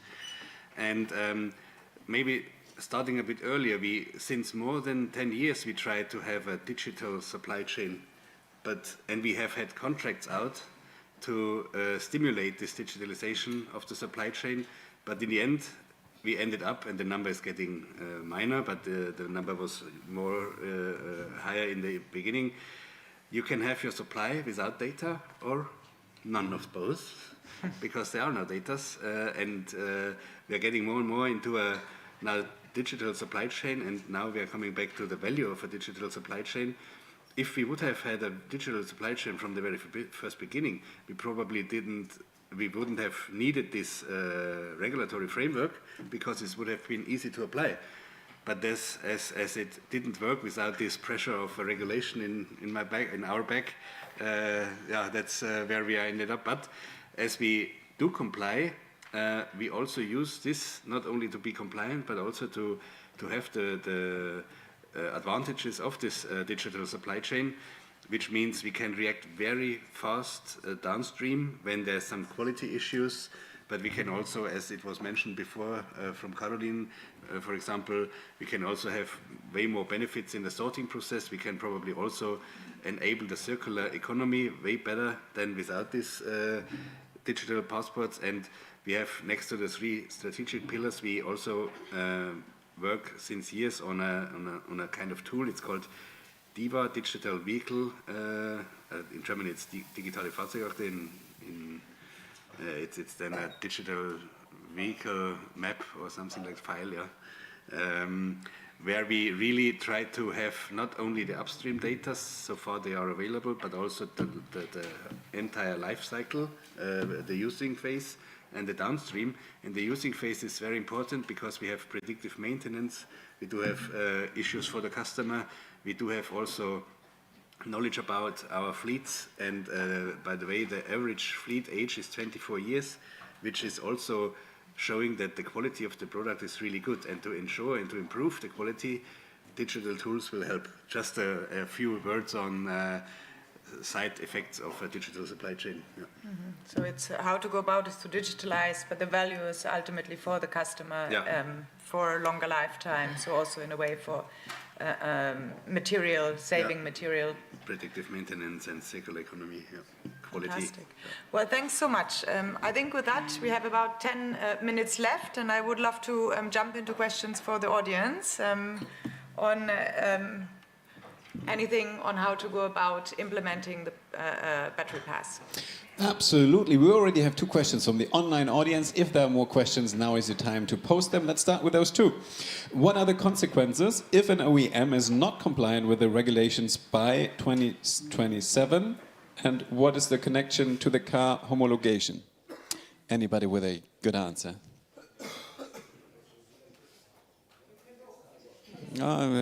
Just a moment, we'll settle it soon. Please go ahead. Yes. So I would have loved to pass this over to Evert, but he's gone maybe.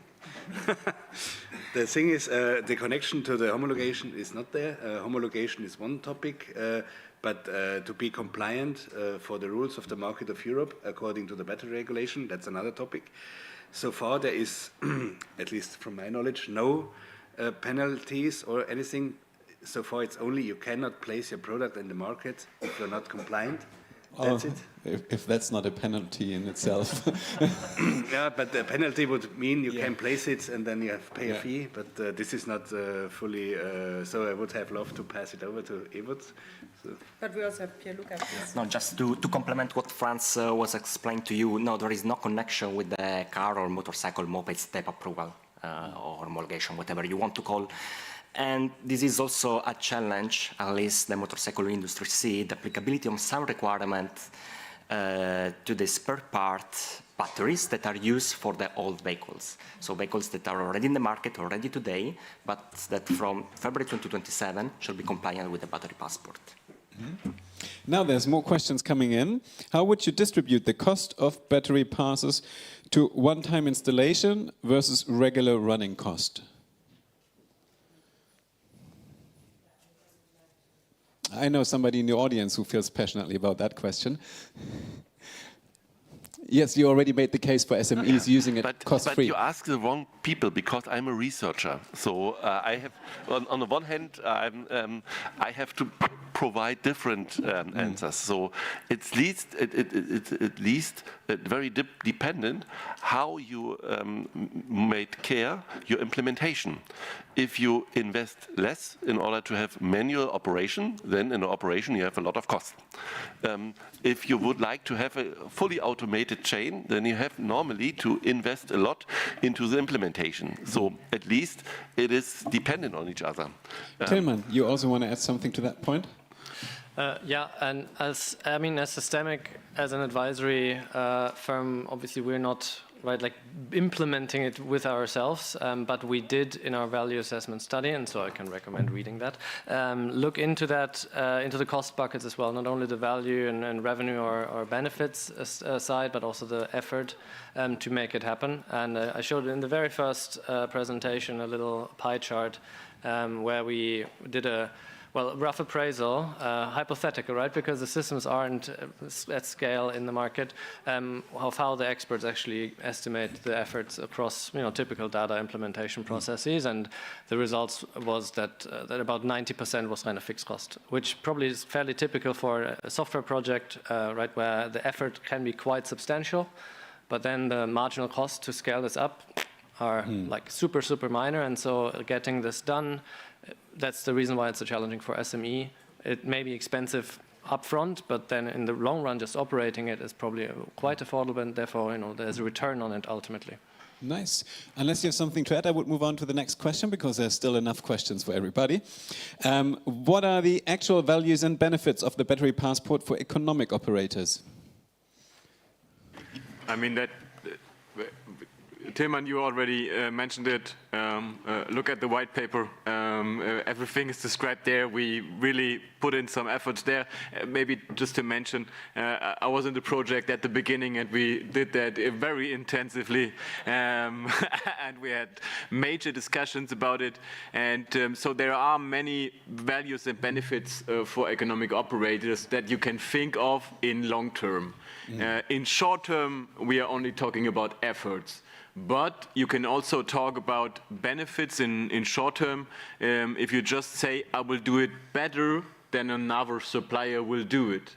So to be confident and to really state, okay, I'm aware of what we should do and what can be done, because with optional data elements, you can really enhance and enable others to also get better, and then we have a better European battery industry. So that might be the big picture, but at least there are some minor benefits that cannot really be calculated, but they are already there, and you just have to get them done.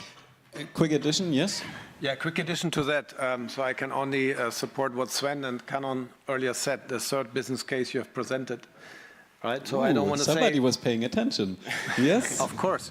No, I don't want to say I had a dream, but we had a dream as a company or as a recycler, right? That this battery passport really brings us the information we need to sort the batteries, right? To really know. So we have requests coming from all over Europe with companies who collect batteries, but they have no clue what's in the battery, right? They don't even know if it's a lithium-ion battery or not. Apart from what chemistry is in, let's say we have 20 tons of battery, you want it, right? So the dream was really that the battery passport can easily allow us to get that information already from them, because they can scan and find out.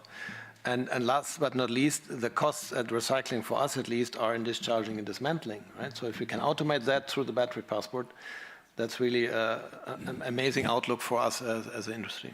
We still have some questions online. Are there questions here in the audience? Just raise your hand, use your microphone. No, then we'll move on here. Is there a disconnect between business requests for pre-competitive collaboration and the EU sustainability competitiveness strategy? Oh, well, I'm impressed. I think, could you explain, please?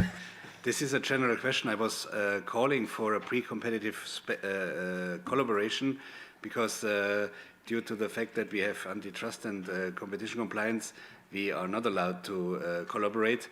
But in this complex efforts which are affecting the entire value chain, which are cross-functional, which are brand new, by the way, too, at least for us as Europeans, we need to have this collaboration, and we are not allowed to talk to each other from OEM to OEM without any restrictions, and therefore it's really it's a must-have for implementation, for the successful creation of the implementation of the regulation. Sorry, a lot of Asian, Asian by the way too. Yeah, really very important that we have this collaborative space to have a very successful implementation, because it was said before as well, regulation needs to accelerate business, not harm.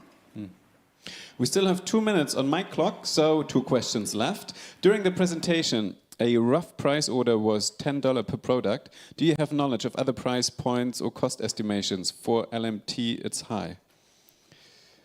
Anybody?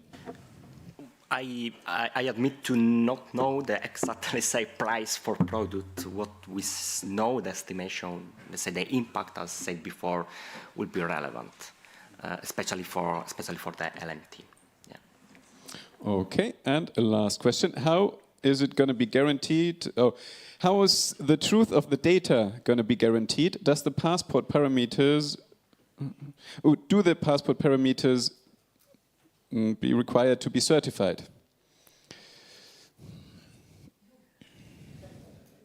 I mean, certified not really, but at least you have to assure in the in your database that the change has to be done by someone who is allowed to do it. So it depends somehow on the structure of the software you use to really enable the passport. I mean, there was we're talking about blockchain technology to be used to enable this, but there is no final answer to this as far as I know. So there are many concepts. Yeah. But maybe Thomas will add something. Franz? Yeah, just in the end, this battery regulation will be assessed by the notifying bodies, and we will also have self-audits which help us to be trustful and compliant. This is a simple answer on how to really come over it. And usually you use technologies to look whether there is data in a special field, and in the second step, if you are able to, you use also artificial intelligence to look whether this is a data that is accurate, but on top, assessments and the notifying bodies help us to be compliant. Yeah. Nice. Do you want to add something? I see your finger ready on the... I would like to postpone this question to Kerstin, because she should know this much better. But so far I know, the certification of specific data is part of the delegated act, so far I know. So it's upcoming. So this is not decided yet which data has to be certified. I have one more question and then we're through. Does EU business agree to compete with America and China only on sustainability, or do we need to compete in other ways also? And that question I would like to leave open, because I think our next speaker will probably touch on that topic as well. So thanks a lot to all the panelists here. Thanks a lot, Sophie, for hosting the panel and making time to join us today.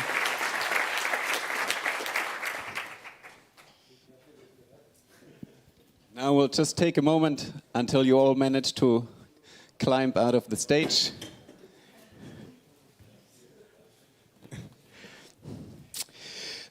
Yes, now we've talked so much about this project today. There really was too many value creation in it. To name it, we heard really like how concrete the outcomes was, ranging from technical demonstrators, software demonstrators, to an actual DIN or DKE spec 99100. And we also saw 3 impact cases and stories about how this could create value independently from where you are in the value chain. So it seems like there's some good stuff to actually be in a position to shape the future, because that's the most important question. Change is always going to come, and the question is, does it catch you on your back foot and you're in a reactive position, or does the combination of innovation and regulation enable you to really shape the future.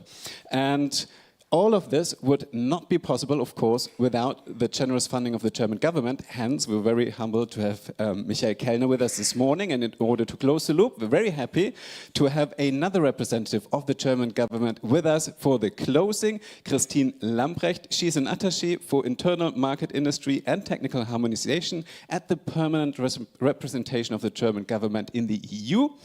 And more than that, she is a specialist for European law and framework, specifically on competitiveness and resilience. Hence, I'm very happy to hear her take on digital product passes as an enabler for European competitiveness in current geopolitics, in what's happening in the realm of digitalization and transparency in value chain. And I'm sure you'll answer our last question that is still open.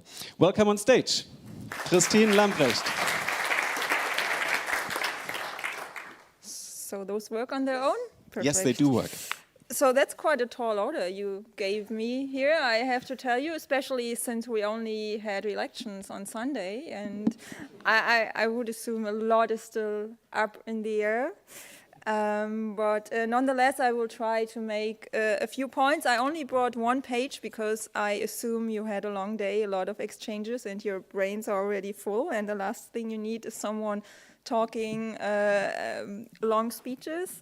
When I'm in my working parties and council, I always pre-warn the colleagues. Unfortunately, I have long speaking points, but today I can assure you I will have short speaking points. So I leave it to Tilman to then maybe wrap up the day you had, and I will make some more general points.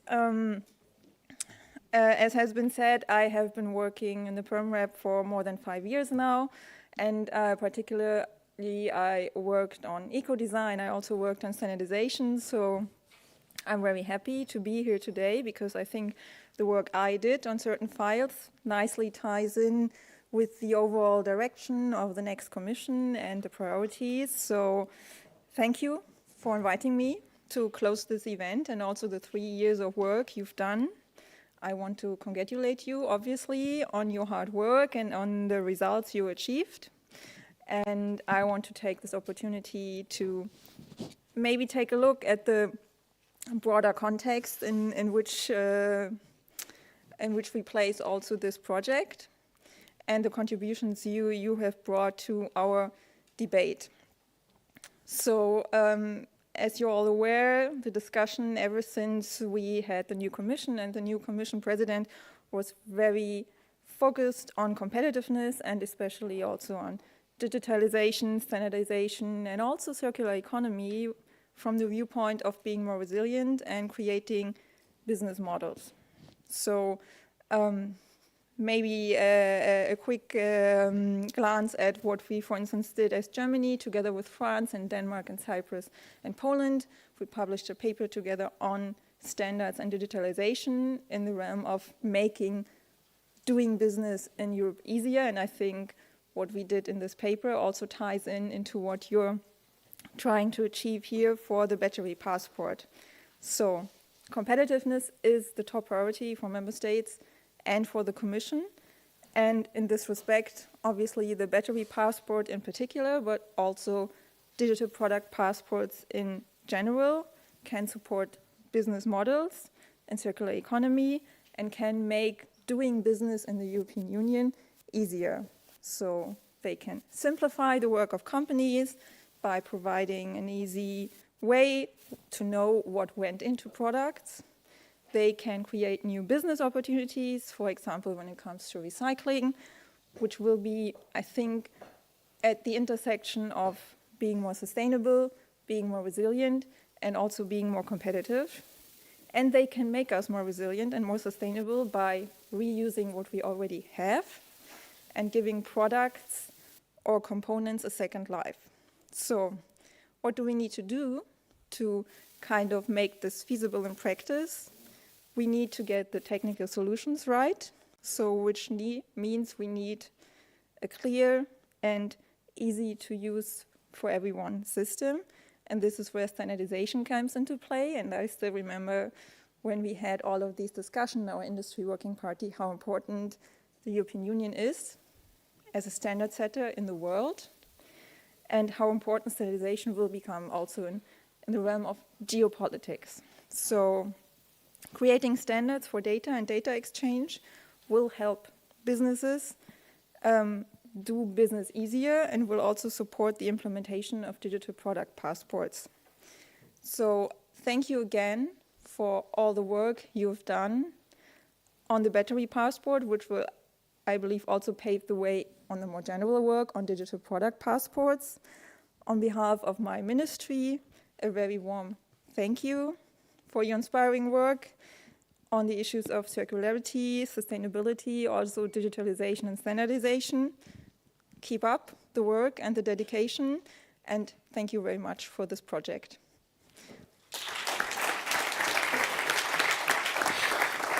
Thanks a lot, Christine Lambrecht, for having joined us yesterday already at dinner and today again. Thanks a lot for your time. Now, that leaves us with only one official ritual left, and that is asking Tilman back on stage here for some closing words. Wow, Tilman, that was a long day, but a rather lively day. I must say, as an MC, I was quite impressed with the level of energy in the room and also upstairs. Previously I was like, wow, 1.5 hours break, that's really long, but it did feel rather short. What was your impression of today? Well, I mean, I'm really blown away. You know, when you set out 4 years ago and trying to set this up with our partners, and it really felt like a bit of a big dream that this might end up like this. And I think we basically hit it to 100%, thanks to everybody involved, and thanks to everybody of you also here in the room, still in the room, I have to say, after such a long day. I'm really amazed, and as you said, the mingling over lunch, I think, showed that exactly the right people are here. Lots of valuable exchange going on. Maybe some business talk, some more philosophical. It's been a wonderful day. So thank you, everybody. Let me just change that quickly. I also was impressed this morning. I think my unofficial count was maybe 1/3 of participants of the consortium and 2/3 of people who join here to get insights. Was there anything after 3, or in your case 4 years, that was even new for you today that you learned, or somebody you got connected with? Absolutely. That's the beauty of these gatherings with the people down in the trenches, if you will, that there's always a few new details that kind of emerge that you just can't find in written anywhere, but the way you just had to be there. I probably can't pinpoint one very, very specific one. I really appreciated the way more of the interactions this morning with Mrs. Verhoeven and then also Silke Obst here from the Commission team, where we really feel, right, this needs that like mutual exchange, right? This is not regulator telling people or industry calling for or pushing. This needs really an interactive setting, and so the standardization process is important, but also events and avenues like this, and we hope that we can continue that in a way. Would that already be your key takeaway? That's certainly one of the key takeaways. Another one for me would actually be that standardization needs a what 3 words, because nobody understands the numbers. It's a very complex field ultimately that needs to be integrated, and it's very important that this work happens and is done. But yeah, needs more engagement. So a call to action by everybody, if possible at all, to get involved in the standardization and the commenting also on the Commission drafts. I think officially you still have a few weeks left in the process, wrapping things up. How will all that knowledge and value creation now disperse? Well, I mean, for one, through this session here, and please everybody share that on to your suppliers that you need the data from, and point them to the resources, right? That's why we built them, and the PDF on the website is worthless unless it's being used. Then second, we have the honor of being featured on the booth of the BMWK, of the Ministry at Hanover Fair. So they're hosting the Hanover Fair, and we're going to be across the main entrance with the Lego demonstrator. And so we're going to have another opportunity to meet you all here and also the folks online, and hopefully have more in-depth conversation and spread the word there and make people use it. And well, last but not least, I think everybody involved in the consortium in one way or the other is moving on, right? Our material we've seen is being used in various other projects, right? Beyond the chemical sector, implementations. Fraunhofer's are doing the technical side of things very much in advisory. The circulars advise and build entire battery passports. Systemic, we advise on strategy and content. So everybody's carrying this forward, and we have a few processes that will be going on and going live afterwards. From what I've heard, I think we almost tripled the numbers of attendees, including the online participants. So great, you guys set up that I think even on short notice. So that was really a cool move. It was a very lively and very cool audience. I know, he's still here. If one of the audience members would get an extra prize, I think it was it was Thomas for all the questions. But it was awesome to have such a big participation. Also, specifically from the audience, I've known from one of your colleagues, I think it was Lydia, that they really made use and sent you lots of emails already. So your team has lots of emails to answer tomorrow around all the applications and different norms and deans. So awesome to see it will continue. Any closing statements from you, last words? Just huge thanks to the entire consortium for the last 3 years. I mean, every single one of them had huge pivotal role, and I think we saw that in the crazy expertise that I certainly don't have, albeit on the architects and on the content, and Fraunhofer also on the tech. I mean, Sven's really vision on value in implementation, or Torsten taking this forward into ChemX and next processes. Fiber, amazing communications work, making this actually work on the back end, for example, twice on the data insights. I'll miss half of them, right, because we were so huge. The automotives for piloting this with us as well. So yeah, thanks everybody for being here, and thanks everybody for trusting us to actually travel here, which seems a bit like insane to see that everybody of you committed all your valuable time and sparse resources. So thank you very, very much for joining, and well, we'll stay in touch. Right? Yes. And I think everybody's still welcome, if their flight only is in an hour, to just hang around here, still grab a drink while you need to pass time on your way back. So a little bit more of mingling and networking. Well, big round of applause for yourselves for creating this project, for joining us today. Congrats, Tilman, and your team. And thanks, Zach, for the great MC work throughout the day.